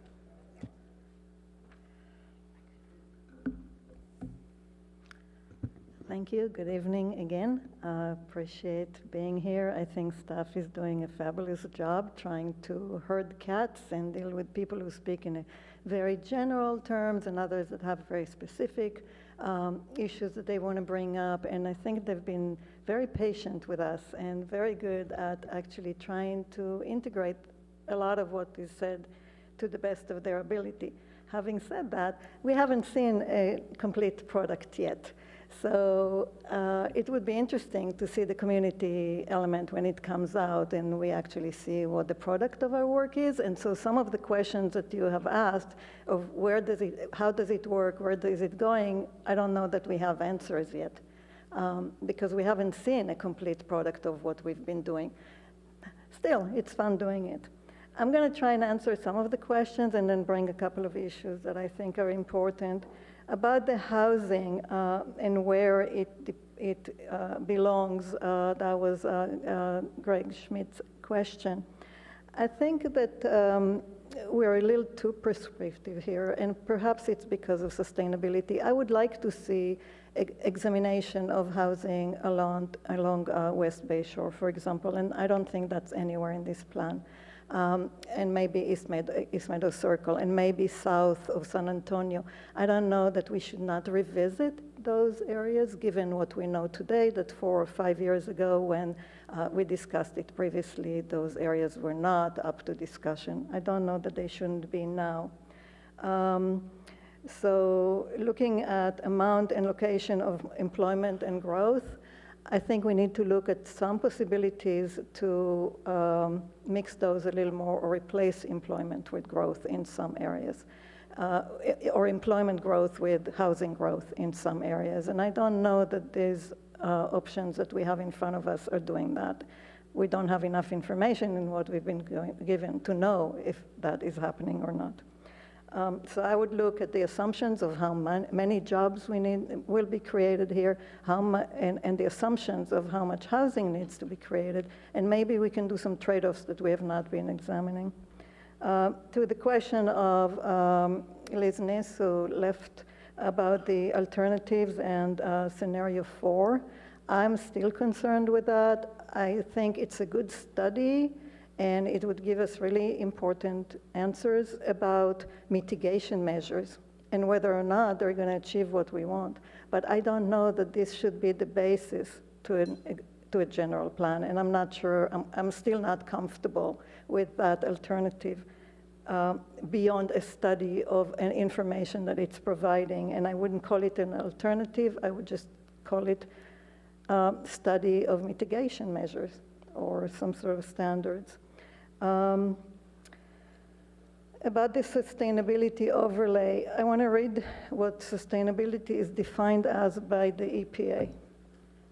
So maybe that would help understand why I always talk about how do we integrate nature into the sustainability. Oh God, I lost it now, I think, right? Yeah. Hold on. There it is.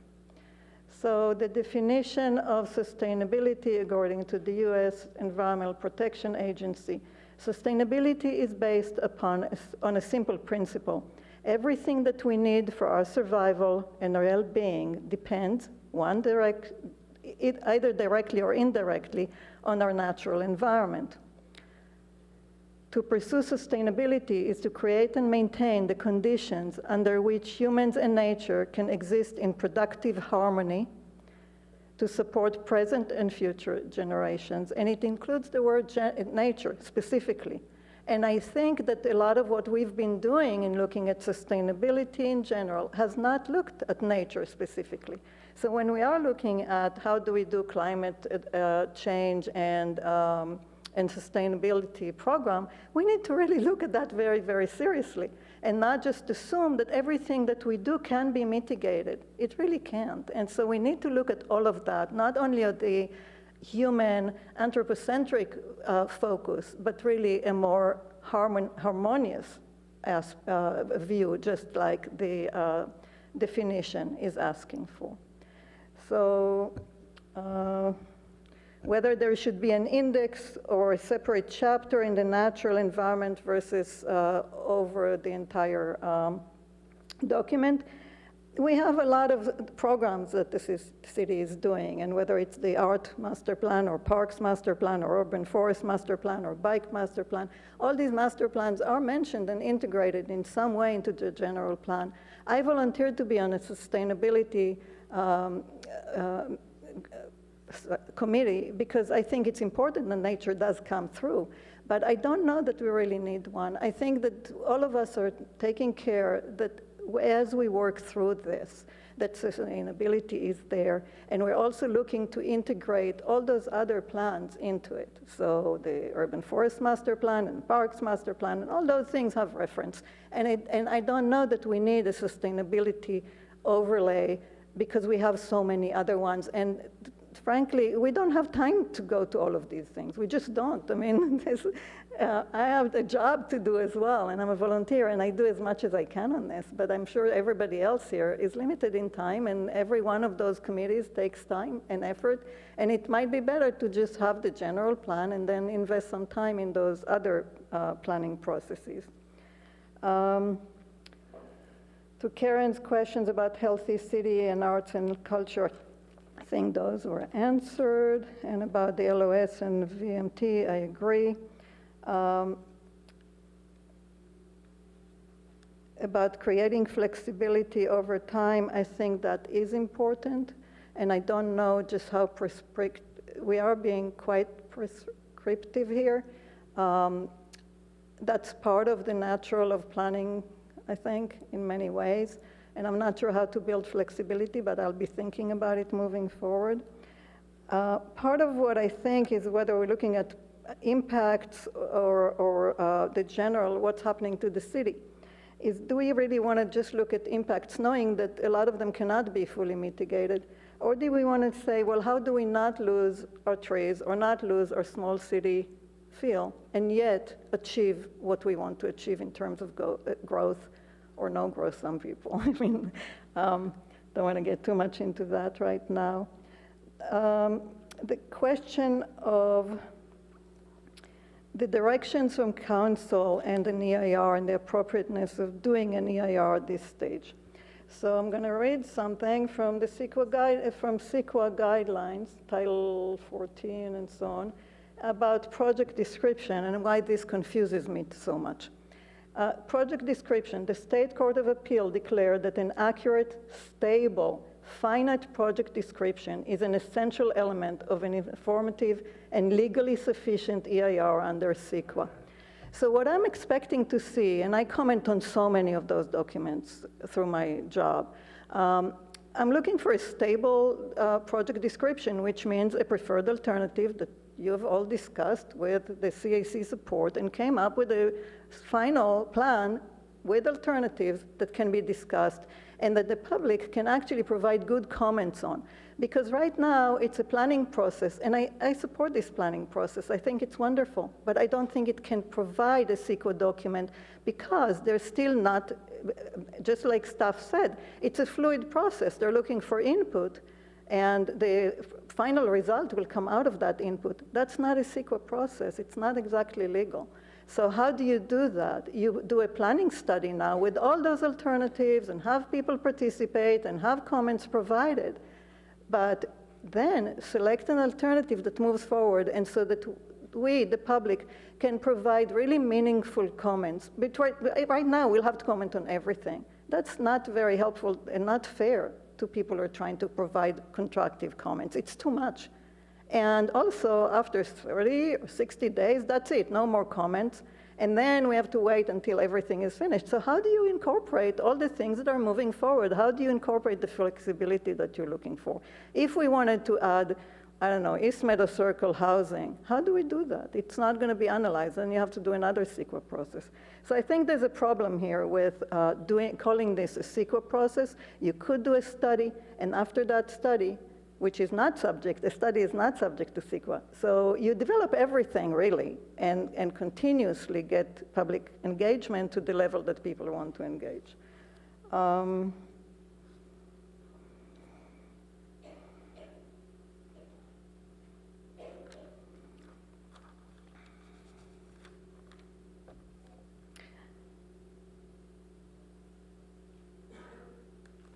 And I support what Elaine and Don and Anne said about data-driven planning, because I think we do have not enough location-specific data to provide good comment. Thank you.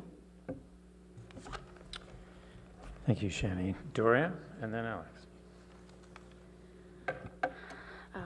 Hi, good evening, and thank you to everybody, staff and everybody. I won't go through it all, the thank yous. It seems like the big issues are housing and traffic and the impacts that those associated with those. So I wanted to say that I'm strongly a proponent of putting a certain amount of housing, but we just have to be realistic. There is an end to how much housing. There's a finite amount of space here, and not everybody in the world is ever going to be able to live here. I don't think it's possible to close the jobs housing gap completely, but I think we should try to be more fair in our housing and build some housing of different types. I think the best opportunity for housing of smaller units and whatnot would be in mixed-use zones where we would have retail only on the ground floor, no office, and housing above. I think that would add a lot of the needed housing without changing drastically the quality of life for existing neighborhoods. Many neighborhoods like mine, where I live in RMD, very close to El Camino. So some of the cheapest housing available in Palo Alto is very close to me. And I worry a little bit about wanting to tear everything down and build everything new, because those people, when there's a new building, even if it is small units, won't be able to afford to live there anymore. So there's a certain amount of displacement that comes with urban renewal. And these are existing neighbors. So to me, they mean more maybe than every potential future neighbor. I did want to mention, talk about the 4 scenarios.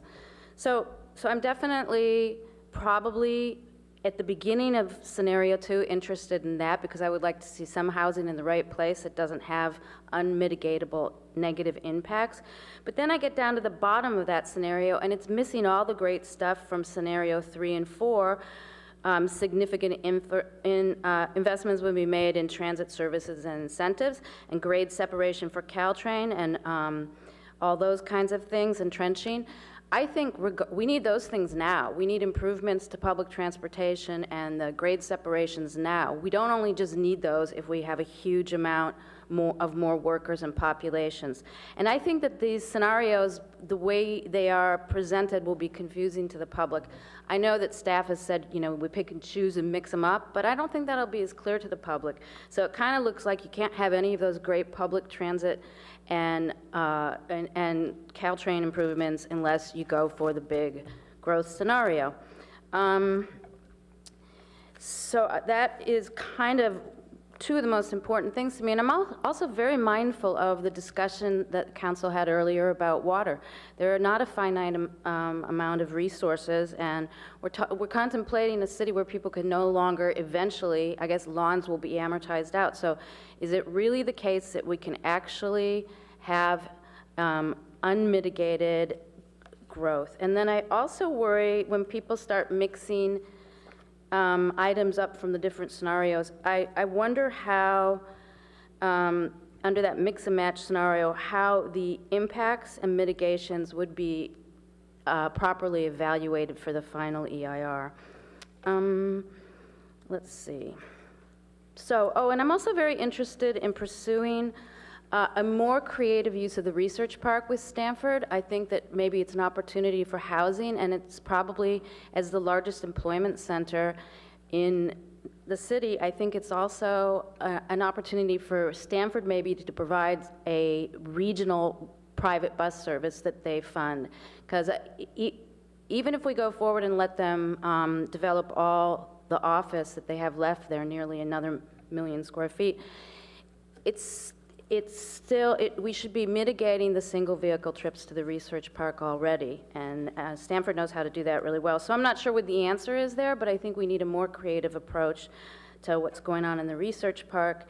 And since so many of my colleagues touched on so many other important things, I think I will just leave it at that. Oh, I wanted to mention something. I really appreciate the need for data-driven planning, but I also think there's an old phrase in planning that you plan for what you want, and I think that is true also.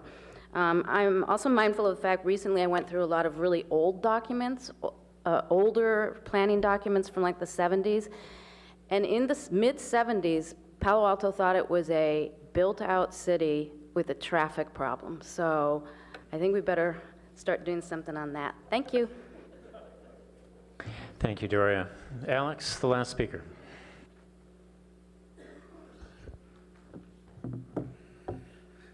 Good evening. I'm guessing I'm your favorite guy, because I'm the last one. So I just thought I'd close by reiterating every comment that every other person on the team made. I think you'd all... Yeah, I will, exactly. As you can see, we're a timid group, and we don't have many opinions. I think almost everybody spoke. There are a few who didn't. That is very indicative of our meetings. I've lived here for 17 years. I went to school here, went down to Southern California where I grew up for 13, came back in the late 90s. I'm the pastor of a local church, and I'm also a professional part of the church rents. We both rent our facility at Coverly Community Center, and we rent our offices on San Antonio Road, and are currently in the process of considering being bounced from both of them, given certain economic realities here in Palo Alto. I can talk about that in a minute. One anecdotal story about traffic. I remember when I moved up here in 1999, being a lifelong Angelino, I thought driving here was going to be cake because people drove like just complete wimps up here. And I was from LA and we knew how to drive. Let me just tell you, people up here are driving like maniacs now. I don't know if you've noticed. So either it's getting worse or I'm getting soft. I just wanted to communicate that I think this group exists in attention. I think we have too many in the group to have a very engaging conversation. The meetings are run very well. Arthur and Dan are hamstrung, I think, by what's being asked of them. I think the staff do an excellent job giving us what we need, but primarily when we meet as a group, and this was echoed from I think what Annette and some others might have said, is that we throw our thoughts out there and we have an opportunity to speak, but we don't have enough of an opportunity to grapple, to really like, what are you really saying? And the things that you're saying, how are those different from what I think? And how are those different from the other people who've spoken? I would like to see more of that. I don't know if it's possible, but I believe it would make the process more impactful. I've not served on a subcommittee yet, but it feels almost impossible to do deep dives. I heard some requests for that. I don't even know how that would happen, and I don't know how much the committee could even handle the extra time for that. I know that would be a real press for me.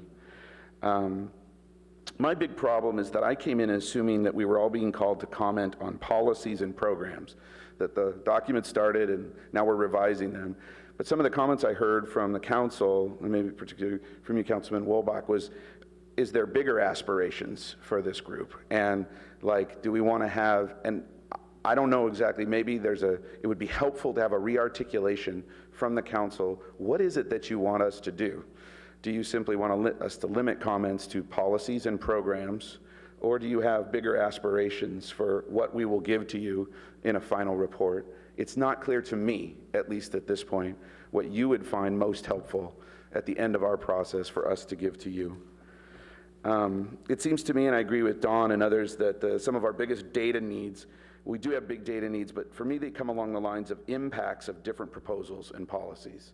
We talk a lot about, we should do this or we should do that, but how do we get the data of what those impacts of those executing those policies would be?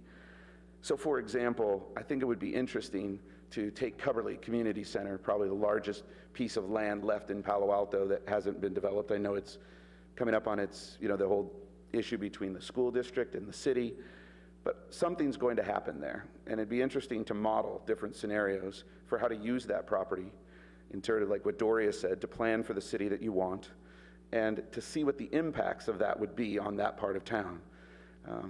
I think we need to have some sense when we're actually giving these ideas that we're also aware of what the impact of that will be, both on the individual policy and program, but also on the whole comp plan as a whole. I don't think I have a sense of that. I echo concerns too for the measuring of quality of life, or even how do we care for parts of the community that do not have adequate resources or ability to voice those concerns. I know this council has been privy to that with issues like Buena Vista and other things, but it seems to me that we are quickly on a path where unless you are part of the ultra-rich, you will not be a part of this community. And I don't know how this city, how will we plan for having representatives? I think Elaine said to see your teacher down the street.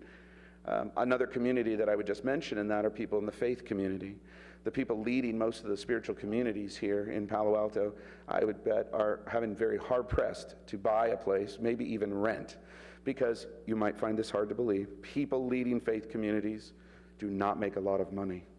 Don't believe what you see on television. It's not true of all of us. I don't want to be fatalistic, but it feels like there is something happening, and it seems to be happening quicker than this process. I find that when we go to the meetings, there's always something new, you know, like with something we haven't considered before. Like all of a sudden, now everyone's doing, you know, those, you know, renting their houses out to like families that have come down for the day, and now how is this going to matter? And I also raised at the last one, I noticed there's not much about hotels and their facilities like that in the plan, and how do we understand those? I know they're huge revenue makers, but for example, for us, we're going to be booted out if a hotel is built on San Antonio Road, and there's 22 small businesses there that service Palo Alto that for sure will not be able to find another place to be in Palo Alto if we put that hotel there. So, bottom line, I just want to say this is a group of a lot of passion, intelligence. I learn something from everyone every time I go.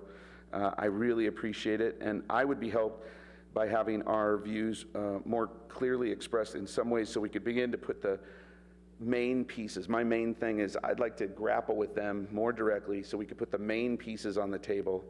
And I think I concur with Councilman Du Bois' suggestion of the possibility of a prioritization of some kind of what goals are we hoping to achieve so that we, when we're meeting, can actually hold each other accountable to that, so that there's some sense of where are we headed and how do we get there together. So thanks for the opportunity to do this. It's been great for me, and appreciate all your work. Alex, thank you. I believe my co-chair has a few comments before I pass it back to the mayor with his patience and the rest of yours. Thank you, and I'm pleased to be working with such a thoughtful and distinguished group of citizens on the CAC, and I think it's been a very thoughtful discussion. I'm just going to mention a few comments that haven't come up, or a few comments that in response to some of the comments that have come up. The first is that there's a lot of talk in this about trenching Caltrain underneath East Meadow and Charleston, which is great, but I wonder where the thoughts are about trenching Caltrain north of Oregon Expressway and California Avenue, and I think that that needs to be revisited, and continuing on into Menlo Park, it's in Atherton. The second thing is that I think that the prioritization of goals is the purview of the council, not the CAC. And I also think that there are things that can be done to minimize conflicts, for example, in policies. For example, this may get into a slight bit of minutia, but consider differences between promoting projects that have, you know, building projects that have childcare versus promoting projects to have childcare. And there's a difference in that one word, that to two, actually makes a difference in terms of how you deal with conflicts of multiple comp plan policies. And therefore, I do think that the language could be scrubbed to try to advise future councils on when policies are in favor of something or policies against something, that is more clearly understood. And I think that the council has decided that policies that are not in favor of a project should be mentioned as part of a project staff report. There's a lot of talk about millennials not having cars. I read an article in The Atlantic the other day about how millennials are starting to have cars and starting to move into the suburbs as they have kids. So maybe it's just that they're getting married and having kids later than they did in previous generations, but that's a transition that's happening. The reason that there's only one cross-cutting committee of sustainability and no subcommittees, and partly the Brown Act, no subcommittees, and that if you have multiple cross-cutting committees, there's no time for them to meet. So Dan and I came up with very carefully with an arrangement of subcommittees in such a way that we didn't violate the Brown Act for the overall CAC. It would be nice to have some notion of negative traffic growth. So maybe whenever you add a job, you take away a car. So you add a car on the road, you take away two. So think about that, especially for the Stanford Research Park, because otherwise keeping things the way they are is not going to be good. We need to have it actually get better. Otherwise, if you think about how that worsens our quality of life, and certainly the quality of life is going to be different in an R1 neighborhood than in a neighborhood that's more urban, more downtown. But we need to think about what the quality of life is on a per neighborhood basis and not worsen it in either scenario. I think that the sustainability should not have its own element. I think that it should have a description in narrative that has a cross-reference to sustainability throughout. But in some sense, it works better sprinkled throughout. I think that in many ways, we're constrained by staff resources. The subcommittees, the meeting times are constrained by the need for staff to service them. The ability for us to have extra meetings, if we decide that that makes sense, is constrained by staff resources, and so that's an issue. If we want, and in fact, it seems that we don't really have enough meetings in our schedule to complete things by the 2016 end deadline, so that's a consideration. One of the things about the kind of housing, we can't, as was mentioned by somebody, we can't have housing for everybody. We just can't. And if we did have housing for everybody, we'd have to have schools for everybody. And you can build two-story school buildings, but you can't build two-story playing fields.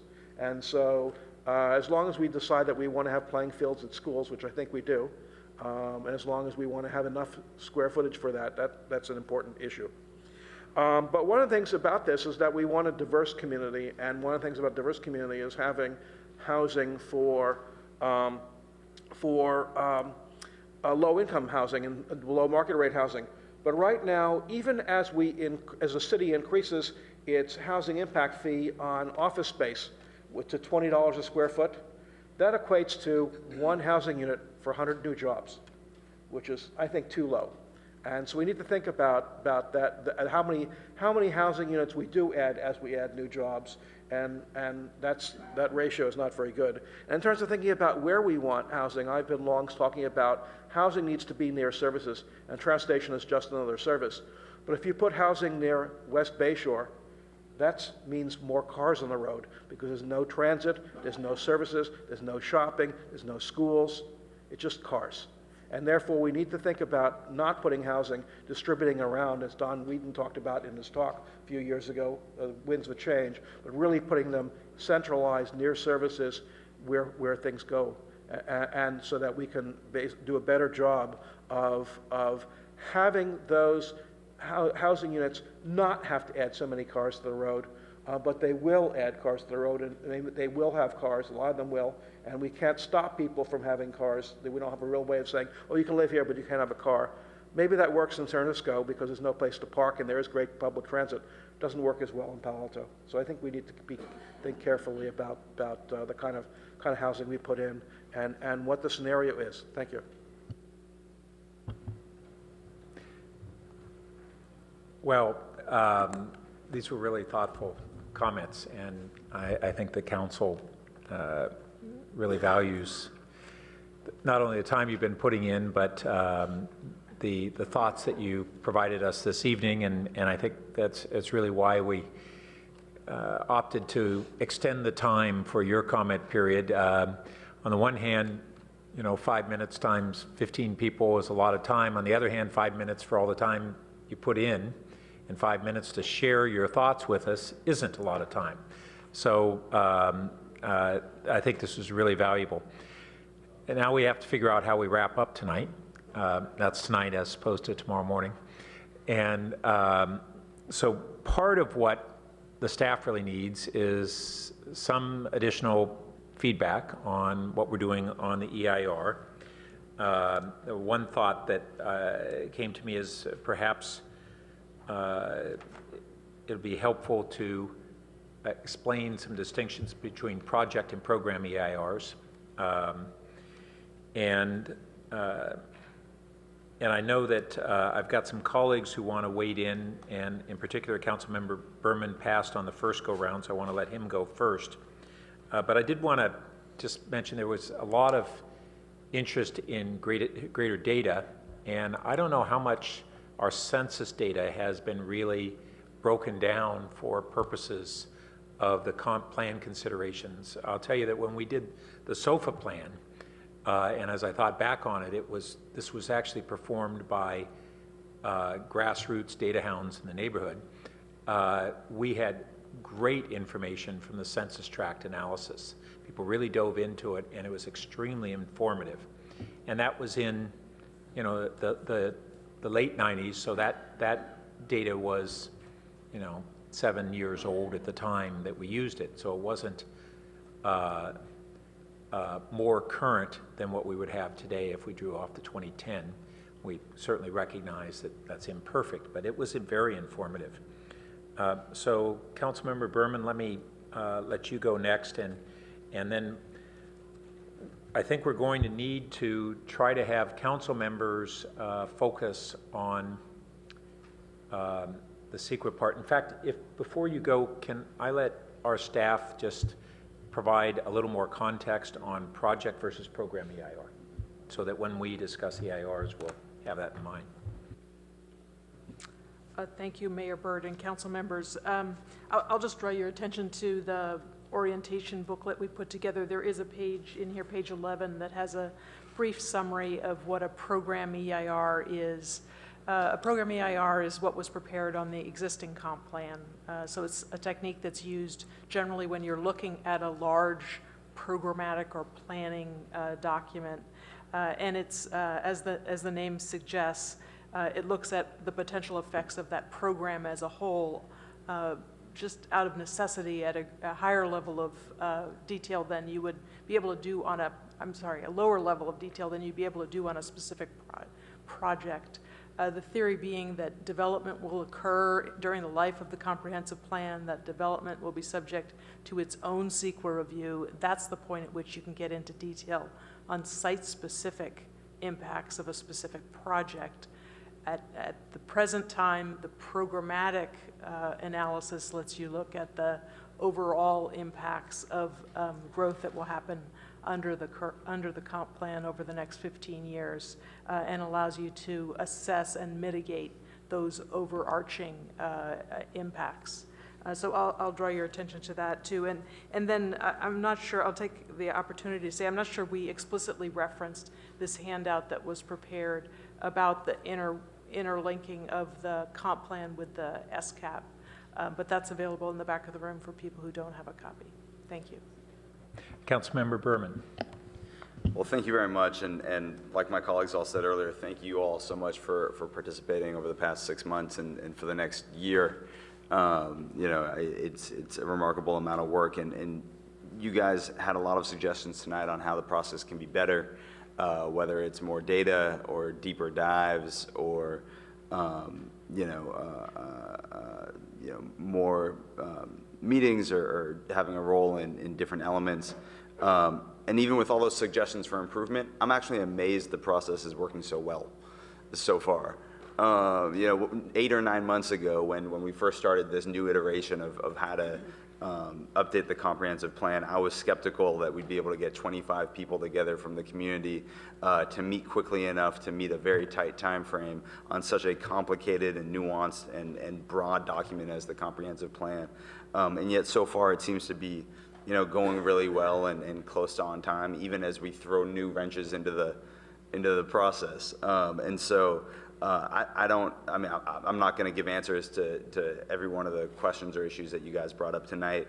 I think there's an ideal world and then there's a reality we live in, and we face this on the council also, that sometimes we just have to make decisions and move forward on things, based on things like our time constraints or staff constraints or just the fact that we might not have all the data we want. I fully think that we should get as much as possible, but for you guys just to keep in mind as you're going through this that the perfect can be the enemy of the good sometimes. I just came up with this kind of analogy in my head as folks were talking, and I was really appreciating everyone's comments, and this might not work at all and it could totally fall flat, but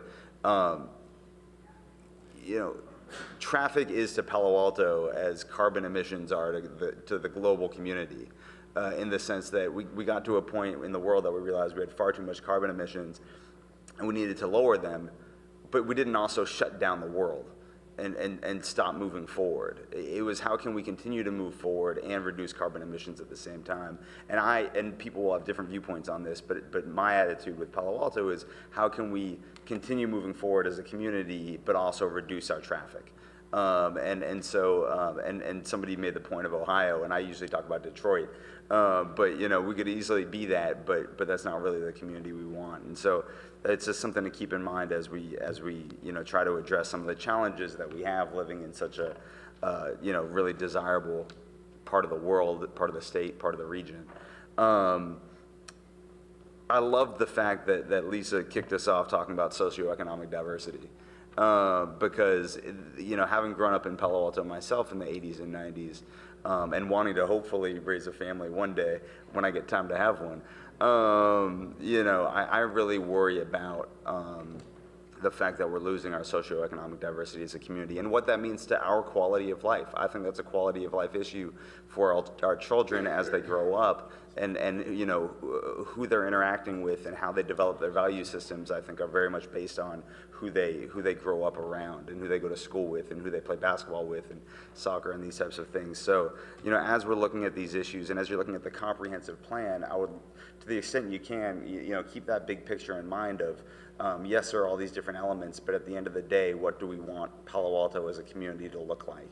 And that's not just traffic and it's not just jobs, that's people, and that's our neighbors. And so, you know, that's something that I'll be keeping in the back of my mind is once you guys kick this to council and we start, you know, playing a larger role. I don't want to talk forever because it's already 10:45, 50. But what were the specific things that staff needed us to weigh in on?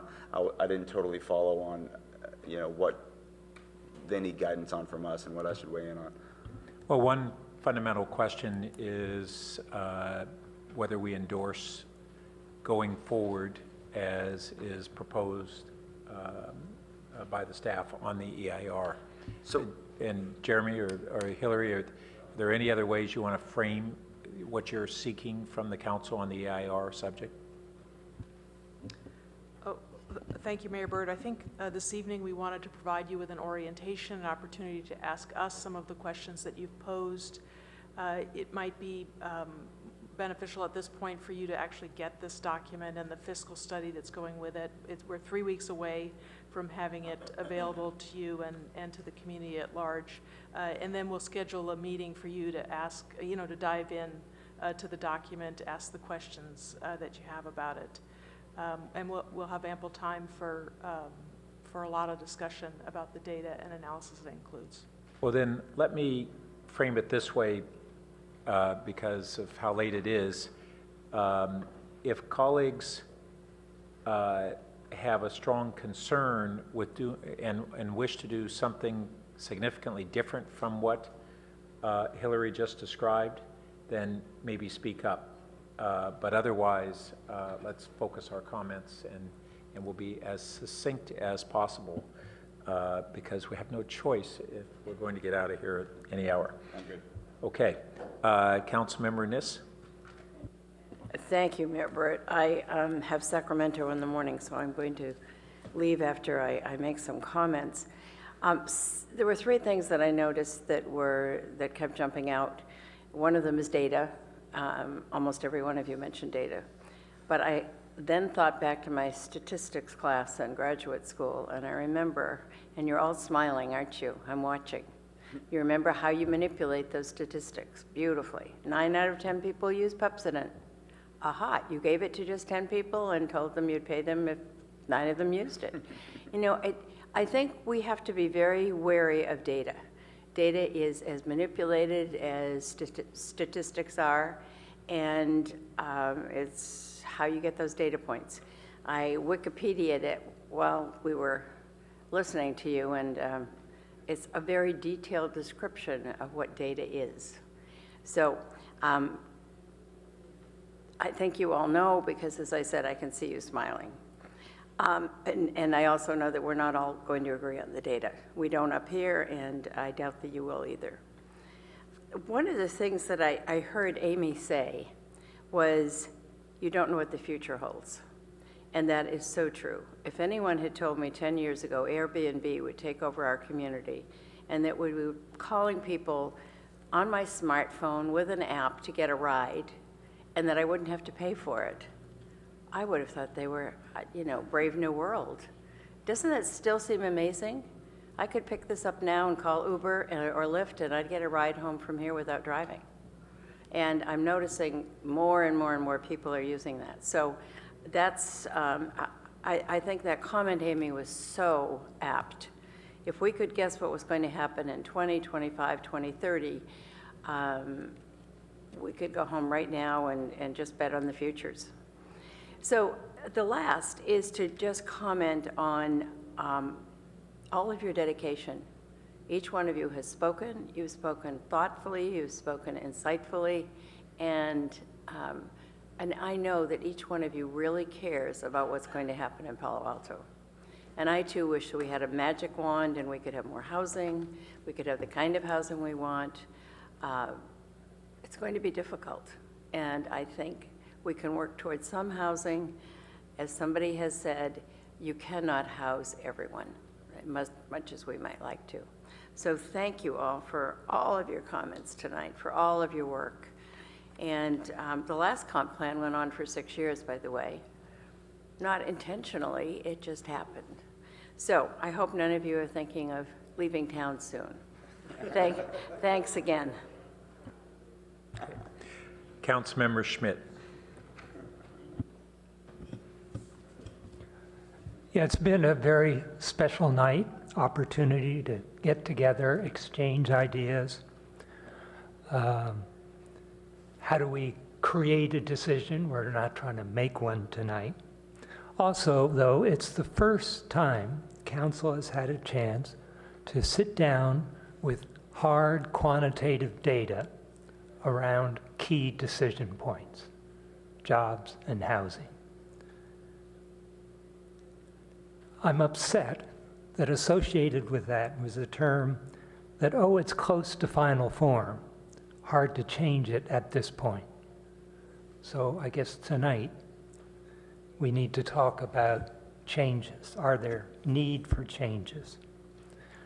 Tonight we heard a lot about traffic, housing, jobs. Citizen survey just came out, shows that Palo Altans are very concerned about traffic, about parking, about mobility, about moving around, about changes in the quality of life. Ask about priorities. Citizen survey is a good way to think about priorities. How do we keep a community that we have? So let me just make 3 points about the data. Number one, Palo Alto is in a unique situation. It has 3 jobs for every employed resident. Makes it a commute town. As a matter of fact, if you look at all cities in the United States of over 50,000, Palo Alto is up there near the top. The other names in there, Washington, D.C., Manhattan. We are in a situation where the traffic comes from this 3-to-1 ratio. So you look at the 4 scenarios were presented, and what do they see? Scenario 1 says, let's have a 4.7-to-1 ratio of the new coming. Second scenario, let's have a 3.0. Third scenario says a 3.1. Fourth scenario says 2.9. In other words, each of the 4 scenarios said, let's keep doing what we're doing, or do it a little faster, a little more commute. Point number 2, if you translate those numbers into the annual non-residential or commercial growth in town, scenario 1 says it will be 258,000 square feet per year. Scenario 2, 165. Scenario 3, 213. Scenario 4, 258. All of these are at least 50% or higher than what we've been growing over the last 15 years, about 110,000. So these scenarios are saying, let's grow faster. That's because they're based on Plan Bay Area, each one of these scenarios. Point number 3, if you look at the commercial growth in all 4 scenarios, add them together over the 15 years, they exceed the limit, development cap limit, set by Program L8 in our current comp plan. In other words, all our scenarios are saying let's grow faster than permitted under the old comp plan. There has to be a scenario that gives an alternative to becoming an ever-growing commute center. One where you begin to balance or move toward a slightly better balance of housing and jobs in the community, that drives toward having a community where the growth is amongst those who pay taxes to the city, to the school district, and to the county. Palo Alto is an open space in the heart of Silicon Valley. It helps Stanford and it helps Silicon Valley, not by building giant enterprises, but through the mobility of jobs and people, by experimenting, by cooperating, collaborating, people who play with each other, who move. That's the essence of Silicon Valley and Palo Alto's role in it. We should have at least one scenario that helps us keep that open, collaborative center, heart of Silicon Valley, operating effectively. Okay, Councilmember Wolbach. I'll try to keep my comments brief so we can get out of here at a reasonable time. After this conversation, just a couple of closing thoughts for me.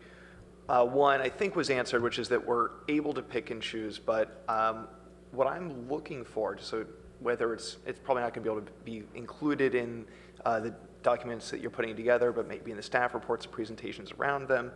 I'm looking, I think I'm not alone, in looking for a scenario that envisions slower job growth, but is open to housing growth with a focus on mitigating the impacts of such population growth. Essentially, maybe something like scenario 2 or 3 on jobs and scenario 3 or 4 on housing. Really, as I think somebody else pointed out, it might not be really clear to the public, if it's drafted and shared just like we saw it tonight, how much picking and choosing we might be able to do as we move forward post-release of the draft EIR.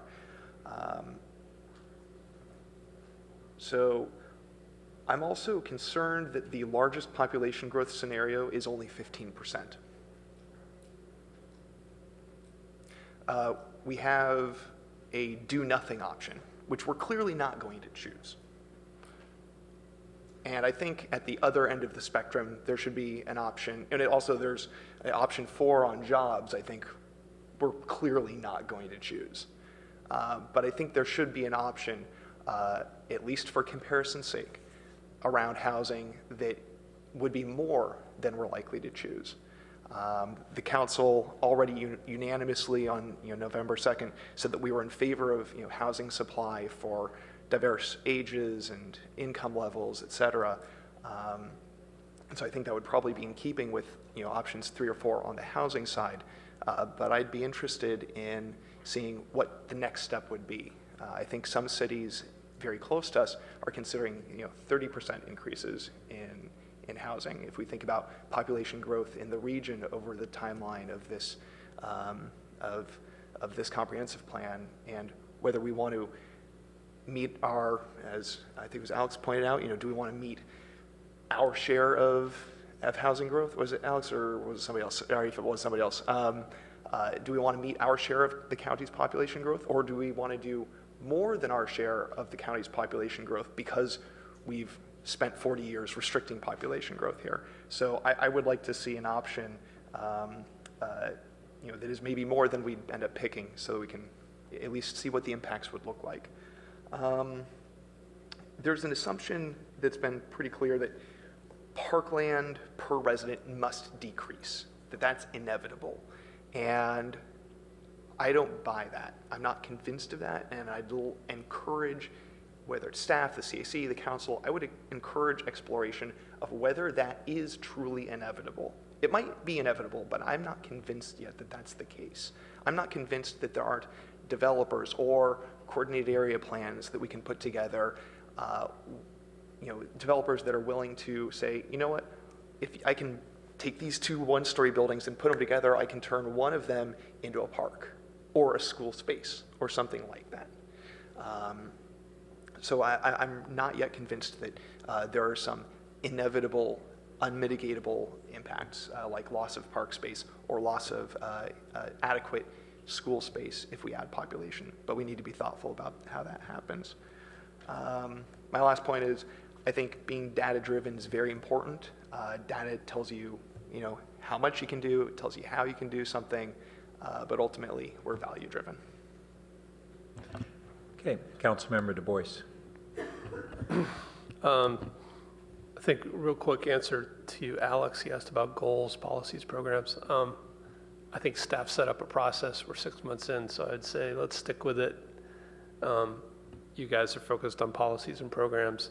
If you guys have ideas or feedback on goals, I guess talk to a council member before we have our sessions on it, and we can get your feedback that way. So I'm really concerned that we're repeating what the 2014 council did. And like I said early on, the scenarios, I think the staff report says it's a work in progress. It feels very much that way. And I am still worried that we're moving forward with a programmatic EIR prematurely. I'd like to see us go to a draft EIR when we had a preferred option and maybe two viable alternatives. I think it was a key point from the audience that we are asking a lot of the public to comment on 4 wide-ranging scenarios at the same time. I think we'd get better public feedback if we had a narrower EIR. In terms of measurement policies, I would like to see metrics with the idea that one of these scenarios would offer improvements. I think we heard that from several people. And I think specifically Councilmember Schmidt and Councilmember Wolbach mentioned a scenario that basically shifts that balance of commuting, shifts the jobs housing scenario, and none of these scenarios do that. So my other concern is we're going to get to the end of this process, and I think Hillary said it earlier, if we don't have a broad enough range, we may prefer an option that we haven't tested, which is this option of improving the commuting situation overall. So I also think we should eliminate scenarios we'd never consider, and kind of feels like these 4 scenarios are kind of looking at kind of moderate growth to high growth. I'd like to see us looking at kind of a lower growth to moderate growth, but my proposal would be we eliminate scenario 4 as it's outlined here. I think we could keep the appealing elements like improving transit, but I think the community's already told us pretty clearly that they don't really want an unfettered growth scenario. I'd like to see scenario 4 replaced with a scenario that shows the improved housing commuting ratio, maybe potentially some dedicated housing for school staff or city staff. And it would be a scenario that basically shows a decrease in people commuting to Palo Alto. What would a 2.5 jobs housing scenario look like? And I was thinking exactly along the lines of Councilmember Wolbach, something like scenario 2 for jobs, scenario 3 for housing. So continuing some of those growth management ideas for a commercial side, but looking at maybe some smaller housing units and increasing some housing. In terms of the comp plan process, I asked the question about more meetings. You said yes, we'd have them. I'd like to see an updated schedule pretty soon. I'd like to see the feedback loop tightened up. I mean, originally I thought the idea was this, go to the CSC, it would come to us, and we'd be somewhat in sync. I think we've kind of gotten out of sync, and if we needed to have a special meeting to kind of get back in sync, I'd be in favor of that. I think we've also talked about a lot of other issues. Park space per resident, I also didn't necessarily buy into the need to decrease that, and I think data would help us understand that. talked about growth management, traffic measurement, Airbnb impacts on housing, potentially residential retail, mixed use, kind of how do we balance mixed use so it's not predominantly office. And so, this is an action item. I'd actually like to propose a motion that staff present an updated schedule as soon as possible with check-ins in April, May, and September with a goal of delving into key decision areas on job and population growth, growth management, traffic, and the final DEIR. And that we move forward with various scenarios, but we replace scenario 4 with a scenario that shifts the job housing balance by limiting office expansion and replacing some commercial use with housing. So I don't know, again, this is the first time we've got to weigh in. I think we have some concerns about these scenarios, so. I'll second, but I also, for discussion, but I think you need to repeat it for staff. So I didn't want it to die for lack of a second, but if you could repeat it, please. David, I'll just email it to you here. Where do I see the schedule? Motions, I mean, if it's going to go anywhere, needs some more clarification ultimately than that on what we present and when, and more specificity about how we would determine what the alternative is in order to be able to be expeditious. But again, this is, there's 9 of you up there. There could be 9 different motions pretty quickly. Well, Mayor Burt, may I interject? Go ahead. I guess I'll just say that we as a staff and consultant team have really been trying to follow the direction that was given to us by the council in December of 2014.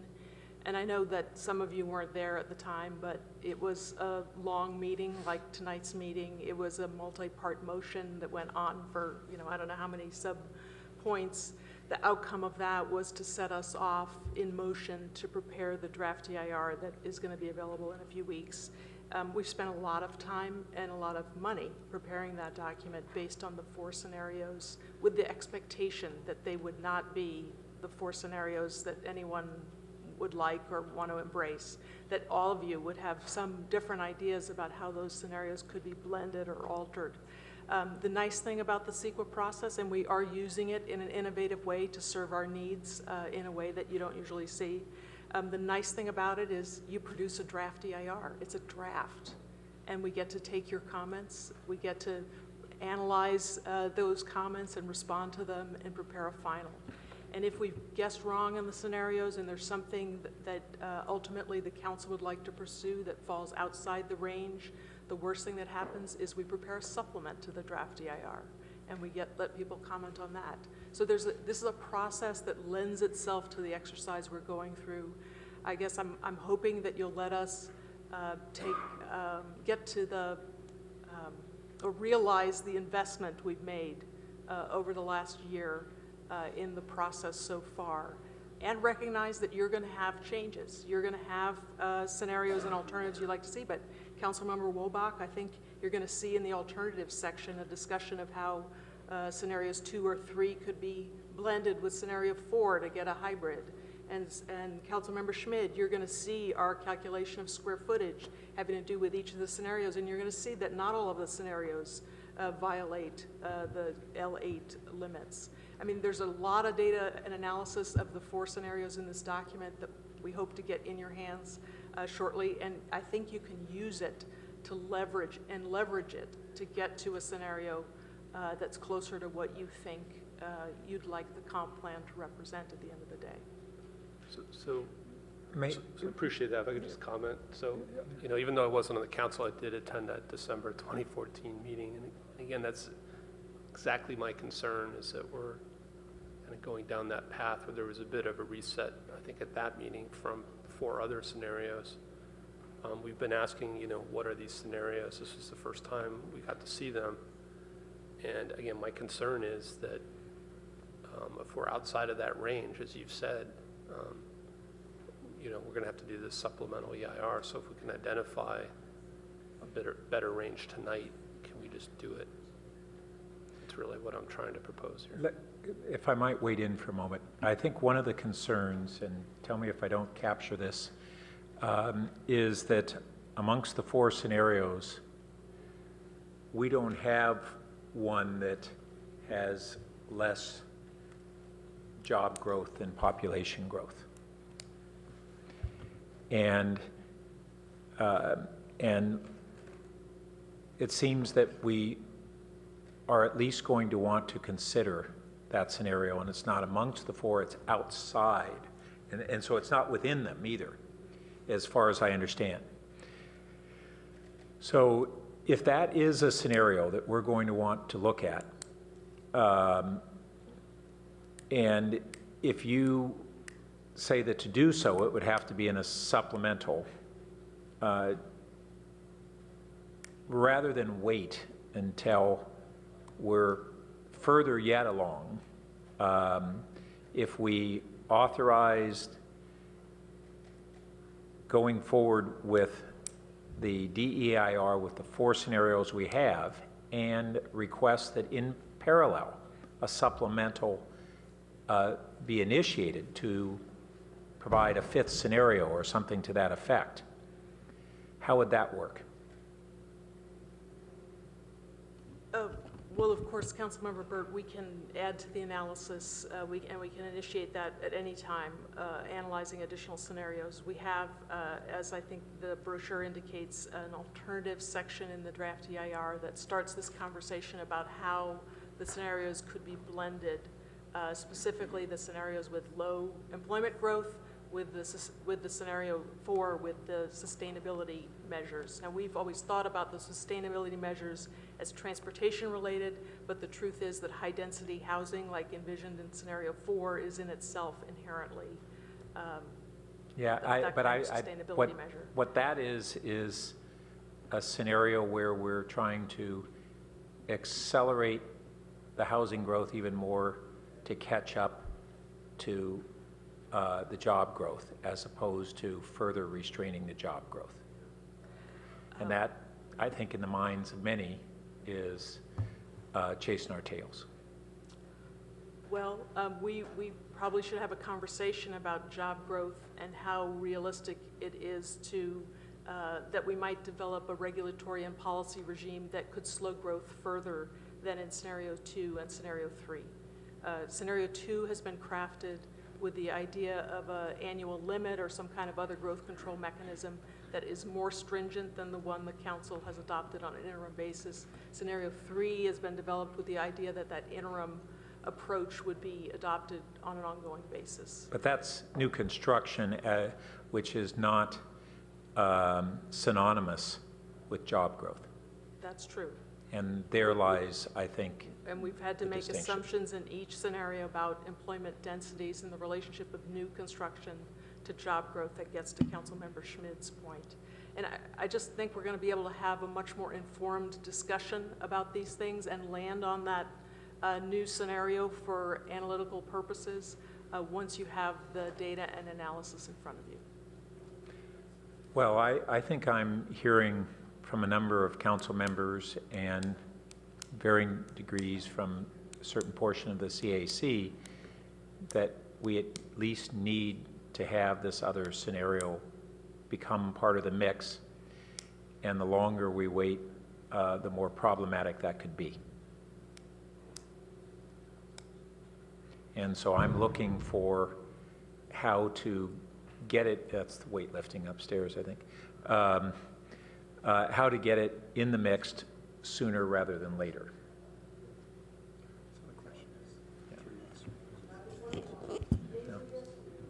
I'm not. Without getting too unscientific about it, do you think the council could, I mean, if we were to just look at these 4 groups of quadrants here, that the council might give us even an indication of what sort of the right numbers ratio themselves would be as a quick way to kind of cut to the chase and identify that? Well, I would be hesitant to try to do that tonight. I'm not saying tonight. Yeah. but I think that that may be the follow-on to this meeting. If I'm hearing a takeaway, that's what we need to grapple with. Is that, yeah. So, Tom, we're trying to figure out how to. I understand. I mean, we could let you plow forward with the motion. I understand. But I'm No, not I sure it's appreciate gonna. it. I'd actually like to hear Councilmember Holman, kind of what her opinion is as the seconder of the motion. Okay. And then Councilmember Berman has a question after that. Yeah, so I appreciate much of the motion that Councilmember Du Bois put forward, and comments that we've heard from the CAC and comments that Pat was making, Mayor was making, capturing both of those.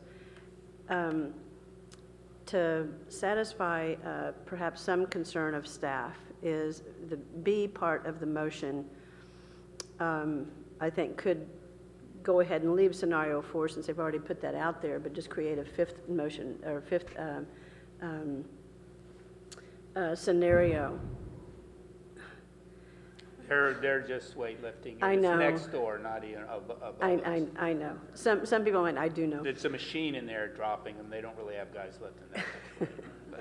So anyway, so if Tom, if you were amenable to saying to add a fifth scenario, which is what you describe here, and let them keep the fourth scenario. Are you good with that? But we need to address the timing of that fifth one too. Yes, exactly. And getting to that. So what I see in A is, and maybe I'm just not tracking the timing that Councilmember Du Bois is proposing, I would actually rather see staff come back with a definitive schedule for the council. Because what we have as next steps on the presentation on page 20 is sort of definitive, but not really. So I'd actually like to see the A portion of this to come back, with staff to come back with a definitive schedule for when council would be reviewing X, Y, and Z aspects of the EIR and the various chapters, and include when we would be having our next interactions with CAC, if you'd be amenable to that. So have them come back with a calendar that we could actually review, as opposed to trying to decide something on the fly here. Well, I guess the point of my I mean, we do have a calendar in the staff report. We've had a calendar every time, but there was only 4 times in this entire next year, and so I was looking at this calendar and suggesting these months is kind of there's a pretty big gap from, say, March through June, I think. I don't remember. If staff's okay with these months, or if you want to soften it some way, but I really wanted to commit to a number of sessions, and I think we have enough topics piling up. So the calendar that you're looking at is on packet page 276? 275, 276, yes.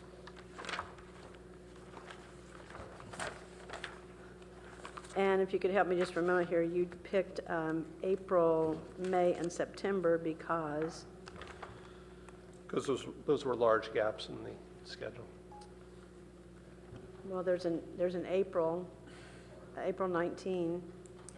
That's not coming back to council, the far Oh, right that's column. That's a CAC, sorry.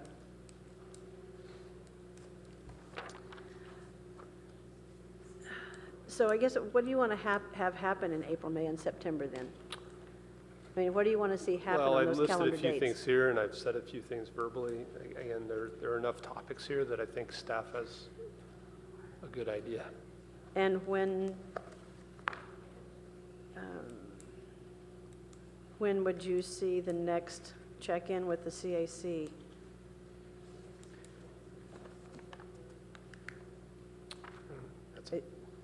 It's up to staff. I'm not It's already seeing scheduled that. for February. That's the housing, I guess, the housing meeting? But regarding the DEIR, there's a joint meeting with the CAC scheduled in February to discuss housing issues, and then, it will be as desired by the council and the CAC, whether you want to schedule a subsequent joint meeting after that. So those will all be, here's another thing too, is like, these subsequent meetings all be action items as opposed to study sessions. Like this one's an action item, so we can actually take motions. So would you want these to all be action items? Yeah, ideally. Yeah, okay. Okay, I would be check-ins in May and September as action items with the goal of delving into key decision areas. And then I think I'm okay with this. And then I do have a couple of questions. Are you okay with that? Yep. Let me make sure and check in with staff. If I'm understanding this right, for the most part, this would mean we would have a major council agendized item every month on the comp plan, with the exception of our vacation month in August. So every month that we're in session except August, right? Mayor Byrd, if I can comment on that. We did, once we got some indication that there may be some interest in adding some additional meetings, Hillary and I sat down about a week ago and started looking at the calendar and seeing how they would fit in. And that was our basic analysis, that we were seeing, meeting with the council every 6 weeks or so, except for some breaks during the summer. In addition, what it does do is that the current calendars you see on the right side shifts everything down related to the review elements. So we would not be coming back to the council in March to review transportation. We would have to shift that down in order to accommodate a traffic conversation. And there is ongoing work that is happening on each of these elements. For instance, next Tuesday, we're planning to go back to the CAC with a draft transportation element based on feedback that this body gave in the goals and vision. So there is a domino effect related to moving forward. I'll add that at our upcoming retreat, we may be scheduling certain study sessions or committees as a whole that would have an overlap with what's going on in the comp plan. And I'm just not sure that if we schedule these on the comp plan, and then how might we fit in what we haven't yet decided as a council we want to agendize for study sessions or committees as a whole. So I have that apprehension about being specific at this time. I think that on these high-level subject matters, whether they be as comp plan specifically or as policy issues related to the comp plan, we're wanting to move aggressively on having more substantive discussions as a council in the coming months. But I would just say as this motion is drafted, in some ways it might preclude some of the other alternatives. Yeah, may I add that, Mr. Mayor? So I really understand the intention here. And I sort of read it as trying to do two things. One is trying to ensure that there's more, that there's a definite expectation that the council will be engaged more over this next year than the current schedule says. And then it attempts to identify, let's sort of say, the big high leverage issues. And not being critical about it all, but pretty quick way to identify what those high level issues are right now in one motion right here. And I would be concerned we go away trying to put together a schedule, just trying to make sure we understood this, as opposed to, one, clearly the council wants to have more engagement in order to help really prioritize and give clear direction. So I do think it's premature to try to set out when that should be. We can easily come back to council along the way and set those meetings. I understand the desire to not want to have these big gaps where it's not clear when we're coming back, But it seems it's more important that you identify what are the outstanding big things that really matter first, and do we have those 3 or are there 10? And then we start to figure out how we can align the schedule with that, with all the other things that we do. And I'd feel much more comfortable getting some general direction than even be able to sit down with the mayor and vice mayor when we're planning the agenda. And then we could even come back and get the council's endorsement on something. But Well, and we're going to, you know, we're at 11:30 now. We have in a week and a half an opportunity under our priority setting to have a thoughtful discussion on these related issues. I mean, I don't see, for instance, our discussion on a policy level, how we would go forward with fulfilling what we had in the post-housing element direction to shift more of the units downtown. I don't see that necessarily even occurring within these check-ins. The traffic impact analysis methodology, I don't see that necessarily fitting within this. I see those as high-level but discrete discussions that once we've had those as a council, then that helps guide the comp plan. I mean, we're having this discussion in the context of the comp plan, but, you know, 2 things here. One, we had a priority last year, and I was looking at the amount of time we met last year, and we haven't had our retreat yet, but it looks like we're going to have similar priorities. And so, again, part of the thinking behind this proposal was to meet a similar amount that we did last year. And, I mean, I'd be comfortable saying these are, for example, these topics. It wasn't meant to lock in only to these topics. I mean, housing's not on the list, for example. Well, we have housing scheduled. We didn't have these things scheduled. These are items that we either started a discussion and haven't finished. They've been on the docket. They just weren't scheduled.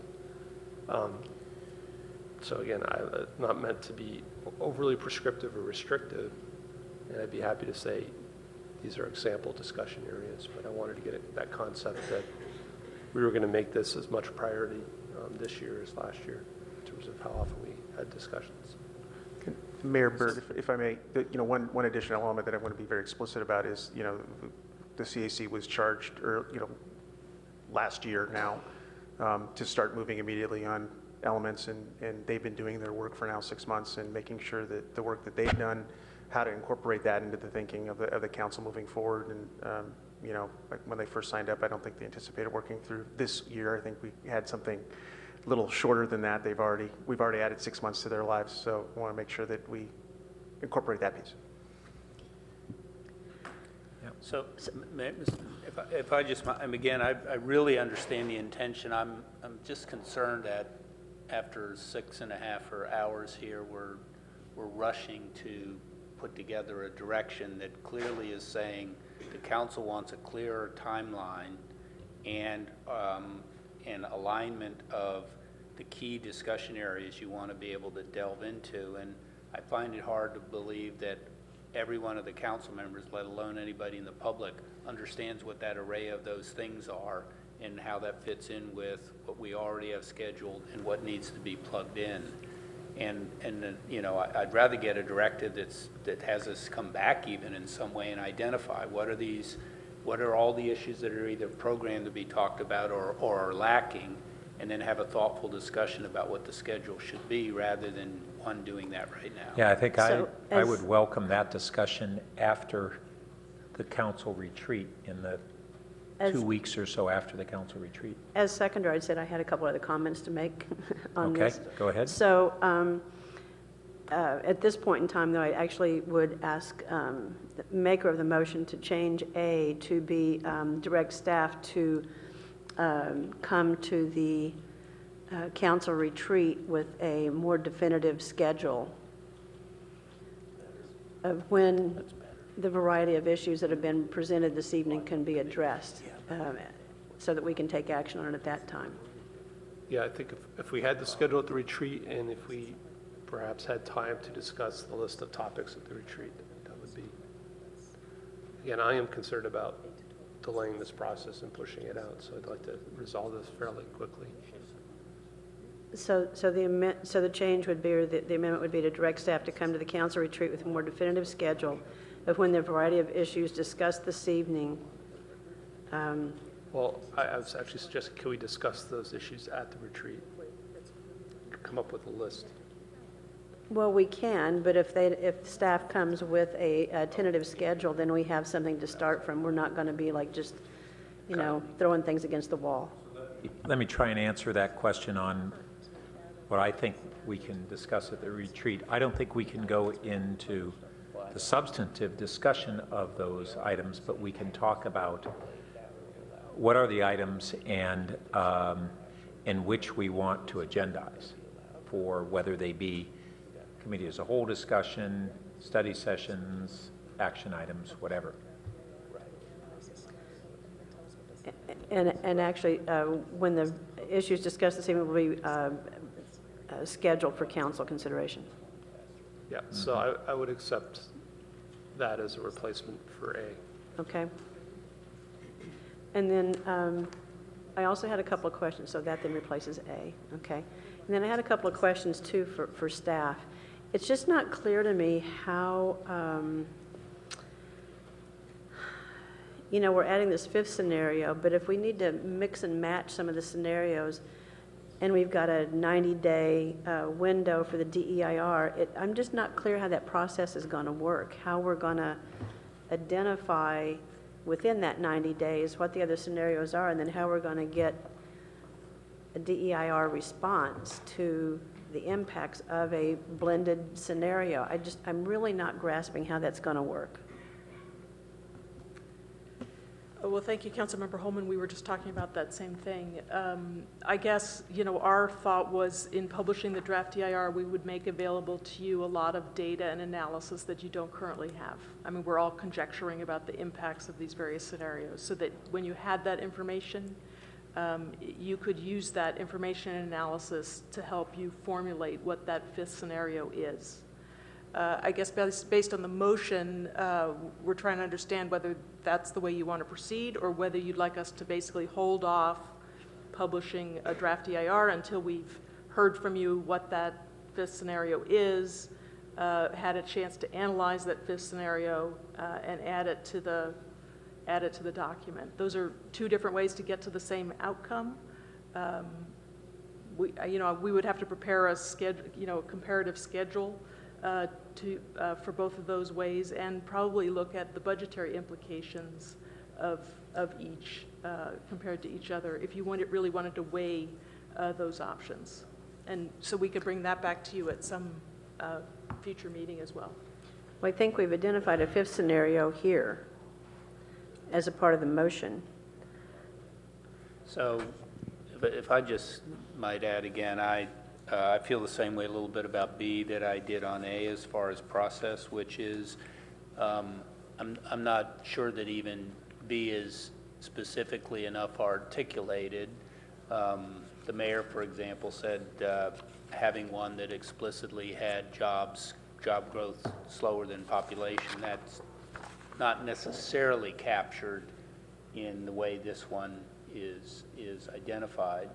And the other concern I have is that the staff had a different concept of how to move forward that also was based on the work that has been done by the consultants and others and the necessary components of the draft DIR budget.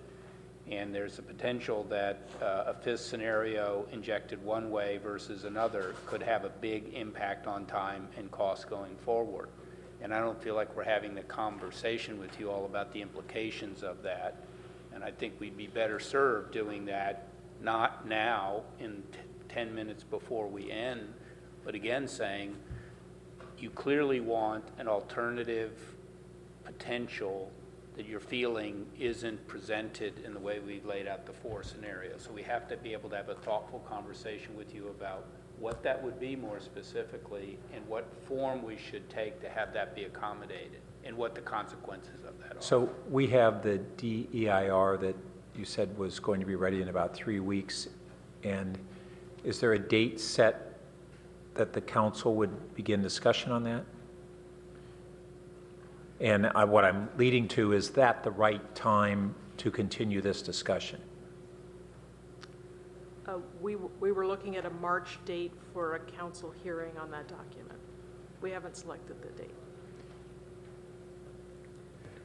And if it comes out in 3 weeks, is there a reason that it wouldn't be able to be late February? It could be in late February if you think everyone would have had an opportunity to delve through the document. Maybe that's a way, the right time and place to, I mean, at that time, you'll have had an opportunity to think more about this fifth scenario, right? And we'll perhaps have some opportunity at the retreat to give a little more discussion about it. How does that seem to people? Seems reasonable to me. Mayor Burt, one additional element is that we have scheduled on February 22nd the joint meeting with the CAC on housing issues, so whether or not that would be, per council direction, disrupted by this, or a lot of work's gone into it, but it hasn't been completed yet, so we need to focus on that item that we're discussing tonight. Or if, depending on that, how clear we could make that agenda or special meeting, whether we put the two things in one meeting and it's a comp plan meeting. So maybe that's an alternative. Maybe it's a separate meeting that's just devoted to these two aspects. Okay, so we're back to question of are there any changes to B to respond to what we've heard from staff and what might be a way to go forward? Well, the one thing that I would think would be important to add to B is, it was on my list, and one of the members at CAC mentioned it too, which was that the last bullet under scenario 2, which sort of seems like a false choice. So no new transit or transportation initiatives except county expressway plan. So it seems like that should also be added to this alternative. Well, now we're getting into specifics of the alternative versus the concept at a higher level, and I think that's going to open up a longer conversation tonight, because we'll have various people with various notions of the more granular we get. So I'm really looking for a modification of this that would give us some, be less prescriptive tonight on how we would move forward on that fifth scenario.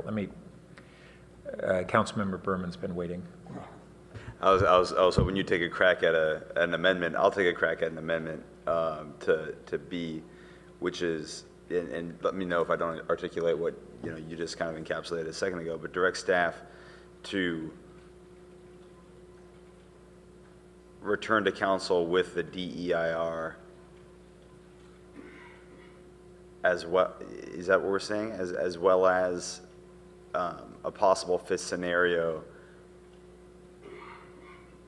and the implications that will have on the timing and the process of completing the comprehensive plan update. I think we'd want to carry down the general guidance of what that fifth scenario would be addressing. It's a fifth. And I'll let you. Okay. Yeah. Well, please. so I would add a fifth scenario which shifts the job housing balance. And I would simply leave it at that. I'm fine with that. So then the question is, are the maker and the seconder okay with it? So, just so I understand this, are we saying that? I'm sorry, maybe we should have change shift to lowers the job housing ratio. Yeah.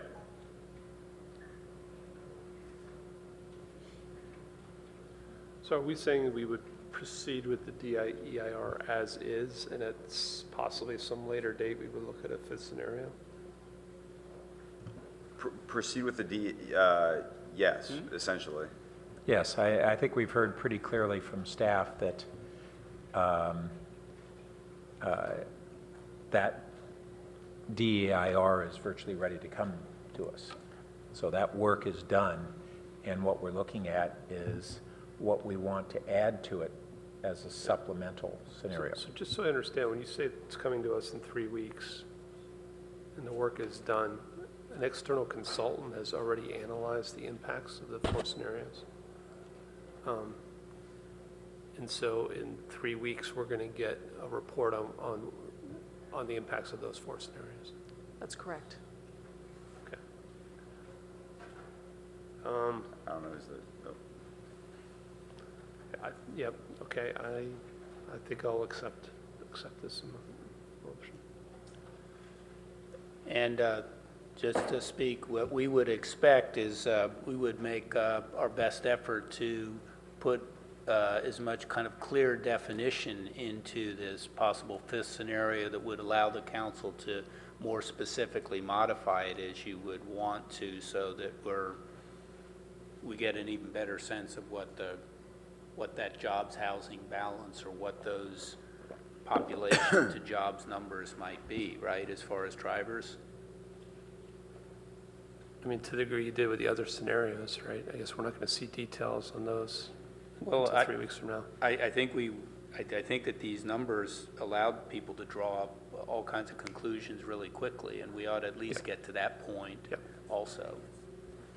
Yeah, we won't have analyzed the 5th scenario, but we'll try and bring you enough information and dialogue about what elements it could contain to make sure that we get a consensus or direction from a majority of the council. Okay. All right, Vice Mayor Scharf. So that was actually the question I wanted to clarify. So the way I see this, and I just want to clarify we're on the same page, is you will move forward, get us the DEIR on the same schedule you were planning before. We may come earlier in terms of a meeting at the end of February.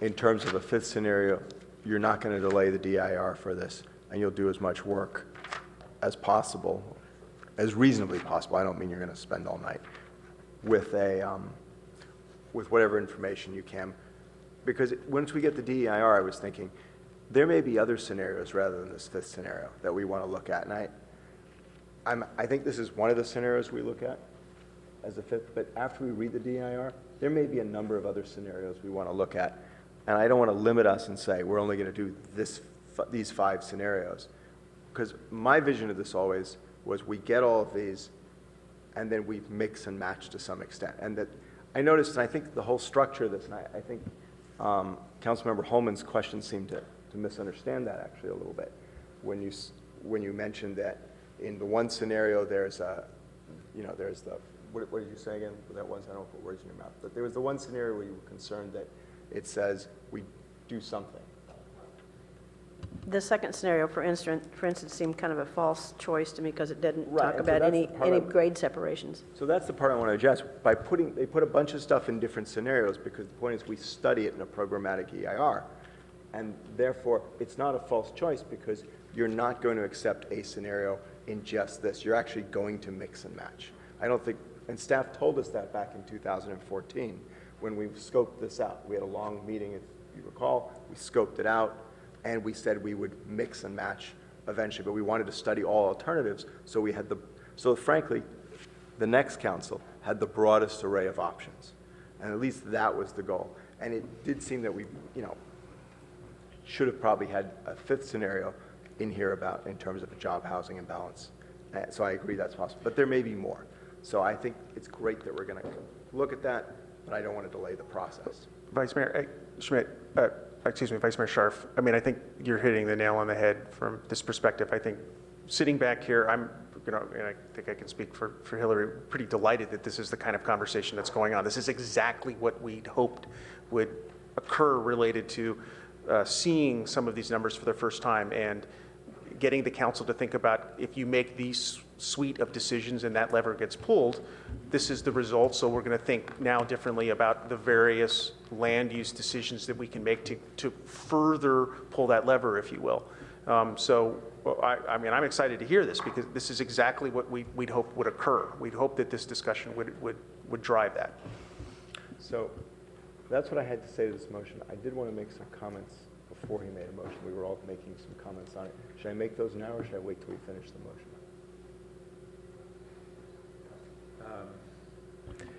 Let's go ahead and wrap up the motion, and then we can do rapid-fire final comments. Okay. Let me just clear this and see if anybody wants to speak to the motion only. Councilmember Wolbach. So I have 3 or 4 questions here. First is, why do we need this motion? What is in this motion that staff couldn't do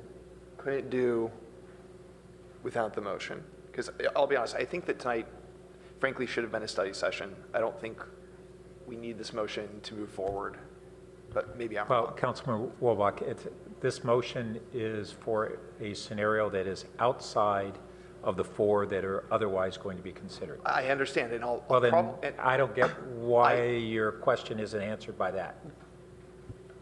Because I think that we still have the opportunity to discuss 5th, 6th, 7th scenarios without this motion.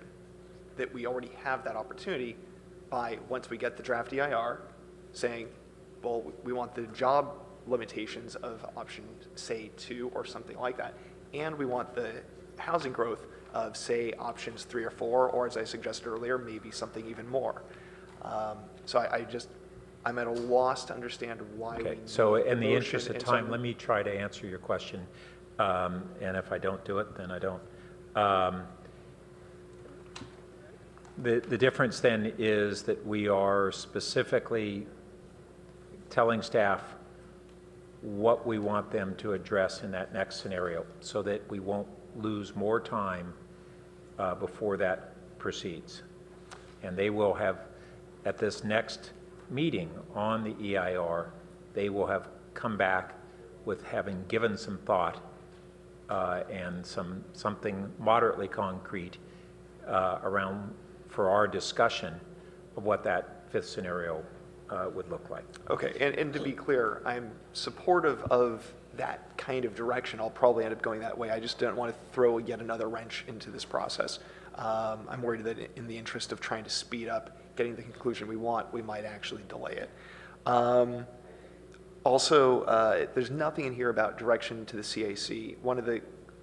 A lot of the discussion that we had tonight, before we came back to the scenario stuff, but the core discussion tonight was about our interactions with the CAC. Is there anything that we need to do to empower the CAC to be more flexible, to have committee meetings that aren't Brown acted, to have subcommittee meetings? Okay, so Councilman, I'm controlling the meeting now. So I'm listening. What we're looking for is comments specifically on this motion. And I'm considering an amendment to the motion. And that's why I'm asking a question of staff that might lead me to offer an amendment, hopefully friendly, to the motion. Okay, at this hour, we need to not be too roundabout. Right, so in order for members of the CAC, if they decide, and the chairs decide it's a good idea to meet small groups, do they always have to have staff present? And do they always have to be Brown acted in their meetings? Do they always have to be publicly noticed and staffed? So a couple of comments related to that, Councilman. First of all, we understood the direction to be pretty specific in what the subcommittees were going to do related to Brown Act-like regulatory scheme, so that we designed it in that way. We always understood that staff would need to be involved in order to have some modicum of control related to the process. I also understood that the previous process related to the comp plan prior to the rebooting in 2014, one of the criticisms was that it was done in a non-transparent way without Brand Act controls, so we wanted to make sure that this was as transparent as possible. So when the CAC, very candidly, when the CAC has brought up these very similar points, I think staff has pushed back and said, no, staff needs to be involved on some level. We need to be able to draft you some staff reports, provide you the information you need, and be there to answer any questions that you have, that this is not a process that we saw that 3 or 4 people will go off in a room and come back with a product. We wanted it to be transparent, open to the public. That being said, I certainly welcome any changes. Just wanted to provide that background as I understood it. We've shared the concerns related to this truncated time frame to get a lot done, and when the council directed us to add subcommittees, we realized that we doubled our work at that point we're making it happen. It's working, but as long as we work within the time frame that we understood has been the time frame all along, it's a challenge. Okay, so I'd like to offer a friendly amendment, which is the council empowers the CAC, if it so chooses, to establish and hold small subcommittee meetings which do not require staff. I'm sorry, I don't support that. I actually support the process the staff has set up, and I'm trying to, I'll just say that. I support this process they set up.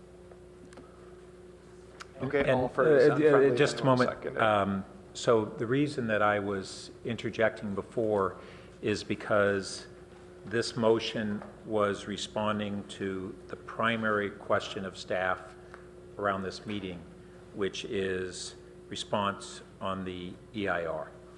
And there are other comp plan related or CAC related things that we may yet consider, whether tonight or in the future. But that's why I was trying to keep the motion focused on that subject. And so under that guidance, if you want to make a separate motion after we consider this one, we can take it up at whatever hour. But this motion needs to stay around the EIR subject. That's fine. Okay. Councilmember Schmidt. Yeah, just in section A, previously, after a variety of issues, there were 4 or 5 concrete examples that we had been involved in. And that was generalized to issues discussed this evening, which is a lot vaguer. I guess I would feel it'd be more appropriate to leave the specific references in there. So I appreciate that, but we're having a retreat in a couple of weeks, so I'm going to trust staff to come back with those specific examples and maybe some other ones. And if they don't, we'll bring them back up at the retreat in 2 weeks.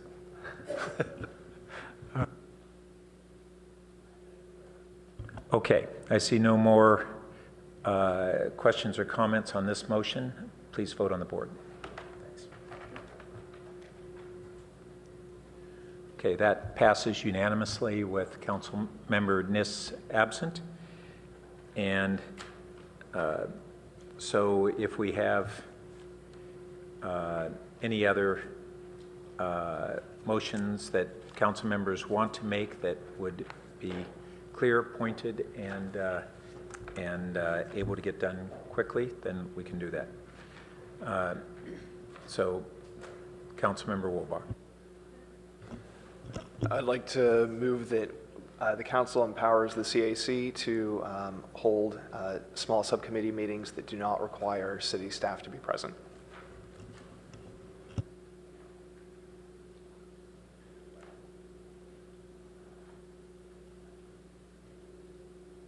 Okay, that appears to fail for lack of a second. Vice Mayor Schmidt. Scharf, excuse me. Thanks.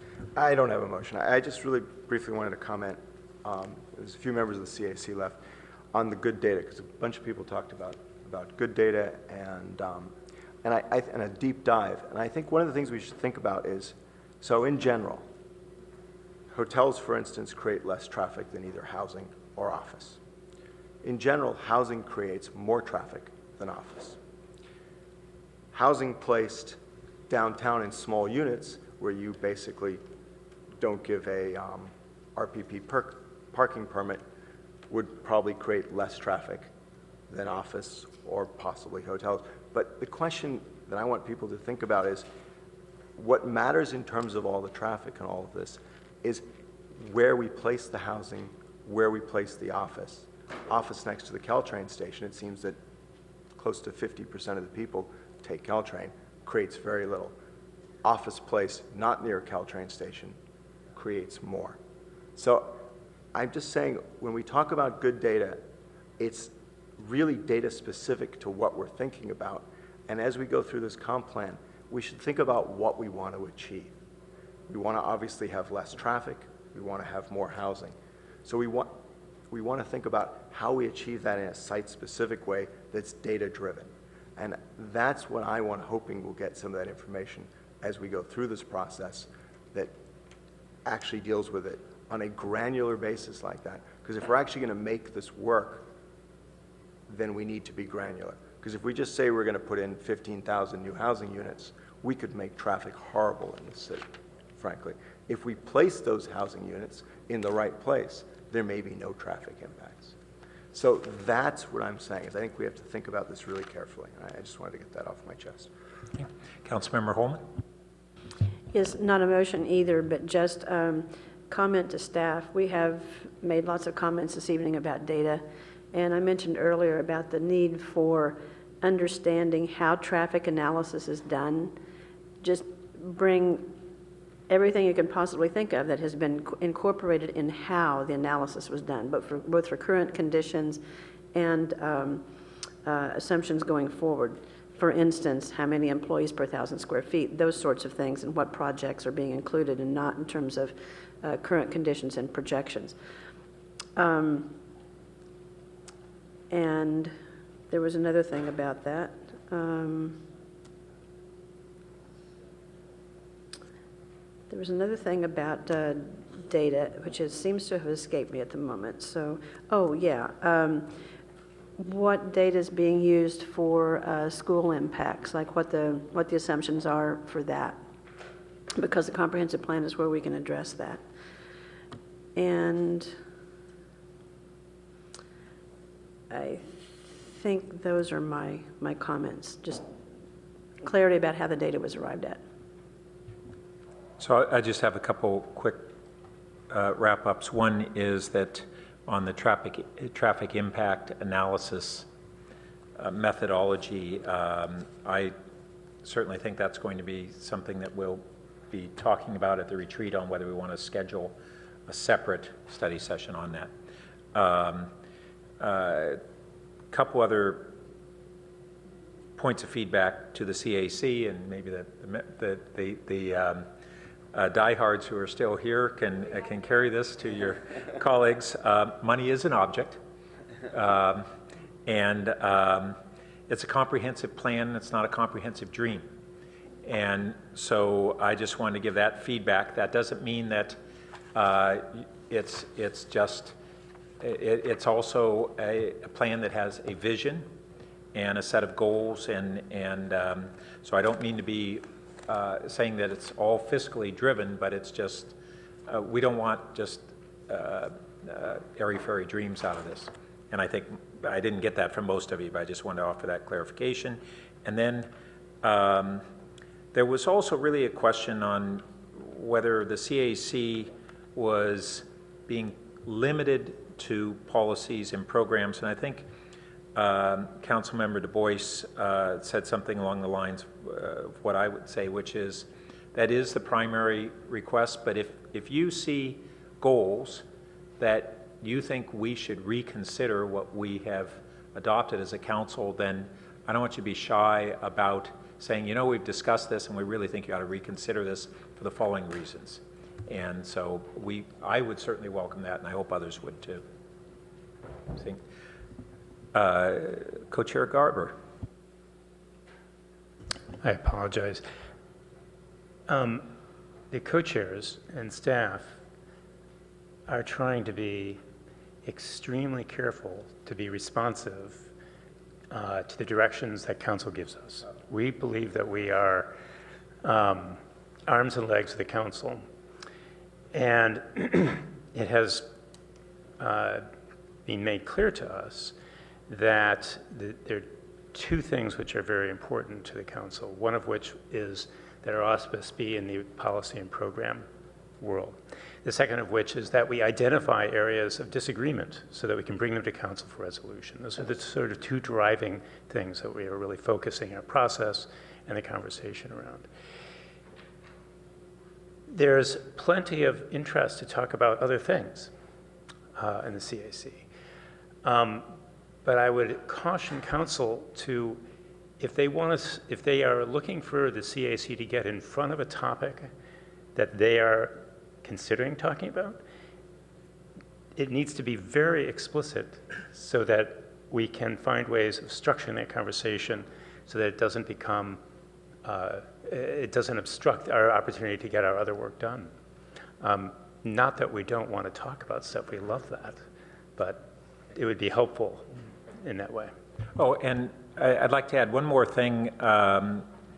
In the CAC process and the subcommittees, although I wasn't comfortable in going as far as Councilmember Wolbach suggested, I have not witnessed how the subcommittees meetings are structured and run. I would be open to less formality than perhaps is there, and that that while the committee, my impression is that it might be fine for the committee to have a meeting that isn't kind of driven by staff, but staff is in attendance, and that's the distinction that I would have made there. Maybe we can take that up going forward rather than at this hour, but that would be my.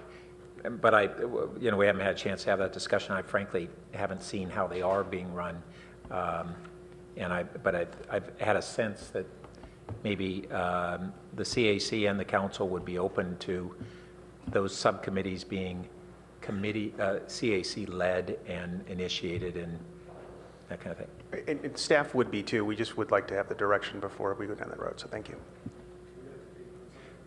Yeah, frankly, I'd find that within the prior guidance that the council had given, as we had said that we didn't want it to be those committees to have to be Brown acted.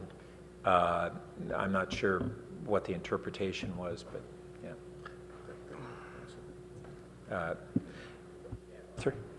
The subcommittees are not Brown acted, they're noticed. Right. And they are subcommittees of a Brown Act committee, which has its own constraints. And secondly, there is no problem with ad hoc self-forming committees being formed to have discussions out of not with staff. However, that still has to be constrained with not having Brown Act violations overall. So with that being said, the staff process, as I understand it, with respect to subcommittees, is they're gathering data so that the subcommittee can discuss it. And also they're collecting information that the subcommittee puts together so that the subcommittee doesn't have to do all the processing. And I think that is working reasonably well, and let's see how the process proceeds before we figure out how to change it. Okay, and so this is something that we don't necessarily have to resolve tonight. We may need more information on to see whether there should or shouldn't be any tweaking. All right. On that note, once again, thank you to everybody, and welcome to our world on time. And then our final matter is council member comments, and I gladly see no lights. So on that note, the meeting's adjourned.